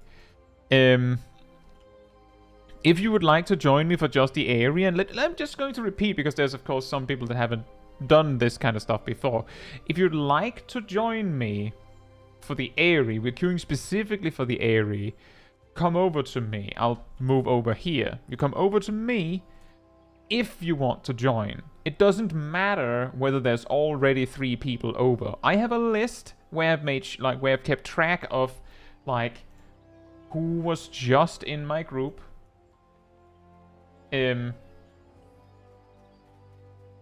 So that like I don't bring the same 3 people all night. So you just have to come on over and then I'll try my best. Let's see.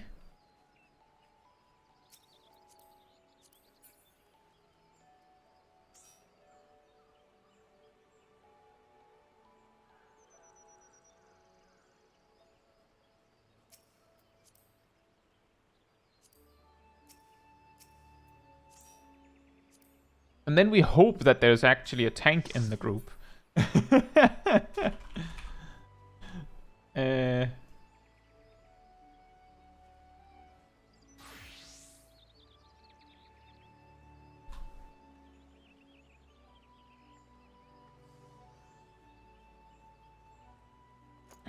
says I would know the name of the ability. You know what's even more unfair about those Arcanist stuff? In A Realm Reborn, Shadow Flare had like a 3-second cast time and an enormous MP cost. But I believe the squadrons were added in Heavensward. I'm not entirely sure of the exact timeline, but by Stormblood, Shadow Flare was a cooldown, as far as I recall, and an ability, so you just went and it was there. That's the reason why the Arcanist can just go and use it, but it was a level 50 action, and now you might start to see why there's a problem, because they're using Shadow Flare at level 15. And they're spamming it, as far as I remember. Like, they'll just cast it again if you move out of it. Imagine if ninjas could do that. They just go, and then the Dotson just moves to the tank.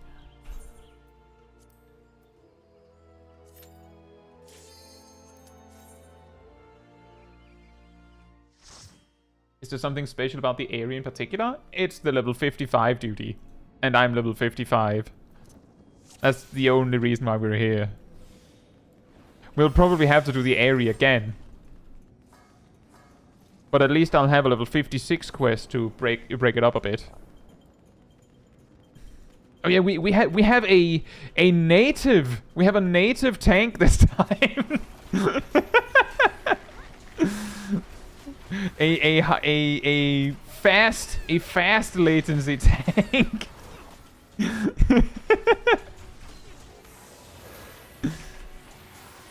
I think.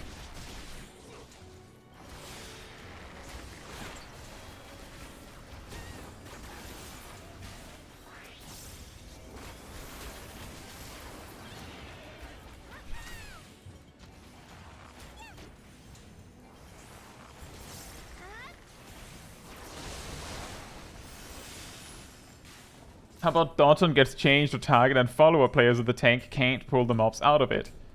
That is a good idea. Just make Dotson into like a sandstorm that follows someone.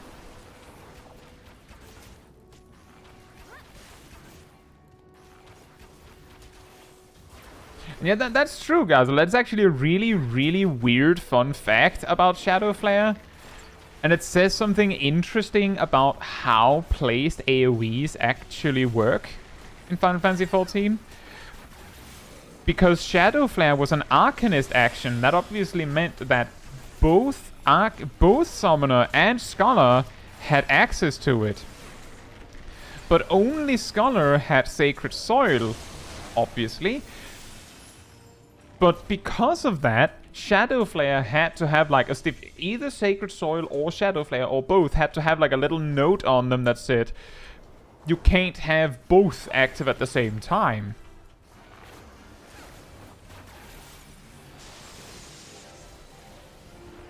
Because you could only have one placed AoE. Alright, Rust. Have a nice evening to you as well. Also, hey, Traverse. Hope you're doing well. And by them saying you can't have Sacred Soil and Shadow Flare up at the same time, they're basically saying that it's like an entity you can only have one of up at a time. Which gives like a little sort of peek behind the curtain, right? Because there has to be a reason for that. And the reason is almost certainly because like it's programmed as something that means you can't have two of them.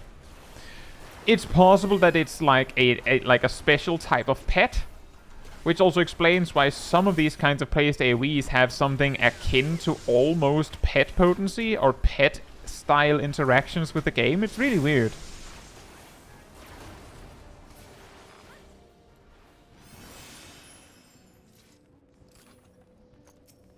Vivi says, I wish they'd done more job splitting from one class. It would be interesting. I would guess if they hadn't done the thing where you needed like part of two classes to make a job originally, there's a better chance that they would have made it so that maybe they had less classes and then just more jobs that it could split into. Like, that is like an alternative way they could have gone. Kragenmo says, I just got out of leveling roulette 4 voyages. Ha! We have 3 here.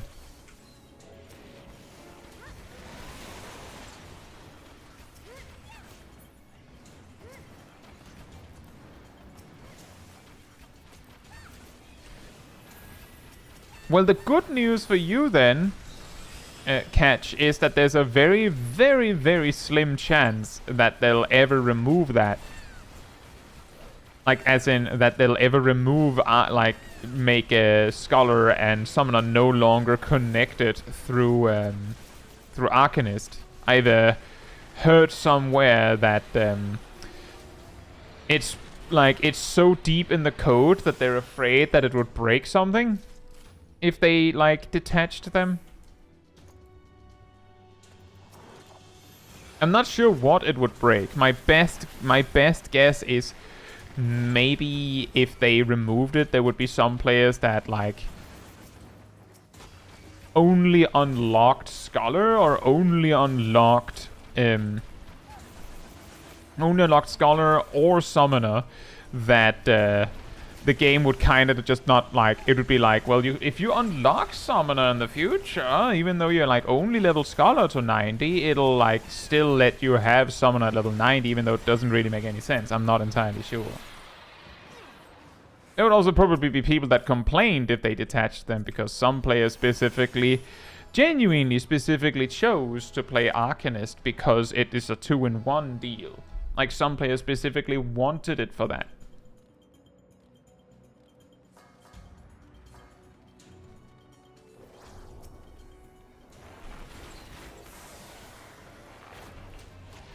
I personally can't remember if that was the reason why I chose Arcanist in the first place.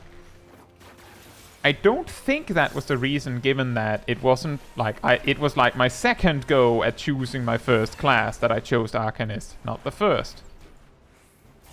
Carbonara code. Somebody touch my spaghetti code.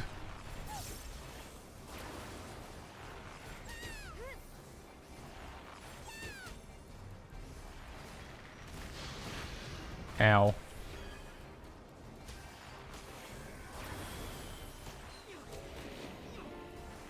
I did not mean to press that. I meant to press this. It's the new strat. Quick knock on a boss as your dot is running out.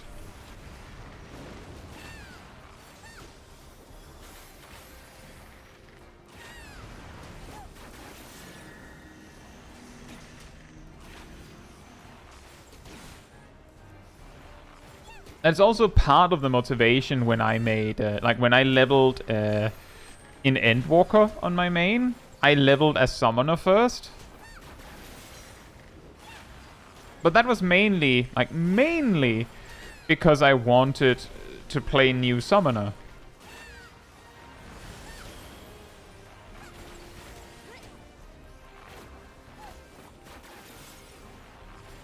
And then it was just like coincidental, then I also had Scholar. You know what's the saddest part, Gassel? I am level 56 now, but it's a job quest, so...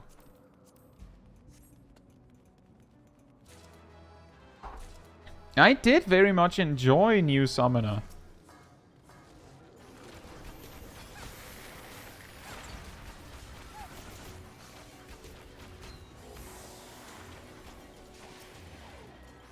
Despite the amount of people that were mad that the job was made easy mode or something. I like it.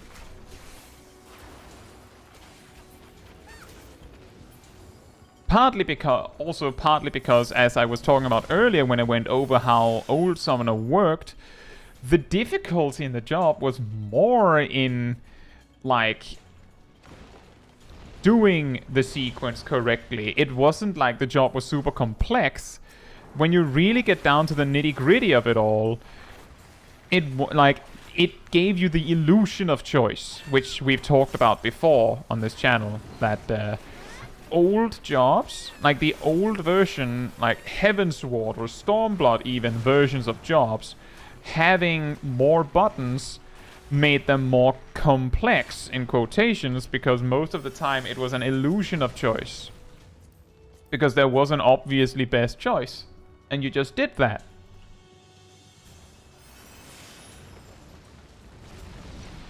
And then again, some people will then argue that having the option to make the right choice is nice, which I can agree with. It feels better to, like, make the correct choice when you know that there were options. Where in Endwalker, jobs are much more streamlined, so there's usually, like, one option that is reasonably obvious to the point where you might even feel bad for guessing it wrong if you guess it wrong. If you're playing jobs quote-unquote perfectly in rotation, all the things are illusion of choice. I know what you mean by that, Yazel. I do know. What I mean is that in Stormblood, for example, as a tank, you had the choice to use either stance. You had the choice to use your enmity combo or your other combo. But unless you actually needed the enmity or the defensive value of the tank stance or the enmity combo, you shouldn't use it. So it led to this illusion of choice. You don't really have a choice. If your group knows how to handle their enmity, then you can use the damage stance and more of your damage combos. If they don't, then you don't. And that's it. That's all. That's all she wrote. So, like, it didn't really, like, there wasn't really a real choice, because there was one correct answer, and it depended, just in this tank example, it actually depended more on your group than you.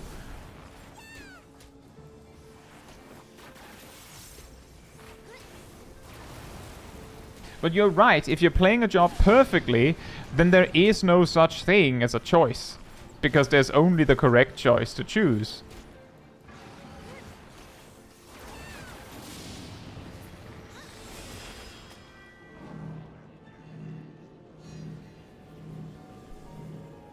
I also agree with that, Hauptson. I think part of the reason why people were, like, the thing is, the people that say that they are mad that new summoner is Lemao brain dead whatever job. I don't think what they mean is that all jobs have, like, well, some of the people that say that don't mean that all jobs have to be super complicated. It's mainly that, I think we've talked about this before, but it's more so that we can have simple jobs, but why did we have to remove a complex job to add a simple job?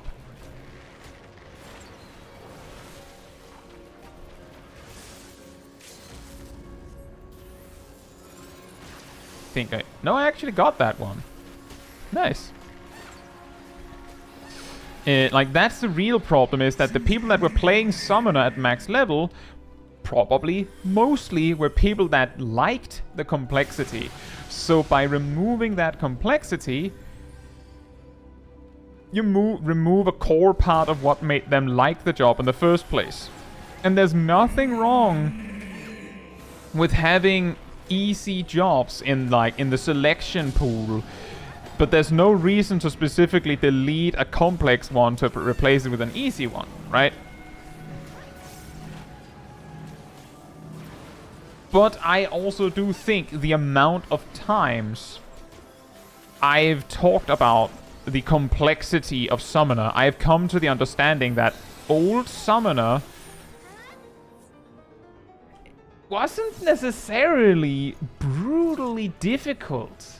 Like, it wasn't like the nightmare challenging job that sometimes people make it out to be, it was more like very punishing. It had a, as people usually described it, it had a 2-minute looping rotation. And optimally, there was not really very much deviation.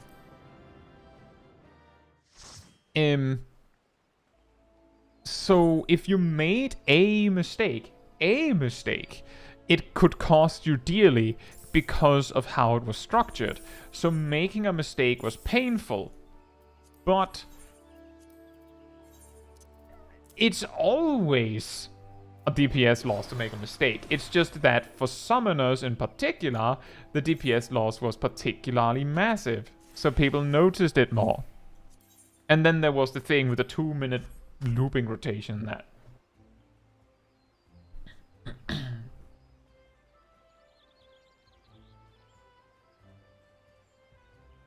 Let's see. Right. New job quest. Since as if they changed Summoner back again, I know I'd be mad. And see, the weirdest part about that is that other people would be happy about it. That's part of the reason why the real problem here isn't with new or old Summoner. The problem is that those two jobs are so distinctly different that they could probably both have existed and it would be fine. But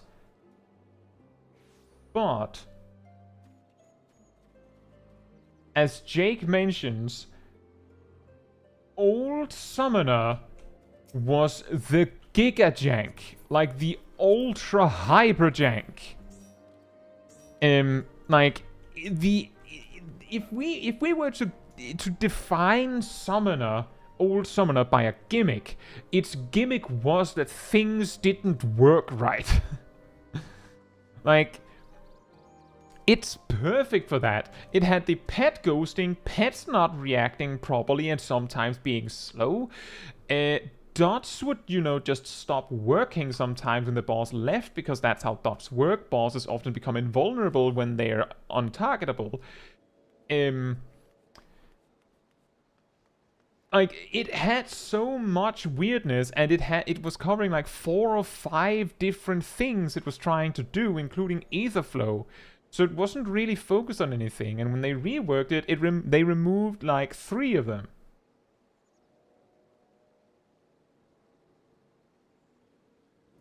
Alright, Derby, good night. And that is also true, guys. Like, that's again the thing, is that when they make a major change to a job that significantly changes the feel of it, it gives also the feel of, couldn't we have had both somehow? But specifically because Summoner was this janky, I genuinely believe that part of the reason why they decided to rework Summoner was because they came to the conclusion that they couldn't make it nice, right? Like, they couldn't completely fix the jank. That's why when they remade Summoner, Searing Light was a buff cast by the Carbuncle. You might recall now that it isn't anymore. This was changed within like 1 major patch, because your Carbuncle having more than a single objective, and that objective being Radiant Aegis, that more than one could lead to pet jank. 1 objective beyond defensives was too much. Dragon Nose says, so it used to be tanks adjust. Kind of. And that's actually really funny, because that actually meant that back when Enmity mattered, it wasn't actually the tanks who cared, or should care. It's actually everyone else. The tanks just had to adjust to it, as you say. Arlisfeld says, I only started playing late in 6.5. I've never known Old Summoner, but all I know is that Squadron Arcanist deals a heck ton of damage with Shadow Flare.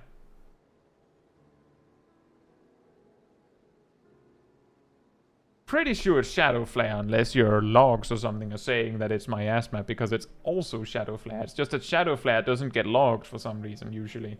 It's really weird. Oh no, we need to give this mess another 10 levels of ability somehow. Indeed, and I think that's also part of the reason why they're reworking Ast and Dragoon. Because they, like, how do we add anything to that mess? And yes, that is correct, Gazel. It is perfectly normal that it works like that. That's also why I was confused when I almost killed the boss in Amarot with Mortal Flame while the boss wasn't even targetable.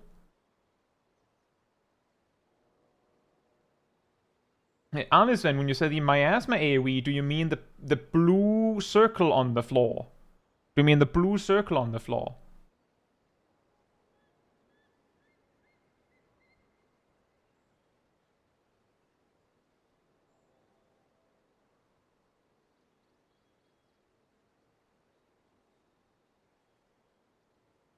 You come at a good time, Caetsu. Silviel and his expedition are due to return any moment now.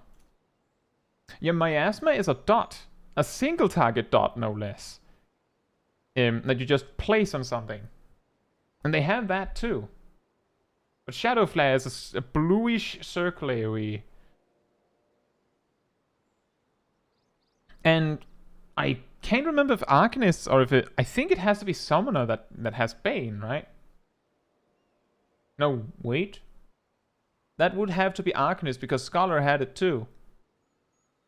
And Bane allowed you to spread miasma and bio. Help, for God's sakes! Someone said from off screen. He has a sword and shield! Have you seen this before, Sanson? Can you believe it? How do they make it work?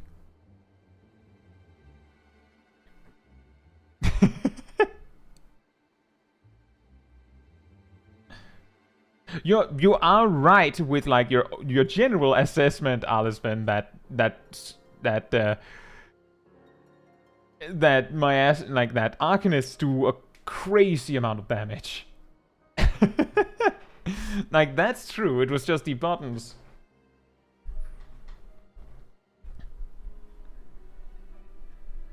Hear my tale, I beg you! A group of us were surveying ancient ruins when we stumbled into Nath territory. The creatures took us captive. I was the only one who managed to flee. It's because of the shield. Tell me, is the leader of your party a man named Silviel? How did you know? But yes, I'm his hired sword. Not very good of a sword, then I ran back to Tailfeather as swiftly as my legs could carry me, but no one here is willing to help us. And why the hell's not? Going into Nath territory is tantamount to suicide. They warned us, but we ignored them, think we could manage. Oh, how wrong we were. Yeah, well... They're the people in need, Caetsu. Are we going to ignore their plight? Or are we going to lend them our aid? We can't abandon them. Huh, that was just a rhetorical question, but thanks for humoring me all the same. Aye, we'll go and rescue these people, and I'm sure you'd be no less enthused even if Silviel weren't among them. As for you, friends, while we're off saving your employer's ass, I want you to tell the craven bastards here they're a bunch of craven bloody bastards. That's pretty good. Good night, Jake. Needless to say, I'm coming as well. Let us begin by scouting the entrance to Lotha's Nath.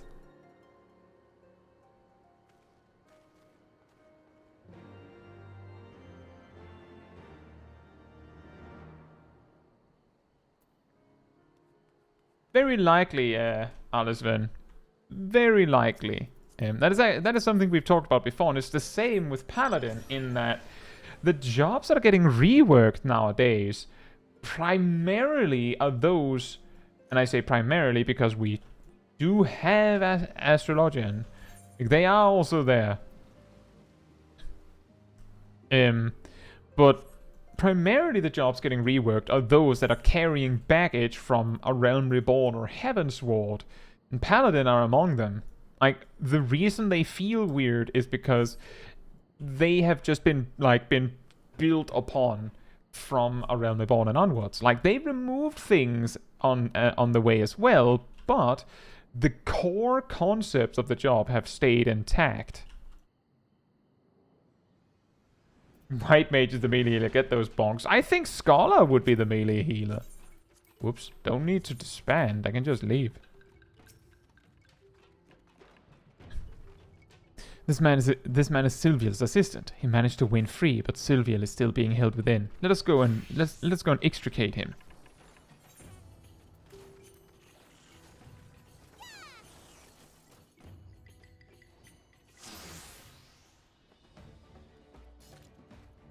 All casters are melee. Even 1 damage every 10 seconds is damage. You're right.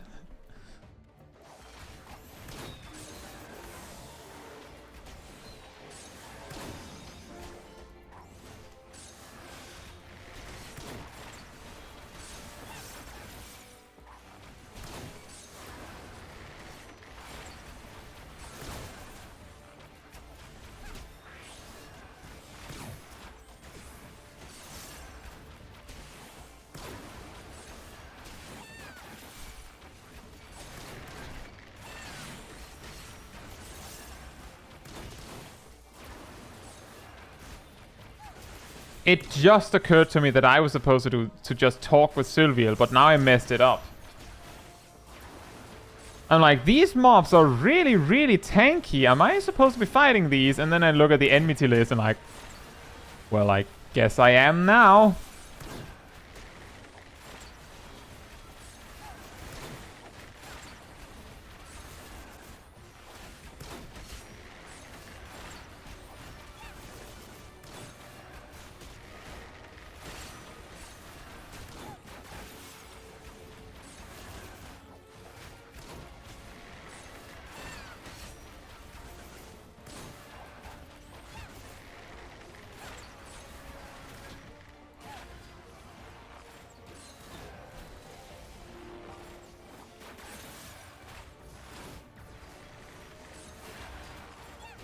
Also, hey, Malcolm.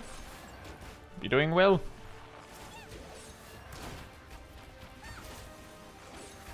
Alright, Arnesven. Thank you for checking in. And yet it is hard because there's people all around the world. And that, like, the time I've set to start streams is like a time where at least no Europeans can hang out, like can come and hang out. Like for the most part, people are home.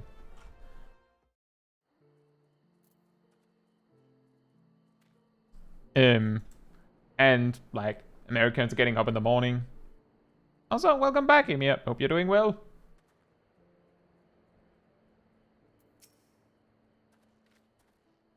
Are you alright, Master Sylviel? Aye, a little shaken perhaps, but otherwise whole of body. A statement I am able to make thanks to your timely arrival. May I ask the names of my saviors? I'm Sanson, of the Order of the Twin Adder, and my companions are the bards Caetsu and Gaidelot. We three are on a journey to find a legendary song, the Ballad of Oblivion, it is called, and we were given to understand that you may have knowledge of it. But this is not an ideal place for conversation. Let us first return to Tailfeather.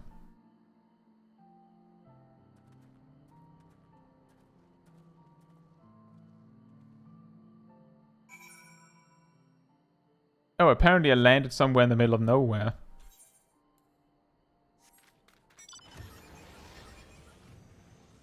People still over there? They are. I returned. Who became the leader?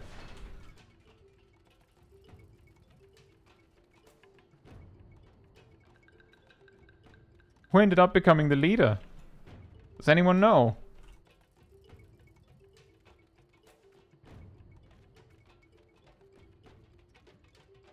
Hello? The leader's disc. Is that possible?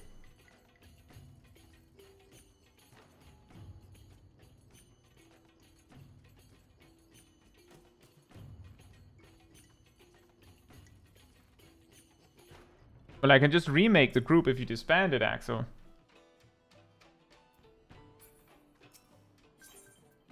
That also works.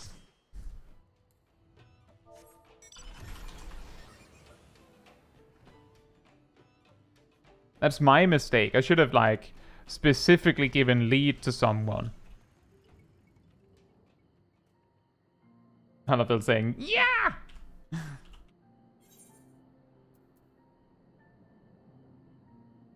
If I remember correctly, I'm pretty sure Dragoon is one of the jobs that don't get that noisy in combat. Malcolm says, what's your group for? We're just doing a job quest, and we're spamming dungeons otherwise. And whenever I do a job quest, I basically invite people so that they can follow me along if they want to. So technically the group is for nothing.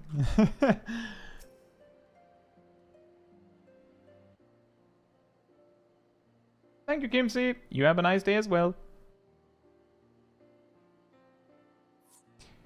This hunter here wishes a word with us. I won't keep you long. Just wanted to say thanks for waking us up, that's all. Tail feathers made up of folk who come here seeking their fortune, you see. And such folk tend to put themselves first. But most of us are ashamed we didn't lift a finger to help them as we're in need. And we're determined to do better from now on, to be sure. Getting called craven bloody bastards stung at first, but after the grumbling died down, none could deny that it was the truth. And that's all I wanted to say.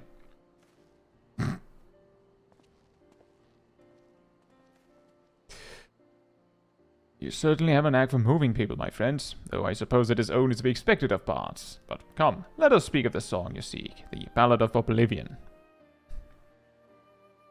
Curthan legend speaks of a saint of song in the heavens. This saint is an individual with transcendent mastery over poetry and verse, and it is said that he can bring a battle to its conclusion with a song. As for being in the heavens, I suspect it is a figurative expression, but I cannot say for certain at this juncture. I shall investigate the legend further. A small gesture of gratitude for having saved our lives.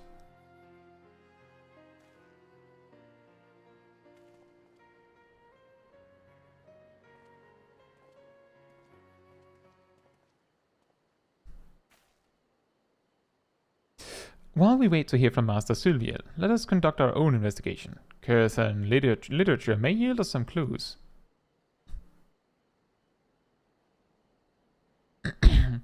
If you ask me, it sounds like naught but a fairy tale. I'd wager that heavens is just a metaphor for a natural phenomenon. We've hit a dead end. I say we return to Gridania for now and look for other avenues. And if you ask me, I think it far too early to draw conclusions. I, for one, mean to continue searching until I find a definite answer. If you wish to abandon our mission, I'll not stop you. But know that you would be judged a deserter. You would lose your place in the God's quiver, and that would be precisely what your superiors had intended. Look, Guidelot, you of all people must know the true reason they chose you for this mission. They wanted you out of the way. Your skills had naught to do with it. And it isn't so different from me. I was a thorn in their side, demanding cooperation when they were loath to give it. They were pleased to be rid of me as well, yet naught would please them more than for us to come back empty-handed. That is why we must succeed. That is why we must find the Ballad of Oblivion.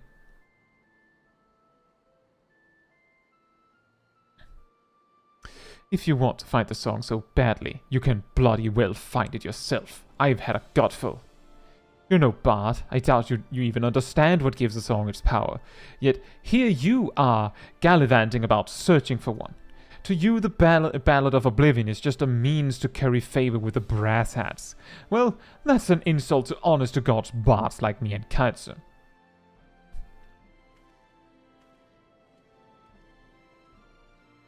So... Oh God, what have I done? I did not mean to be antagonizing. Though my pride won't let me tell him this, I know that Guidelot is a truly exceptional bard. With his skills married to my unit composition, I had hoped that we might prove our detractors wrong. Alas, my words failed to convey that intent.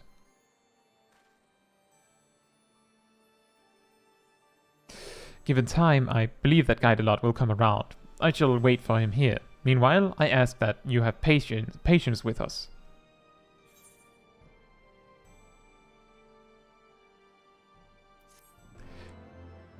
You don't seem that sorry, Samson. Oh man, I completely messed up and made Guidelot mad. Oh, what am I to do? Oh right, you're here still. I was thinking my plan was to wait here for Guidelot to come back. Yeah. That... What? You think that's stupid? Well, unfortunately you're not a quest giver, so...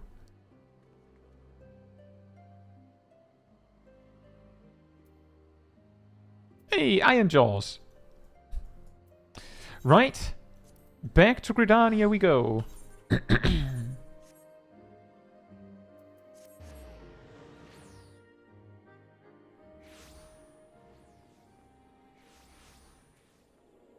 But before we do the Airy again, I'll have to be right back. But let me just get over to our unusual hangout spot.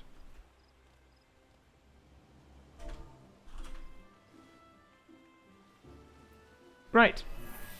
I will be right back. And in the meantime, energy restored.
Alright, I'm back.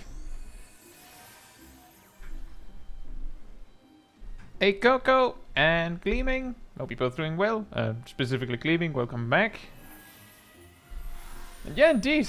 Coco has has it partly covered. Normally on Smol Caetsu streams we go for 6 hours. Now, normally on this channel is well, you know, I have an incredible ability to stop exactly on time, right? But yeah, we are at least going for an hour more. Given that I know some people are on the way, I'll wait.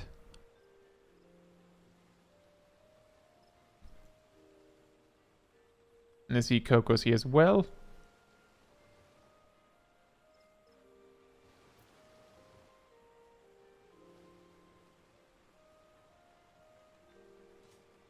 Yeah, exactly, Traverse. Plan to go for 3 hours. 6 hours later.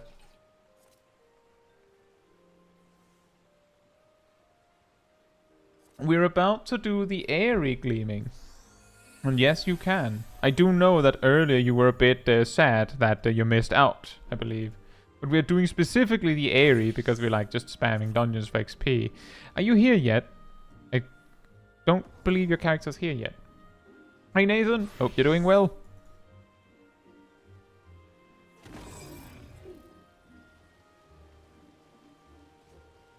So hey Melfior, hope you're doing well as well.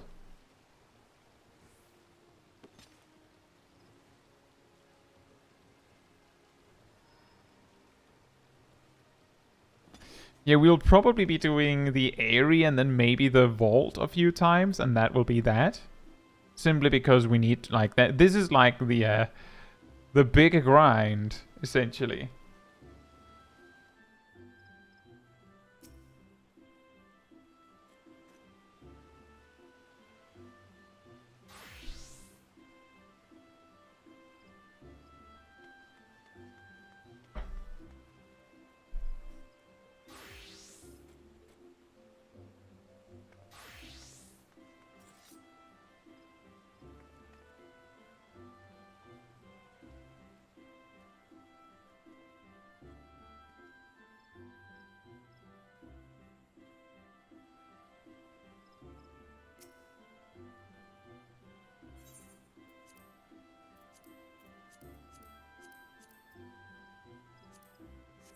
What? You don't like Doma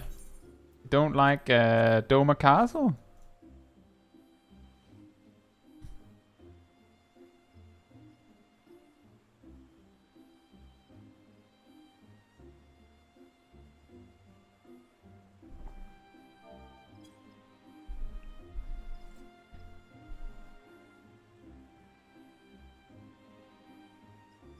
I've tried the vault a few times. I mean nothing to you. Well, we just skipped the part where that happens.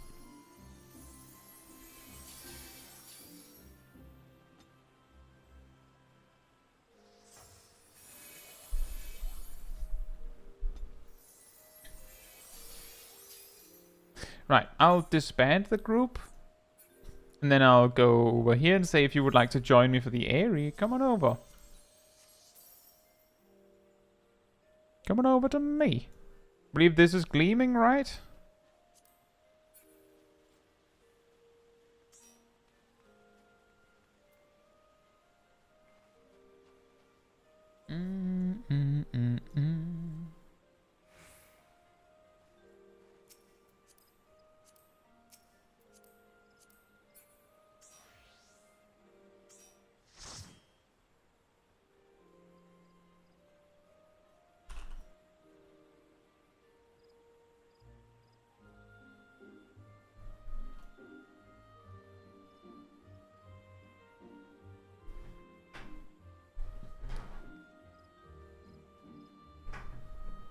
We'll just skip it. Well, the thing is that the cutscene at the end is the part we don't do repeatedly.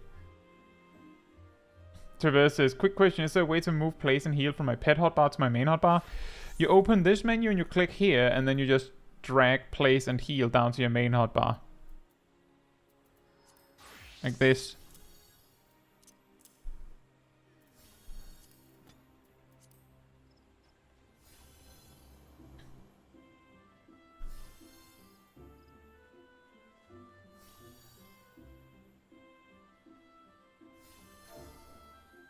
Oh, we already have a group composition.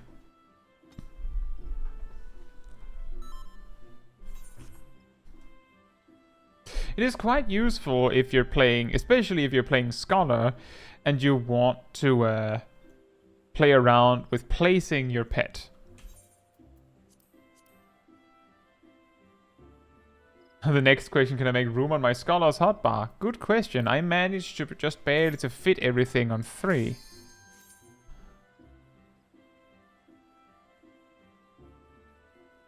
Just barely.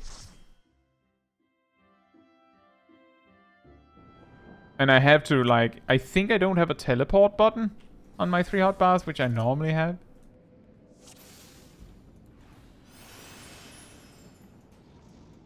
Something some players do, Traverse, is that they make a macro that does heal and then place, so that if you press it, you get like the target marker to place wherever you want.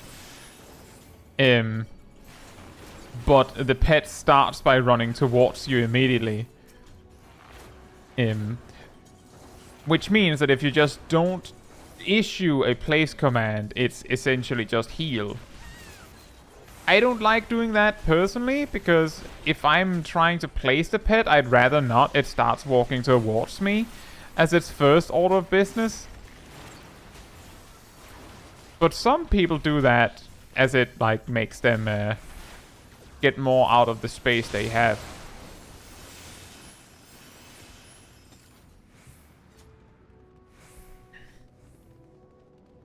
I think I removed the pet hotbar very early in Shadowbringers myself. Simply because it's a little bit much to have all that just for, like, being able to more easily press heal and place.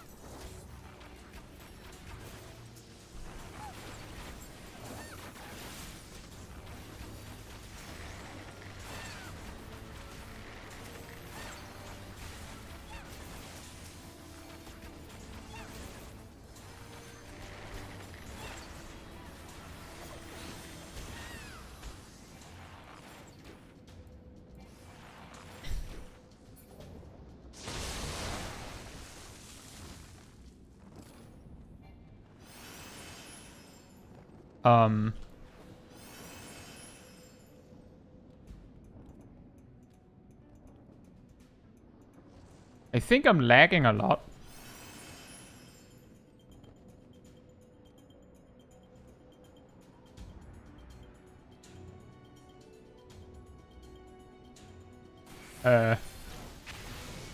Yes, apparently.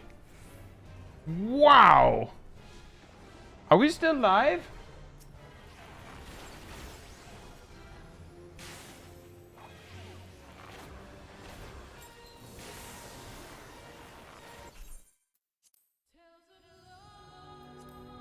What?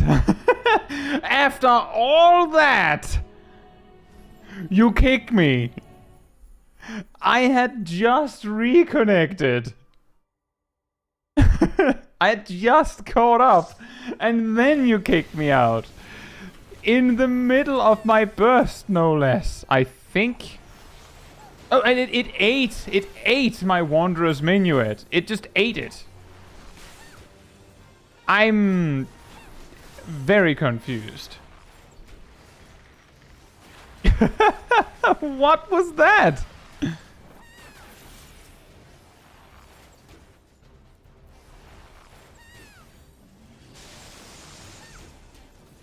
Hey Moose, hope you're doing well. And Punk Fiddler.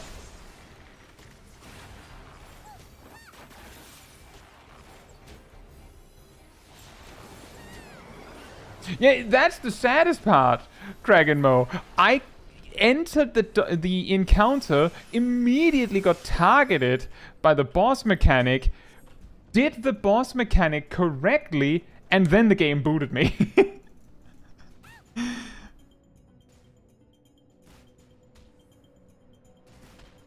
Ridiculous.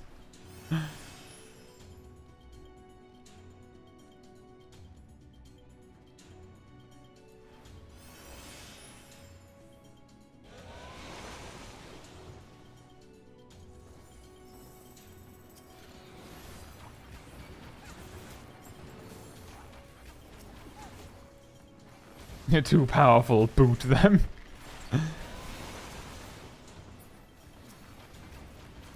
Really strange.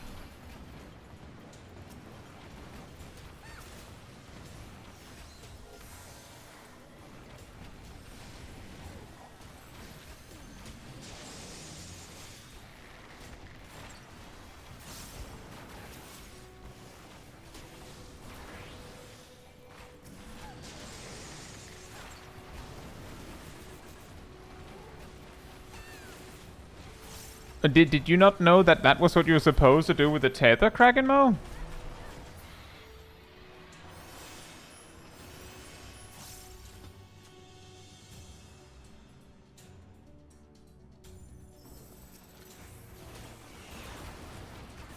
Or was it more a case of people just don't bother?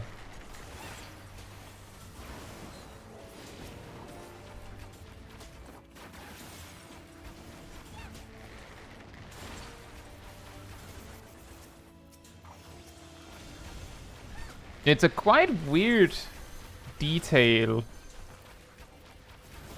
But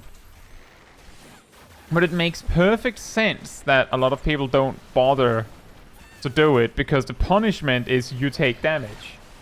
I think you also get a paralysis debuff.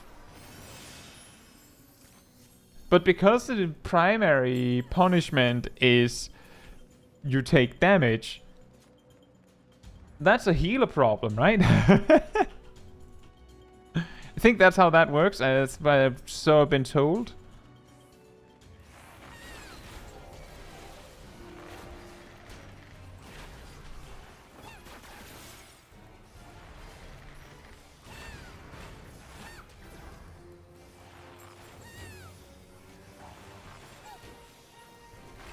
Mind if I take this bunny back to Louis Suave? I mean, that's up to you, Coco. You don't have to hang out on Ravana if you'd rather do something on the home world. And I can assure you that Frontline isn't going to pop. Like, that one isn't going to happen.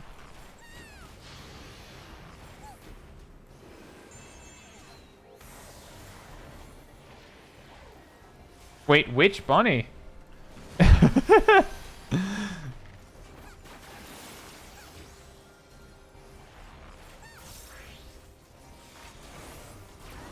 Hey Kitsu, hope you're doing well.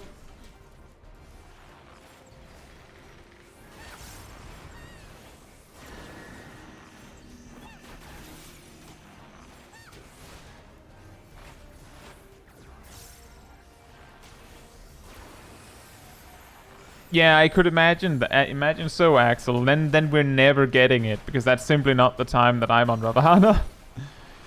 Last week we actually tried to enter Frontline, and we also earlier tonight, as you may recall, we tried to do Alliance Raid Roulette. But because of the time we're here, it just doesn't really work. But it is quite interesting to have, like, because I feel like this is like so common knowledge on OCE that we're basically getting told this is the time frame where you have to queue if you want to do Frontline on OCE, where on Chaos, which is, you know, the apparently lesser of the two EU data centers, unless you're queuing in the middle of the night, it'll pop eventually. Like, eventually it'll pop. Any time of the day. As long as it's not exactly, like, in the middle of the night. Which would be now for OCE if we queued now, right? Which is why it didn't surprise me at all when we couldn't get the queue to pop.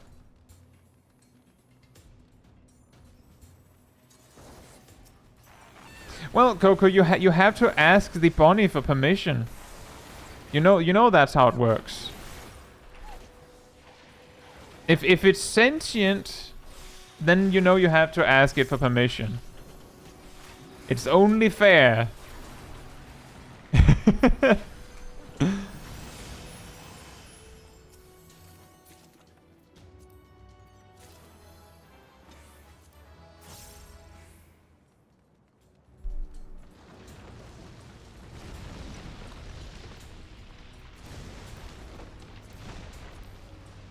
Not according to the yoinky sploinky rules.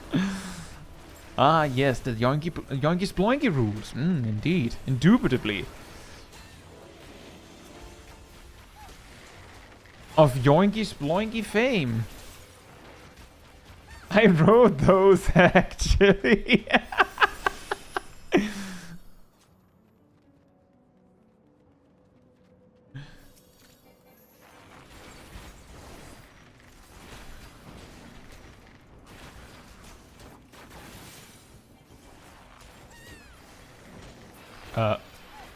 What's going on over there?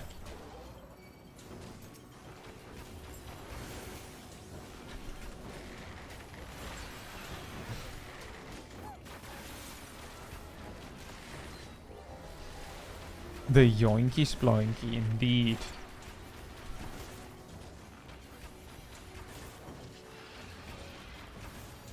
Yeah, last week, for those that weren't watching last week, we basically, like, we leveled Smol Kai to, like, 50, and then, like, we did the roulettes we could, and then we ended up just going home to, like, to Alpha to do the, to do Frontline and Alliance Raid, because it wasn't happening here. And this time, like, I wanted to start with the Final Fantasy 16 event, but unfortunately, it led to things taking long enough that I guess, like, if there was any chance of getting a Alliance Raid Roulette pop on the stream, we missed it.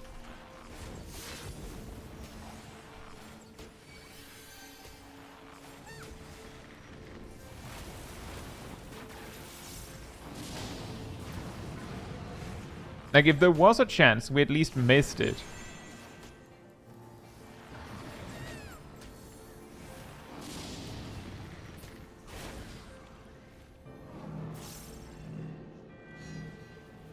If you put an alliance raid up in Party Finder, you'll get the materia people. Well, the thing is, we weren't doing a specific alliance raid. We were doing alliance raid roulette.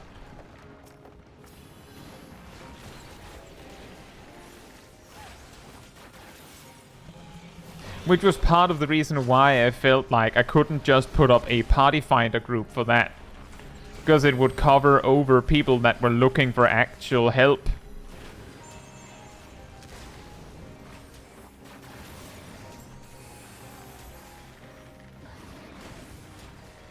But I suppose you could, of course, all, like, put up, like, I don't know, Labyrinth of the Ancients and just, like, announce, oh, it's Alliance Raid Roulette or something.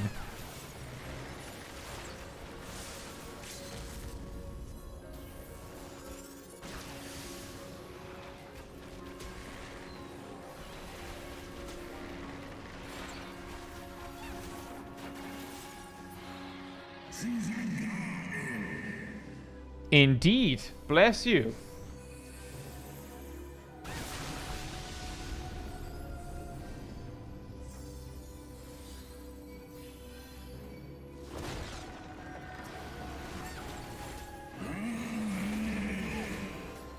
Bless you.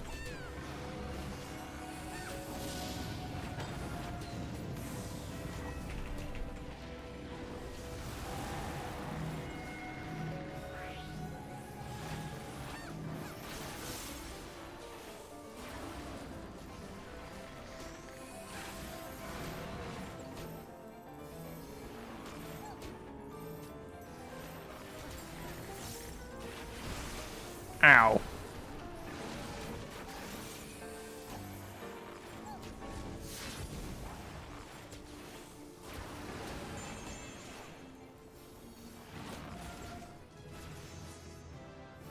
Whee! Level 57. Level 57. Level 57.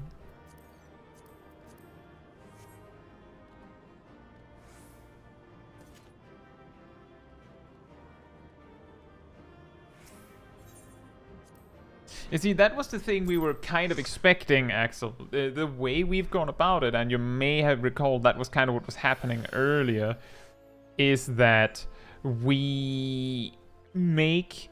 Like, we find out how many people we are that want to go, and then we just invite, like, set up multiple parties, and then I call out a specific Eorzea time we pull, or well, that we queue, and we queue at the same time, and then we have, like, we just added, like, earlier when you saw us, we were 13 people in the Alliance Raid Roulette. Nothing. Like, we were 13 people, and it didn't pop. So there weren't 11 people queuing, unfortunately. Even if it had been Labyrinth of the Ancients, I would have been fine with that. Did you guys know that the higher that bar goes, the more damage you take? Yes, indeed. Have you seen Final Fantasy XIV Mythbusters, Coco?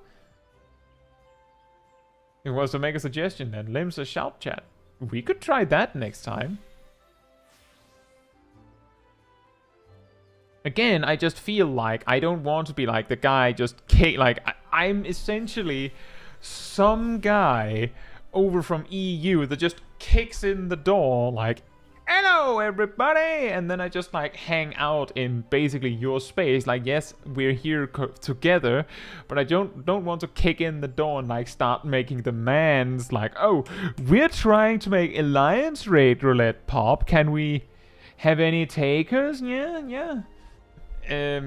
But like that's kind of what it feels like, which is the reason why I'm basically just we have our group here. Like this is what we do here. Also, we're a lot of people. I don't think we're quite 24, but we're a lot of people. Yeah, exactly, Coco. Pink Small Dragon has arrived. Come on now, pop the queue. That is a good idea, that we could like shout about it and say, anyone want to do a Alliance Raid Roulette? We're a bunch of people trying to make it pop. Because on the other hand, some people might have just like might be sitting there like, oh, if only I could queue for it, but there's probably no one there. Simply have your computer undergo mitosis.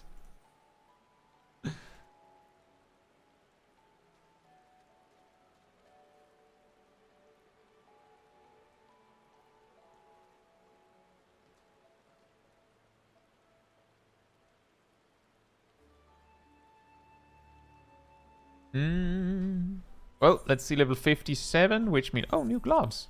Nice. Did we get other upgrades? Anything? Nope. We just got some fingerless gloves. Put next to our other fingerless gloves. If you build it, they will come. Indeed. I think we will try that next week. Yeah, that means that next thing we're doing is the vault. You don't need to build anything for me.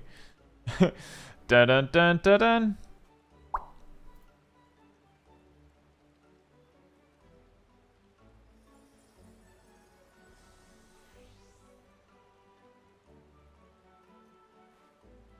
I mean, okay, so every single person you see here that has the Voyager tag, every single one of them is extremely likely to be working with anywhere between like 100 MS to 400 MS or worse. So if you're somewhere in that ballpark, you're not any worse than anyone else. I'm working with 300 myself, except when the game just completely explodes on me, in which case I guess I have 10 million MS. Is there any way in-game to check my ping? Nope. But one way you can do it is if you are on a Windows machine, is you hold the Windows icon and press R. It does this. You write resmon and click OK. Then it opens, let me just check. It opens a menu called something like Resource Overview. I'm not 100% sure if there's anything on that screen that might be bad to share on a stream. So I'll have to keep it for myself. But if you look on the network page of that menu, you see the part where it says TCP connections. When the game is open, you should have one called FFXIV_DX11.exe. You might have two. I don't know why you'd have two, but it's not the only thing where you'd have two. All the way over on the right, it'll say waiting time, parentheses MS. That's your ping. Another way you can do it is open command prompt and just ping the actual IP address of the data center. But then you have to know the data center. You can just Google the list of data centers, and then you can find the IP addresses, and you can do that as well. I actually show how that's done, or at least to some degree I demonstrate how that's done. I demonstrate how that's done in my video where I talk about the potential problems with having worldwide data center travel. Warcraft Traveler says the ping display between the server name and the hour is not accurate. That's not a ping. That's not a ping. It's talking about how many pieces of information is being sent and received. It's not really, it doesn't really translate to ping.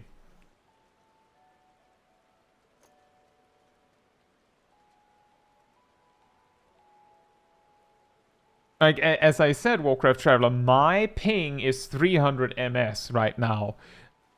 You tell me how this sending plus receiving, or however you want to calculate it, how that becomes 300 ms, because I have a somewhat stable 300 ms. Yeah, Final Fantasy 14 doesn't show you a ping for some reason, so you have to go outside methods to do it.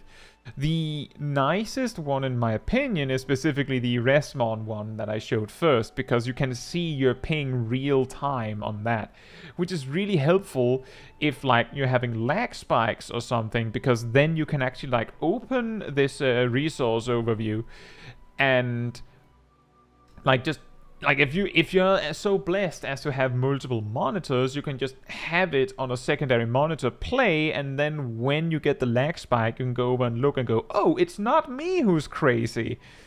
And you can see indeed that it just, like, went whoom for a moment. And yes, I have had to do that.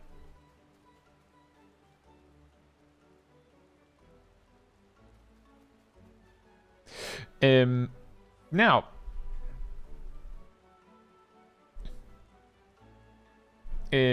for now, we will be doing the vault, some vaulty boys.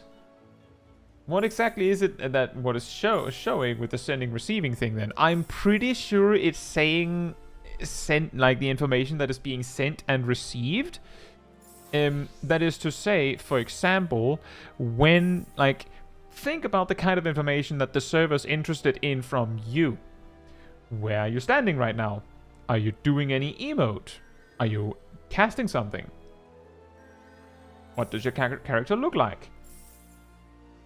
And then think about that, the kind of information the server would be telling you 800 pieces of information. Well, I need the location of that person, that person, that person, that person, that person, that person, that person, that person, that person, that person, that person, and those people over there. And what they're doing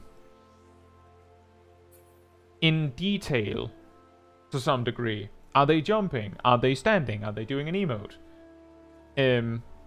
So on and so on. Do they have buffs? Which buffs do they have? That's why the receiving is often a lot higher than the sending.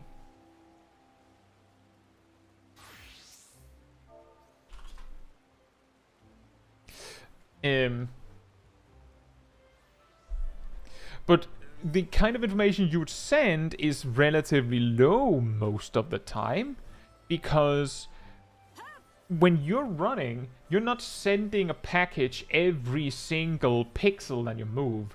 You send something every, like, X milliseconds, I suppose. That is the reason why, if you're in the open world, you're level 90, you run straight past the level 90 mob. Like, you're literally just running past their snoot, like, boing. And they don't do anything, even though they're hostile. That's because the times you sent information to the server, you said, like, if you say the mob is here, and you're, like, running past like this, you might have sent information about your location when you were here, and here. So as far as the mob is concerned, you didn't actually pass in front of it well enough, so it didn't see you. But one way you can do this, and this is something I actually learned when I was doing big AoE polls in Boja a long time ago, is if we have the mob and it's like it's looking this way, what you do to pull it is you do this. And the reason why you do that is because, like, I'm coming through here and, like, my location is here, and then I stop here, so I tell the server I stopped here, and then I start running again and, like, I'm here. But because I stopped, you have to send a package to go, I stopped, by the way. So like that's the reason why that works. It's sometimes a little slow, again, latency and so on. But that's kind of what it's saying up here. It's kind of pointless because you can't use this for anything. That's not MS. That's not something you can actually translate to something that you'd be interested in aside from this fun fact that I'm now telling you all now. It's actually a very interesting thing with limiting the amount of information you have to send and receive in online games. If you've ever played Monster Hunter games, consider that a lot of things on a map when you're playing multiplayer in Monster Hunter isn't actually identical between the players. Like, a lot of small monsters are not in the same location for the 2, 3, or 4 players. Like, they don't, there's some randomness, and, well, maybe the host will occasionally check in and go, by the way, that one is over there. But it's reasonably possible that they just stay in a specific section of the zone, so they're close enough that it doesn't look weird. You don't get hit from across the zone as far as someone else is concerned. But the big monsters, like the actual monster you're hunting, they usually just go like, well, I'm going this way, doing this motion from this location. And that's it. Like, that's all the information it needs to tell you about the monster is, I'm here, I'm going this way with this attack. Which means that, like, I don't know how they've packaged it, but hypothetically, that could be a set of coordinates, an angle, and an attack name. That's not very much information. And it might be sent as, like, an array with just those 3 pieces of information. And that's also the reason why sometimes the big monster just teleports and then starts a new thing, because for some reason something happened and there was a disconnect. but the host knows what's true. Hey Jeff, hope you're doing well. Now, let me do this. If you would like to join me for the vault, come on over to me.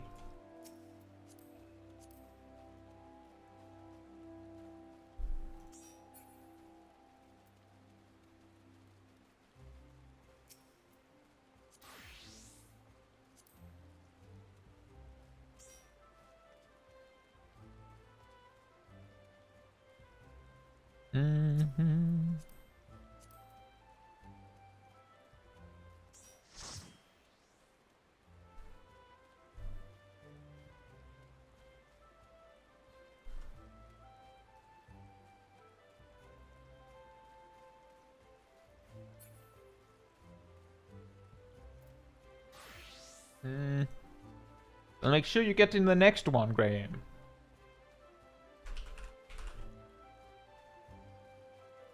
Assuming we have a tank for this one.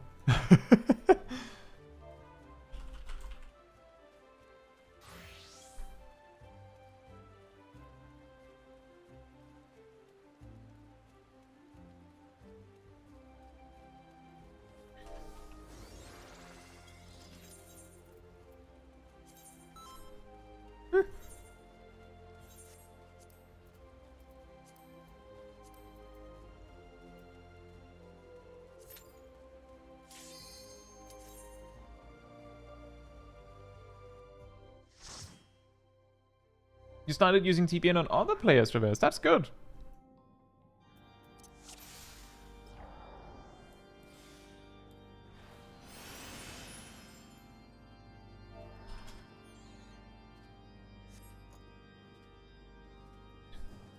Sickness must be purged.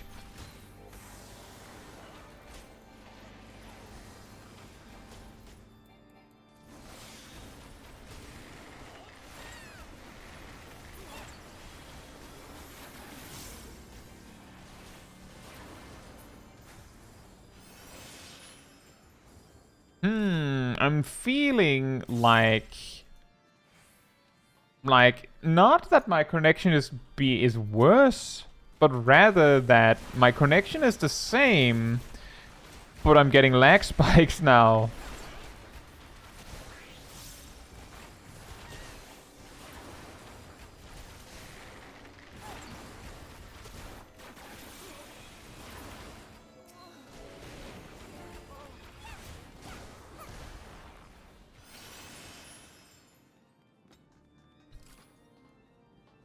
Man, you've still had copper internet? Oh man. Oh boy, could you imagine?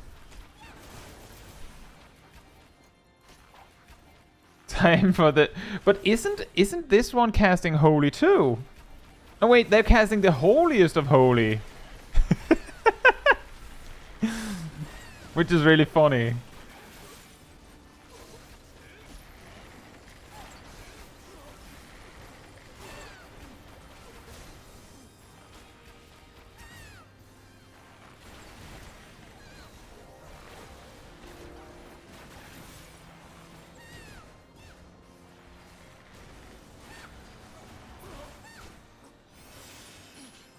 Oh, by the way, maybe this would be helpful. Just your friendly service message. Make sure to check on the stream that like if you want to watch it live, of course, that the live like little dial in the bottom is lit and red. Because sometimes a delay or something can cause you to like fall behind, and then like you realize an hour later that you've actually been responding to something with a massive delay each time, which is the real reason why it feels like I'm never responding to what you're saying, or that I'm really slow to respond to you specifically.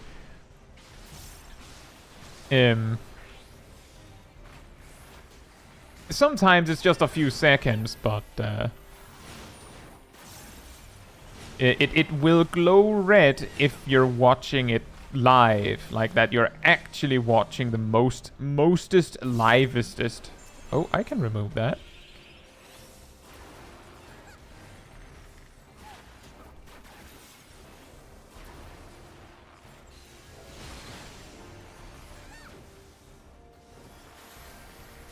It's actually the origin of me getting the chat overlay is actually that it makes it very clear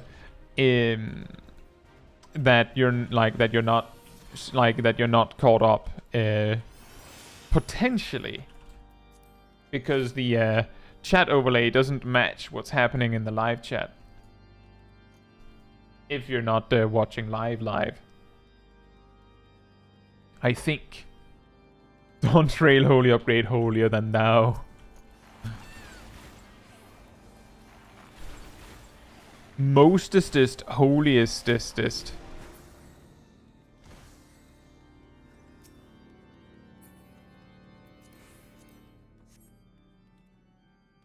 The Art of War attack from Scholar just gets added. Instead of becoming like Art of War 3, it just removes the 2 and just changes it to : by Sun Tzu. Sun Tzu.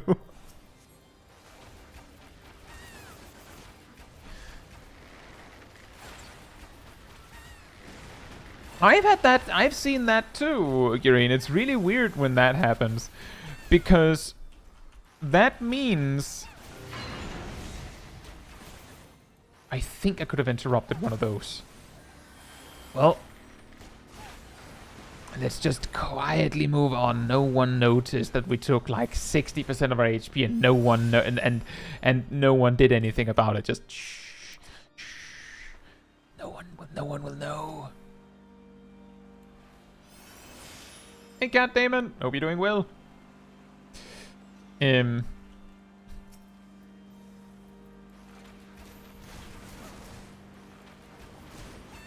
I think it's a case of like maybe the information package you were receiving from YouTube hadn't updated yet for the live stream, but mine had. Specifically the one that the entity that is running my overlay got an update earlier. I'll cut you to pieces. Gleaming says, I've been told Art of War is a book that's mainly like, so yeah, you should feed your soldiers. I haven't read the book, but I have watched like a YouTube series where they basically go over every the major the chapters with examples and like a little bit of like small animations to go with the voiceover explaining it. And you're not entirely wrong there. That's the reason why many of the things that is in a book like The Art of War might, keyword might, be helpful in your real life, even though you're not going to war.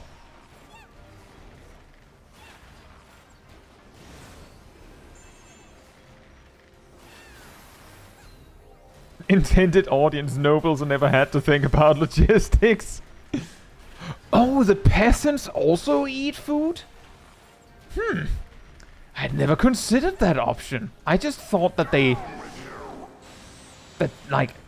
don't know what I was thinking, honestly, I don't know. Like, someone had to write this down. True.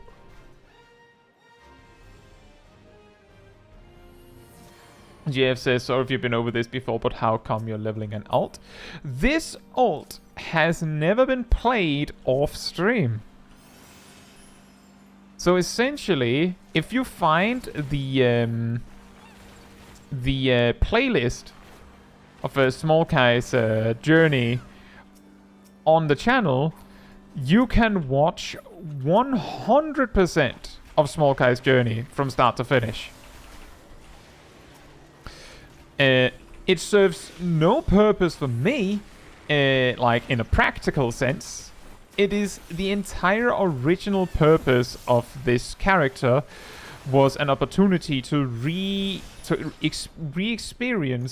the the MSQ on stream, because I could imagine, like, if people, you know, were interested in, like, some people are interested in what my favorite jobs are, some people are interested in my opinion on this and that, some people might be interested in my reaction to, like, things that happen in the story. But that would never be able to happen because I didn't record it.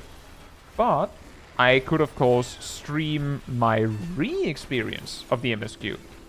And that is the reason why originally the MSQ parts of Smol Caetsu's journey are called Rewind Replay, is because it is specifically intended as a replay. And there's no other purpose. That is also why I've said before that when Dawn Trail comes out, there's probably a good chance that Smol Caetsu will go on vacation. And there will also be a day where we run out of stuff that people would be interested in seeing Smol Caetsu do. It makes him money. I mean, that was not the reason we started on Smol Caetsu's journey. From Ymir. Fair, you know.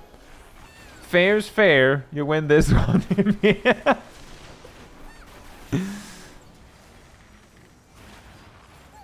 Food doesn't just appear when I ring the bell. Mysterious.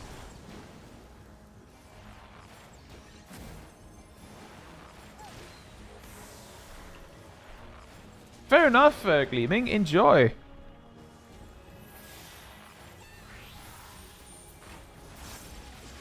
Smol Caetsu on vacation, but just imagine that Smol Caetsu is actually, like, she's genuinely on vacation to Roll. Meanwhile, Big Caetsu is genuinely there on a business trip, you could say. The Smol Caetsu is just in the background somewhere, sipping juice or something, or eating a candy crystal.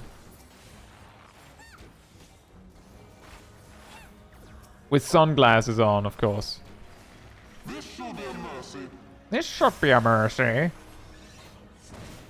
You disgust me. Likewise, I guess.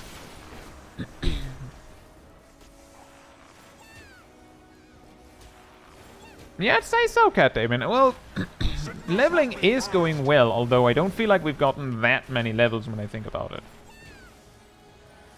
Also, hey, D-Man, hope you're doing well. I think I'm going to get hit. Nope. Great.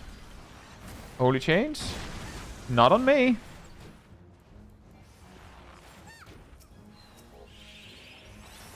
Sickness must be purged.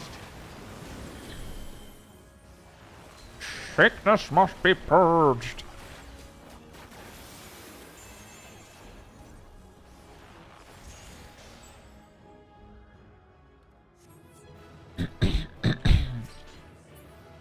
That is actually a very good point, Gleaming. In the Dawn Trail trailer, all of the Scions are just having fun exploring the place, and then it cuts to the Warrior of Light.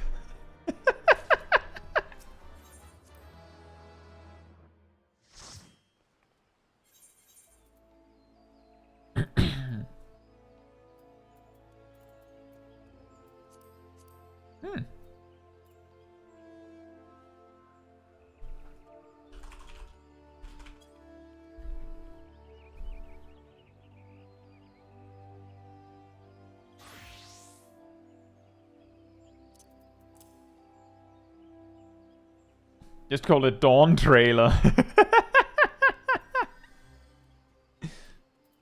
That's what the Warrior of Light considers vacation. Ah. Yeah, I'm going on a vacation. Meaning, I'm going to fight the bad guys. That's what I'm doing. I'm going to fight the bad guys. It's what I do. Shame we don't have Obama in the chat tonight. It's what I do.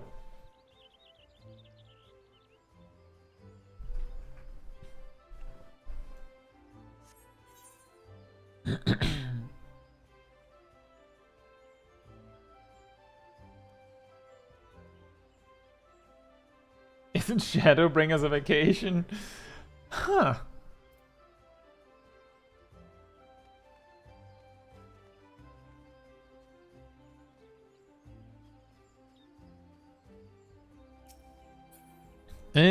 Let's see.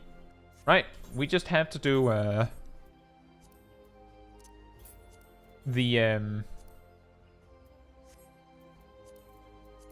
we have to do the vault again, essentially. I'm just going to do this, and then we go again. Say if you would like to join me for the vault, come on over to me. I did say, I did note you specifically, Graham, but if you don't want to, you can just decline.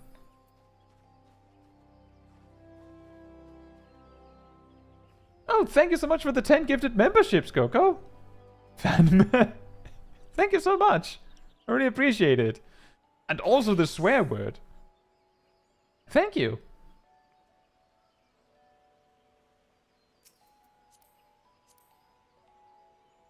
Dodge DC.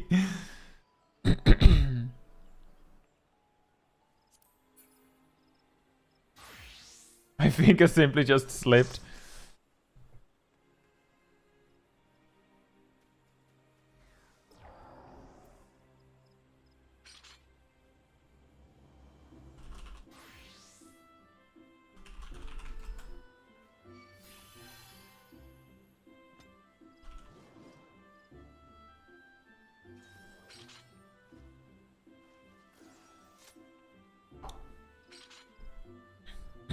The Polish one. No. She said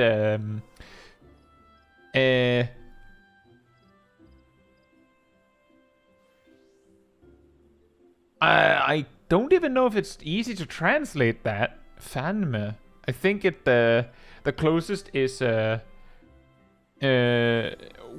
with Satan.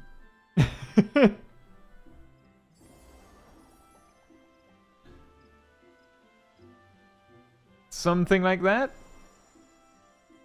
We have fun swears in Danish.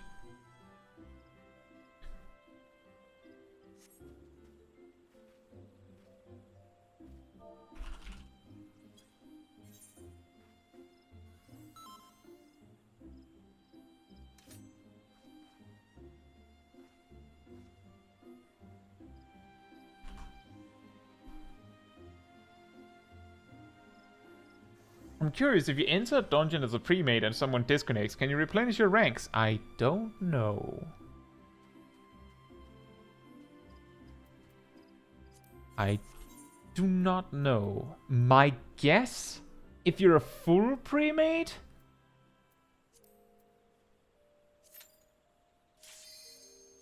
If you're a full pre-made? No. Pretty sure you can't. Yeah, probably Warcraft Traveler. That is probably what it, like, is equivalent to. Although I think Fans is closer to that. Like, in the way that we use the word specifically. Like, there's a difference between what they mean and how we use the words when you, like, go between languages. That is actually a piece, like a part of what can make it a lot more complicated to, like, translate something. Because there's a difference between translating something to what it actually means and translating to something that the recipient would actually understand.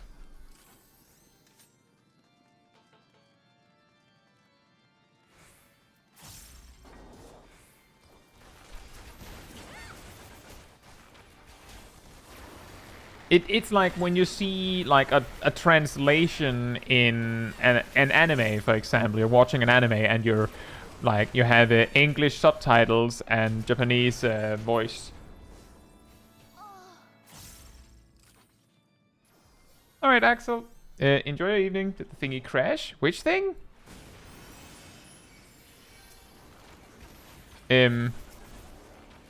But it's like how if you're watching an anime and, you know, the characters are speaking Japanese and you have the subtitles,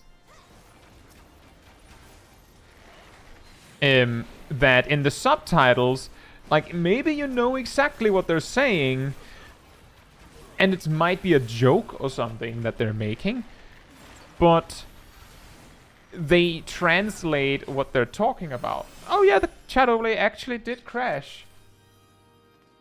That's actually incredible how long it lasted tonight, isn't it? That's the first crash tonight. Thank you. I had completely stopped looking at it because it was being so good.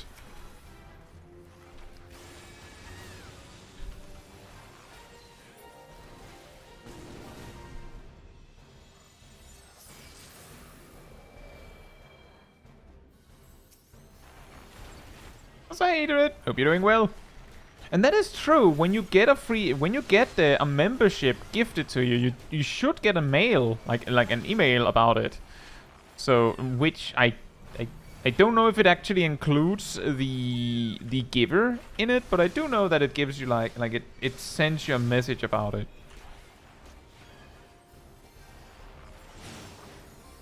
A mail, you say? I mean.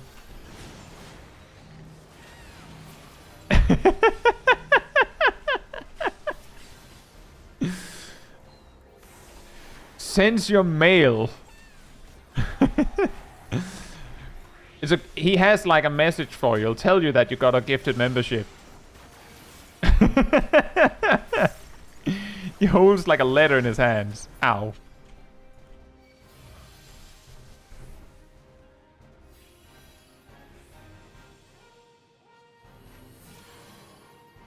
It does not state who sent it. Oh, okay. So it's a case of Ifrit came in and was like, well, I can see in the chat who gifted memberships, so...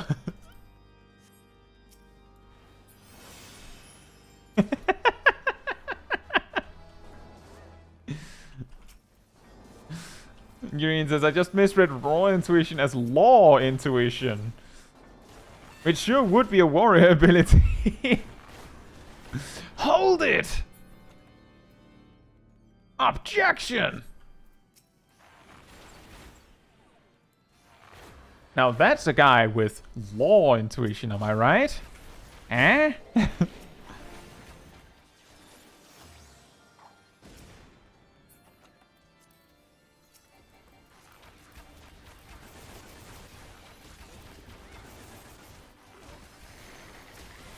From another fan. Oh, okay.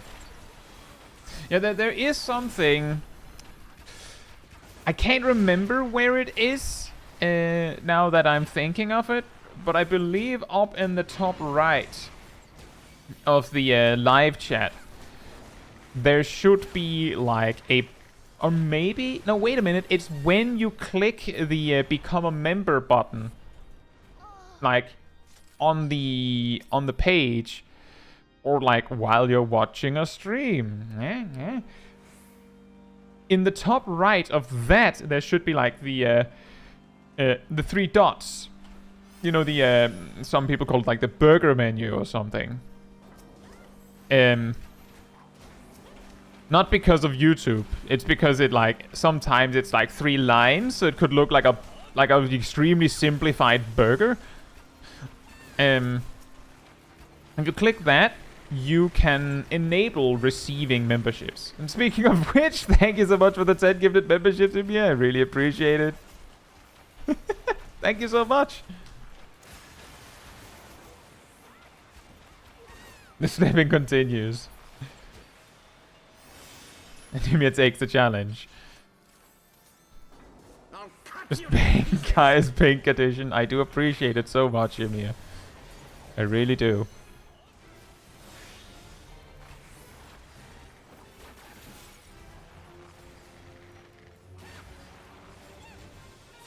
I will not yield to you. Oh, right. Everyone must be. I think the funniest thing, if I like a, if like the thing is, and we kind of had this happen on the walk stream early in the week, back Monday. But the thing that I would find extremely funny about us doing something on a stream like this out in the open world would specifically be like if we had like the majority of the group all in pink, so it's extra obvious that it's like a whole group doing something. Which is exactly why it would be so funny if we did something as weird as just literally walking. Thank you so much for the 10 additional gifted memberships, Coco. Now I almost killed myself here. Ow. Thank you so much, Coco.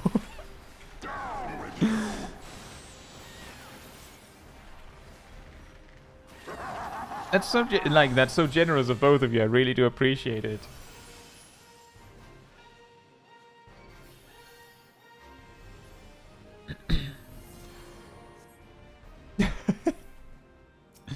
That would be easy if you picked a cheaper pink. Actually, Cat Damon, I don't mention this often, but if you walk up to me and I know you in game and ask me for pink, like you just ask my main who has an nigh infinite supply of cherry pink. If you ask me for some, I will just hand you some.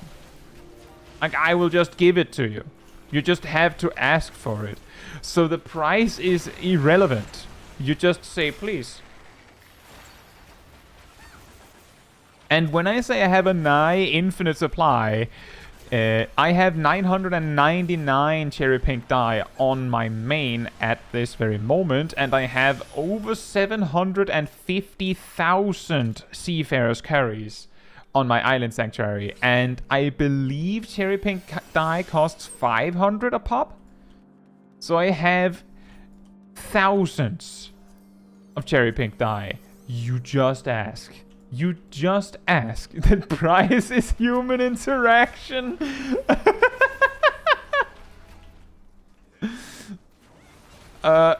Thank you so much for the 5 additional memberships, Coco. Thank you so much. I've completely balked my song rotation, by the way.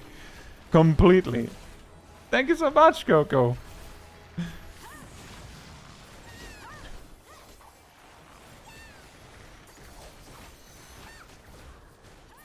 Do be careful, but just do remember to watch for yourself as well, Coco. But I really do appreciate it. The price is human not even human interaction. Yeah, like, yeah, the price, Giraheen, is a small dragon interaction. You'd have to talk with me.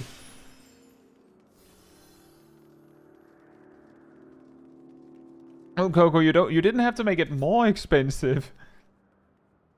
But I do appreciate it. Manatee interaction. Filthy rats.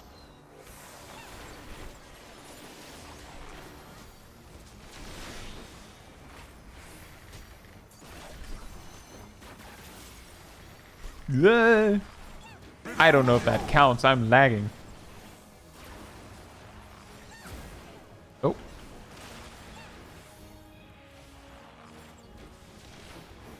Here's a little interesting fun fact about the holy chains on this boss.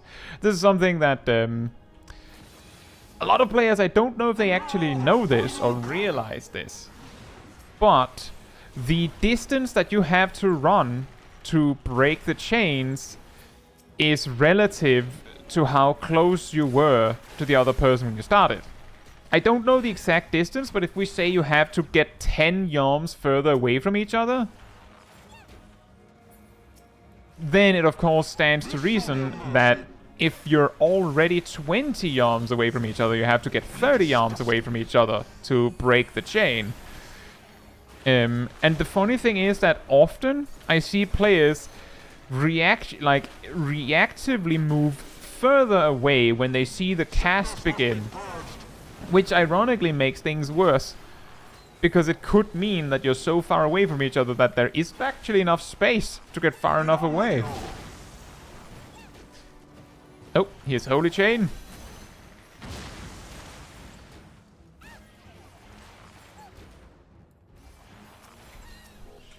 Sickness must be purged. Ow.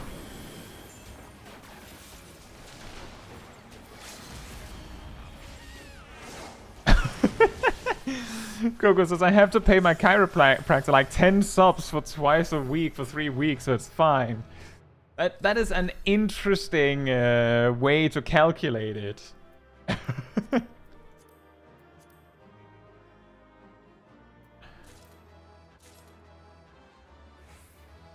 Ghostini says, I love the last boss shout in the vault. It's at the end of the intermission phase. Oh, when he says, this should be a mercy. And then, right after the explosion, he goes, you disgust me.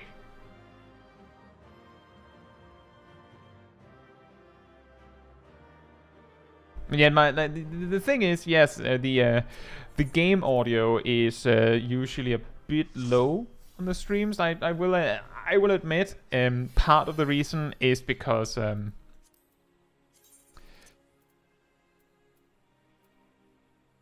I am not joking when I say that this is like on my end it sounds very normal, maybe a little quiet, but I don't like when the games are too overwhelming. But a fun fact, people requested that I increased the voice. I think like in episode 3 or 4 of Rewind Replay. Punchcat says, and now the final curtain, exactly halfway through the fight. He really didn't expect you to survive any longer. Good point. If I could, like, I don't think I can maybe I can increase the game sounds, but then, like, if I make the game audio louder for you than it is for me, because right now the game audio is actually equal for you. It's just that I'm talking over it and I am extremely loud. But if the game audio was louder for you than it is for me, then it would be really hard for me to know whether something is too loud. And I don't want that either. So I'd rather the game is quiet than you getting overwhelmed. I think every boss expects every mechanic to kill you. That's why Estinian says, you underestimate me, like 300 times in a duty support or trust dungeon. It's because every time he's like, dodges it.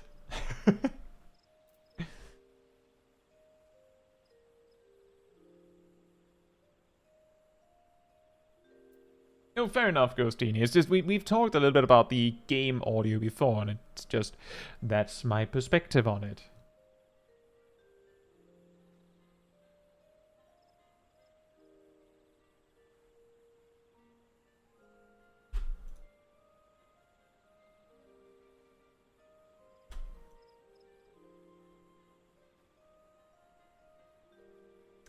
Apparently now it's crashing like crazy, huh?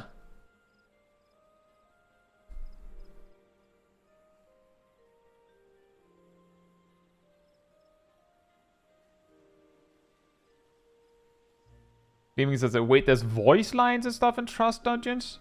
Understand where all the Warrior of Light shippers are coming from now. Well, not exactly. In the Trust and Duty Support stuff, once you get to, like, Shadowbringers and onwards, the NPCs, like the science and stuff, will have things to say, but the things they have to say are text. Like, not spoken. Most of the time. But in combat, they have each their lines. For example, Thancred somewhat regularly says, my turn! And, and,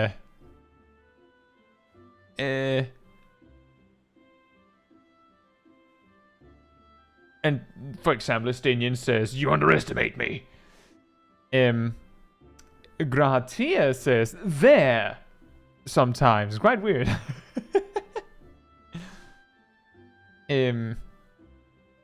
So they have their voice lines, but it's like just generic stuff for the most part. Although I really like Alphino's one that I heard just earlier today. He said something like, you I can't remember if it was won't or can't, but he said, you can't stop us, or something like that, to a boss, which I thought was like, you know what, yeah, totally, Alphino. Go for it, man. Any idea on the revamped under 70 dungeons with voice lines? I don't do trusts. Below level 70, I don't know if they have anything to say. I don't know. But they might.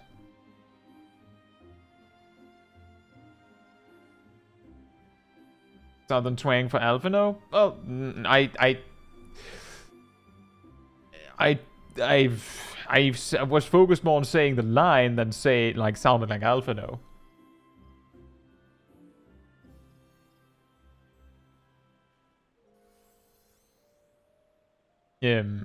But I do recommend, like, if you want to get, like, a little bit extra something out of a dungeon, you know, try and do it with duty support and or trust. Most of the time when you do a duty with trust, if you use an NPC that isn't normally available for that duty, they rarely have anything to say. Like, usually it's the NPCs that were actually there that have something to say. Usually. Which means that if you bring a trust party of mainly characters that weren't supposed to be there, they won't have very much to say. But it is, as Ardell said, there's a site that keeps track of all these things. That's awesome, Melfior. Hope you enjoy. I do think the Ninja Quest line is quite funny in some aspects.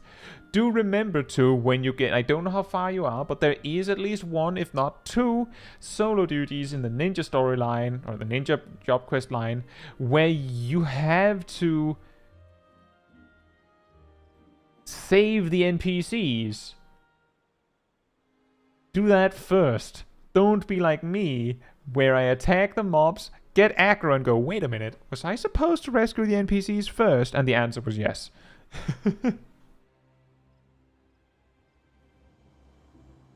But yeah, what I'm getting at is that if you do your, if you want to get a little bit extra out of a duty, do it with duty support or even trust.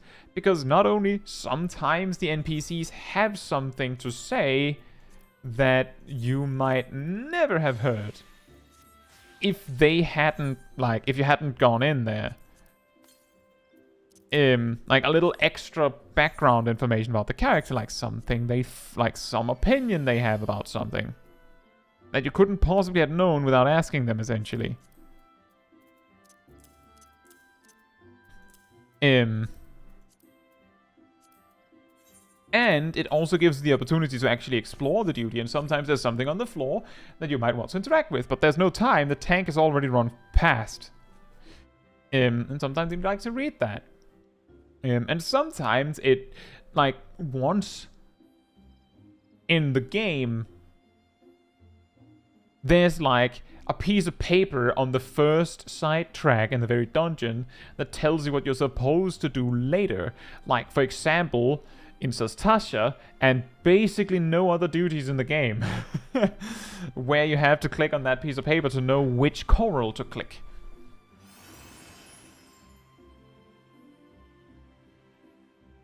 Ham says, it's still funny how everyone reacts to the second boss from Malika as well. Yeah, Mr. Bucket.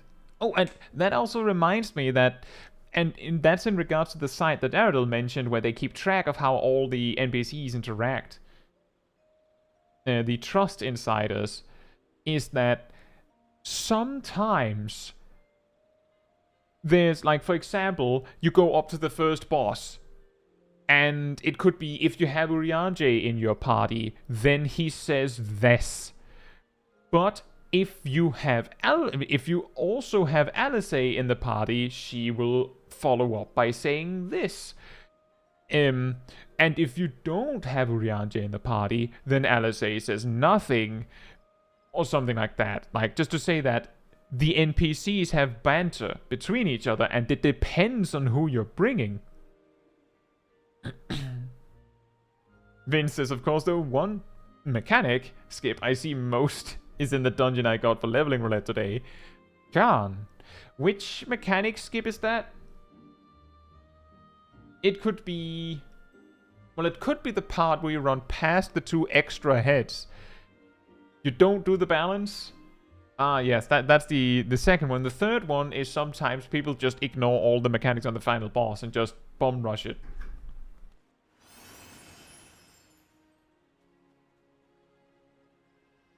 I don't know about that one, Ghostini, but I do know that there's a lot to read in Great Cabal Library. Right, well, we got to 58. I just realized we actually reached 58. And we have a lot of stuff to clear out. We'll have to do that next time. Taking a photo is going to be a nightmare. I don't know what you're talking about, Emir. We could take a picture right here since we're hanging out here anyway. And for anyone wondering what I mean by that is we're taking a picture for the next thumbnail for Smol Caetsu side quest. So if you want to be, I'm going to do this, and then we'll just have to hope it works. I think because I have most people on my friends list, I should be able to do G-post stuff on all of you, except Catch. I think it helps if I'm in party with you. So if I do this, I should be able to pause everyone. Not 100% sure. Anyway, we'll try our best. If you would like to be on the picture, you should of course be on the picture. Is Gleaming AFK?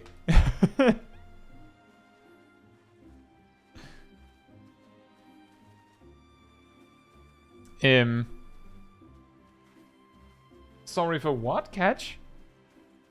The thing is, I can't add you. I can't add you and you can't add me. There's nothing we can do, so now you're in party with me and hopefully that works. I don't know, like, the thing is the picture isn't always super big, so you may have to get up close. If Gleaming is here, it would help a lot if you choose a place to stand that isn't right there. Otherwise we'll have to turn. We'll have to stand on the other side.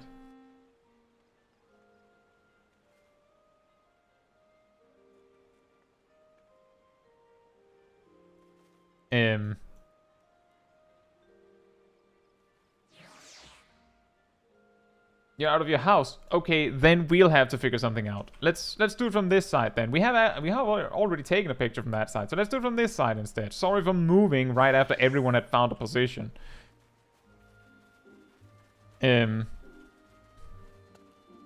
Oh, there's also a bush there. We'll have to do it like a little on the side here then.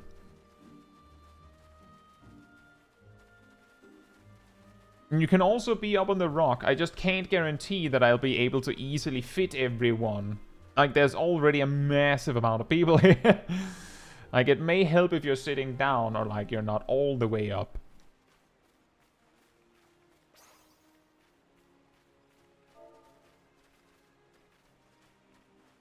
And once you've found the place you want to stand, if you would like to do an emote, do the emote. If you'd like to have it followed with including an expression, do the emote, then the expression. If you don't want to do an emote, sit down and stand back up. That also means if you want to do an idle pose, that means you would have to sit down, stand back up, and then switch to the idle pose you want. I can't do a ready check on everyone, so I'll do mine, and then I kind of just hope you're ready. I'll give it like a minute, I think.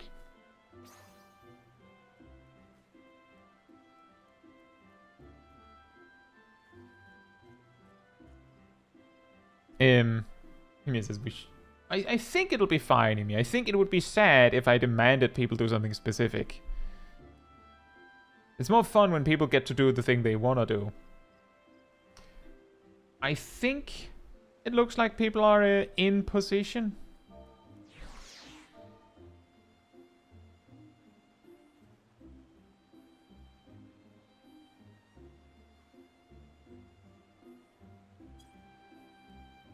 Thank you, Coco.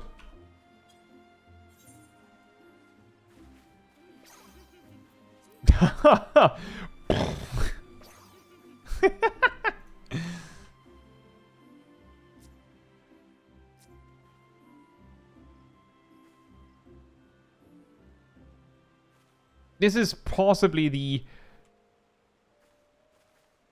largest amount of people we've had on a thumbnail to date.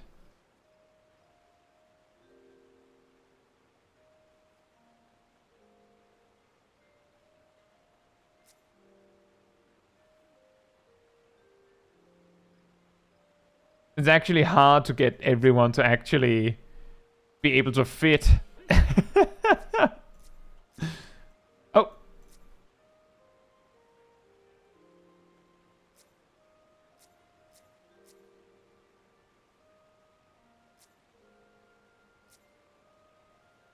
Just my camera got yoinked by a snaky boy.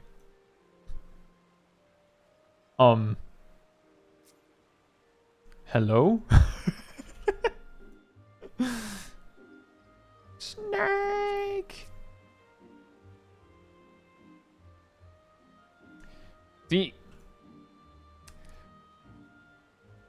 This is the reason why I usually hide the minions, is specifically because sometimes there's like a random snake in the foreground. It's not because, like, for example, with the snake, I would have kept the snake, but the cheerleader here is making it a little bit hard. Like, if it had been a little closer to the group, but there's nothing to do about it now.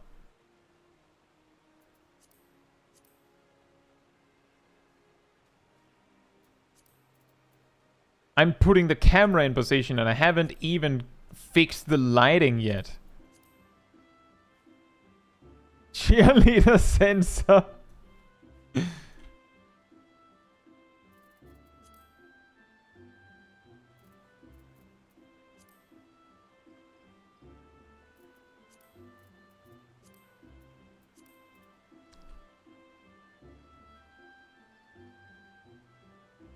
Ilya's hidden, yeah. But the thing is, like, I can see Ilya. It's not intentional. But if I fix this, then someone else gets hit. That's what I mean. What I meant by I don't think I can fit everyone here. Oh, that's why it's so bright. I was like, why is it so bright? Is that just a Kan-E brighting up a storm?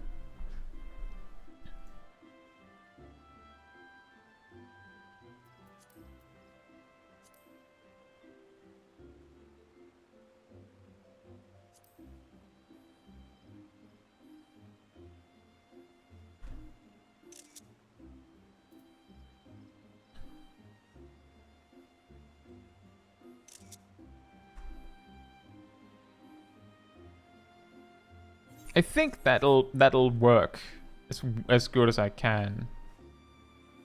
Ymir says on my side she's farther forward. I think it's because Ilya took a step forward, but because I'm friends with everyone, I can actually control that people freeze and they can't move in the middle of the G pose, like we had problems with on the really long walk.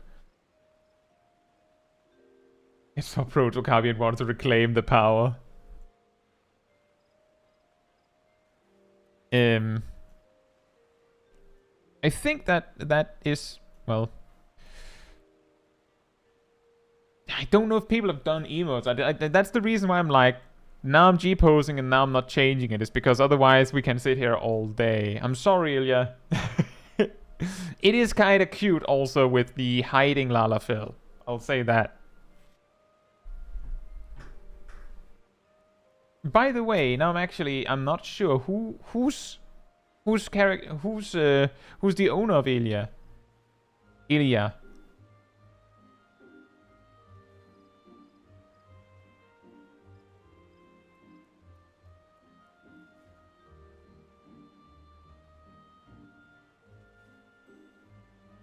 Maybe someone who likes to be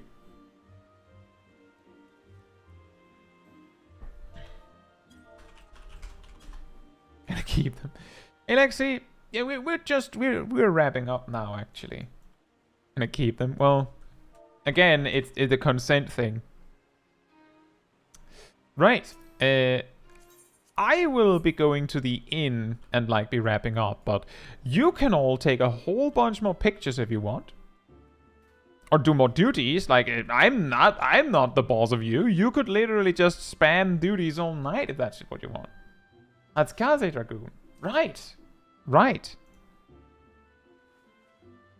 Fair enough. It wasn't that you had to be called out in chat. It was just that I was wondering. If you hadn't said anything, that would have been okay too. I was just curious. But yeah, thank you all for joining for the picture.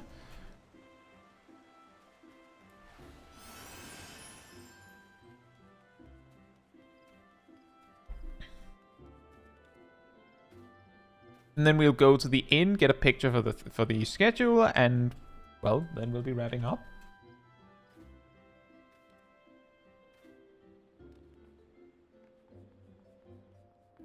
I'm glad to hear that, Catch. And see, that is exactly the reason why I want everyone to have a chance to participate. It just occurred to me that actually Smol Kai can't go to bed here. Because then she'll wake up here and she needs to log in on Alpha. So I'll have to do this. Go home to Alpha and then put her to bed.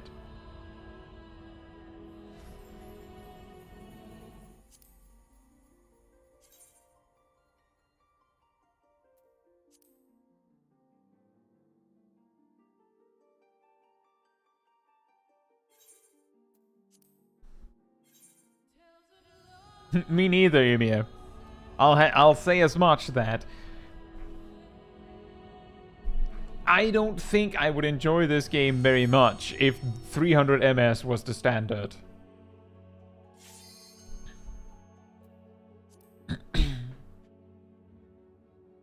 Well, generally, Catch, the rule is if I'm doing duties, like roulettes, duties, whatever it is, and people can join, there is, like, I generally just bring people that are there if I can. And because, like, we're a lot of people, I keep a list so that like the people that have not had a go on the stream yet, like, they get a little bit of priority so that everyone gets a go, you could say.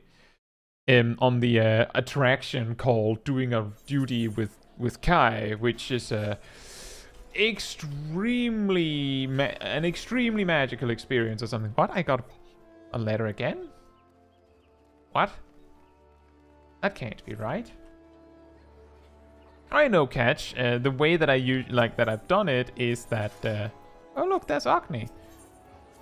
The way that I've usually done this, what I've started doing is that Smol Kai is always on, is doing all group content as best as possible.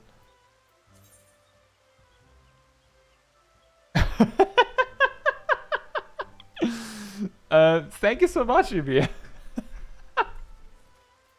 Well, I guess we will have to wear this now. Can we dye it? We can.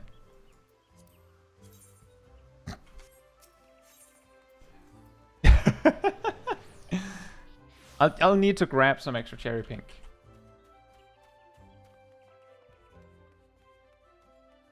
Did you buy it just for the shades?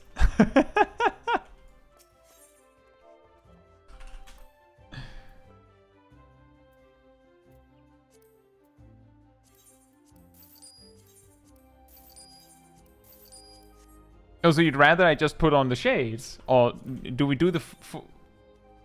That's maybe a bit much for Smol. That's absolutely a bit much for Smol Kai. I think maybe we'll just do the shades. I'll do the shades. Let me just test how do they actually look with dye on them. Oh, that could work. This totally works.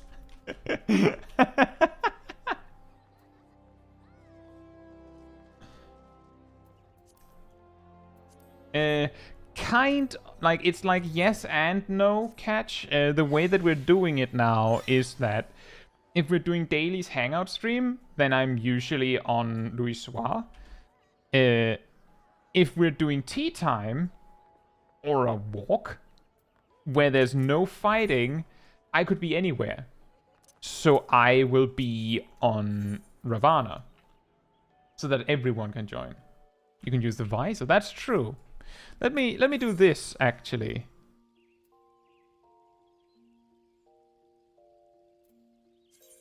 I know, I don't care, I need them to be pink.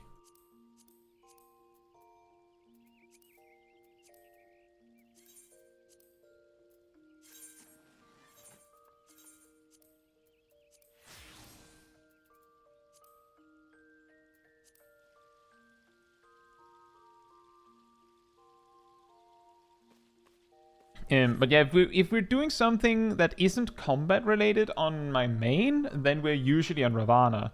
We might do something combat related on my main on Ravana, but it's unlikely. When pink glasses IRL. Oh, that would be difficult. I have a pair of blue glasses? Yeah, Smol Kai will be on Ravana until they don't let me be on Ravana anymore. Until, like, they open worldwide travel so that we can all be on Alpha, for example. Blue ain't pink, that is correct. Ham says, I self-destructed on Ravana and was still dead, unrated upon my return. Thank you so much, Emir. That's amazing. I don't even have these on my main.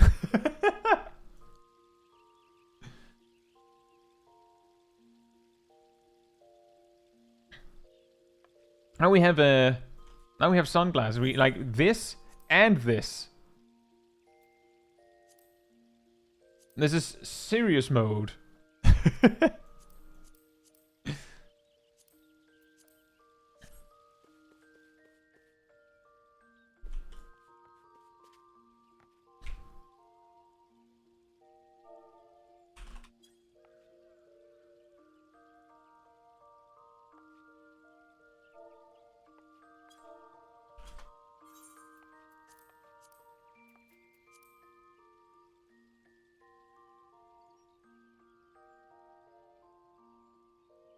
She's not very smart.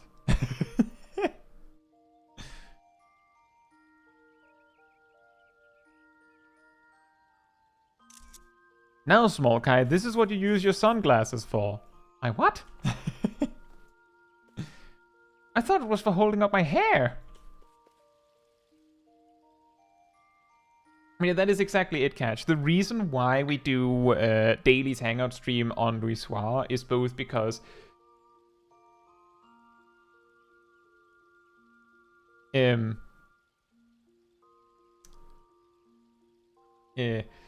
is both so that, well, I can actually perform well, but also so that those that are like used to like participating in Daily's Hangout stream, that have done so for a while at least, can like experience like normal connections and stuff like that.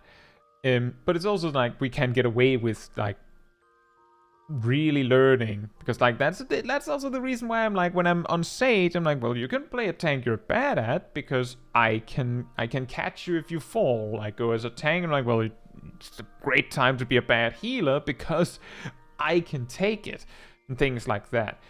But it's very hard if everyone's on a terrible connection, because maybe you're bad because you're lagging like more than you're used to. So it would be difficult to determine, and then I can't I can't help very much. And you might be saying, but wait, isn't the entire point of the Daily's Hangout to just do some dailies? Well, it's both. It's a little bit of both. Smol Kai can now throw shade at Nero properly. You say that, and then you get a Stone Vigil. Exactly, and you do it on 300 MS. But I do try to plan it so that we get some streams that are where everyone can join. Like I said ages ago, like I think at least a year ago, I might have said that the day where we have worldwide data center travel will be cause for celebration for this channel. Now, given my videos, like my video on the worldwide data center travel, it might not be entirely a celebration universally, but for this channel, all it really means is that now everyone can actually play together.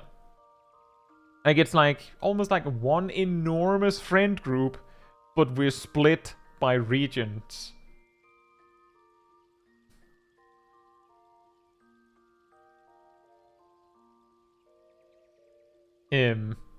So that's why I try my best to make it so that we can at least get some value out of it, even if it means I have a bad connection.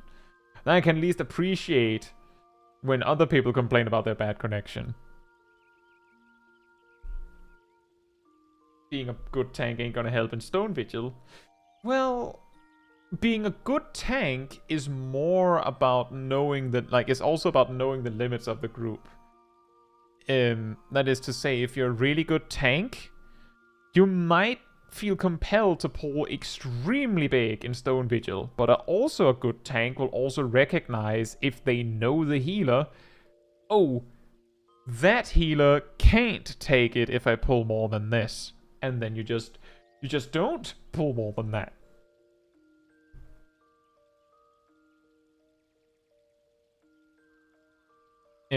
Like, that's the thing, is that there's other things than pulling big.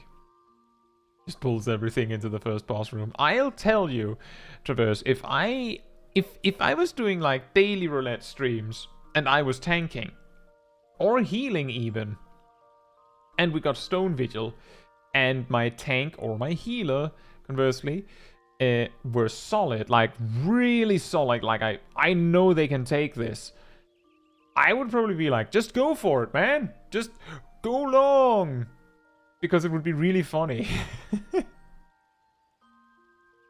And see, that's also what I usually do catch. But there is a difference between pulling like 3 packs in Stone Vigil and pulling 5 and the boss.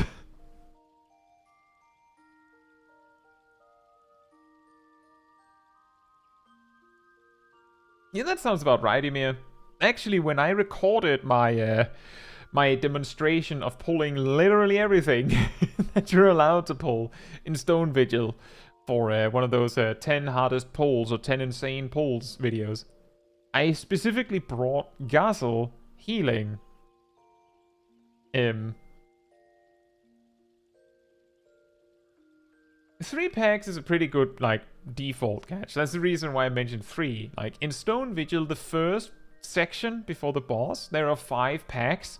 And if you pull 2 packs, then you have this awkward position where there's a really long run from the 3rd to the 4th pack, but the run isn't nearly as long from the 2nd to the 3rd, so it's easier to go 1, 2, 3 and then 4, 5, than going 1, 2 and then 3, 4, 5, or 1, 2, 3, 4, 5. But it depends on what your group can take or what you can take. This is something that I often emphasize in my mentor roulettes, is when I have a tank that isn't using defensive cooldowns very well, then instead of going, you should be using your defensive cooldowns, I observe whether they're pulling like they should be using defensive cooldowns. They're not using defensive cooldowns, but they're also pulling like 1 pack at a time. Then I'm like, well, they realize that they're not super great, so they're pulling carefully. And then, like, I've had cases where it seemed like the tanks started getting creative. Like, it seemed like they were trying something different because, well, I'm not dying. This is safe. And then they start using some cooldowns. And you don't need to, like, shout at them for making a single mistake if they're doing decently well, and it's a Sprout especially. Now, with that said, if you enjoyed the wonderful company of the people in the chat, or me, remember that there's a Discord Caemmunity server that you can join where you'll find most of these people, I'm pretty sure. You'll also find the weekly schedule, where you can see what else is coming up on a given week. I usually update them Sunday or Monday, which of course means I will update it tomorrow. You'll also find the announcement room, where you will see links to videos, streams, whatever it is, whenever I post something. You can also go to the role assignments room and grab the reminder role, and if you do, you will get a notification when I post a video or a stream, or a schedule for that matter. And you get an extra notification around 15 minutes before stream starts or something that is otherwise time sensitive, so you don't miss a second. And if you enjoyed this particular stream, it helps me a lot if you leave a like on it in the YouTube system, because then the algorithm realizes that, oh, this is a very nice stream and I should recommend it to other people as well. So that, of course, helps me directly in a way. And if you want to help even more directly this channel, you can, of course, also become a member or gift memberships, use the super chats. And if you don't want to use the YouTube stuff, there's also a Ko-Fi link in the description that you can also make use of. But all the content that is on the channel is pretty much just free to access, so I don't want anyone to feel like they have to give. All the support that you give, whether it's watching, hanging out, participating in the duties, or like Coco and Ymir, who are incredibly generous, it all helps, and I really do appreciate it. Now, good night, good morning, afternoon, or evening, depending on where you are in the world, and I hope to see you all very soon. And now we just have to put Smol Caetsu to bed, who now has sunglasses. Amazing sunglasses, thank you, Ymir.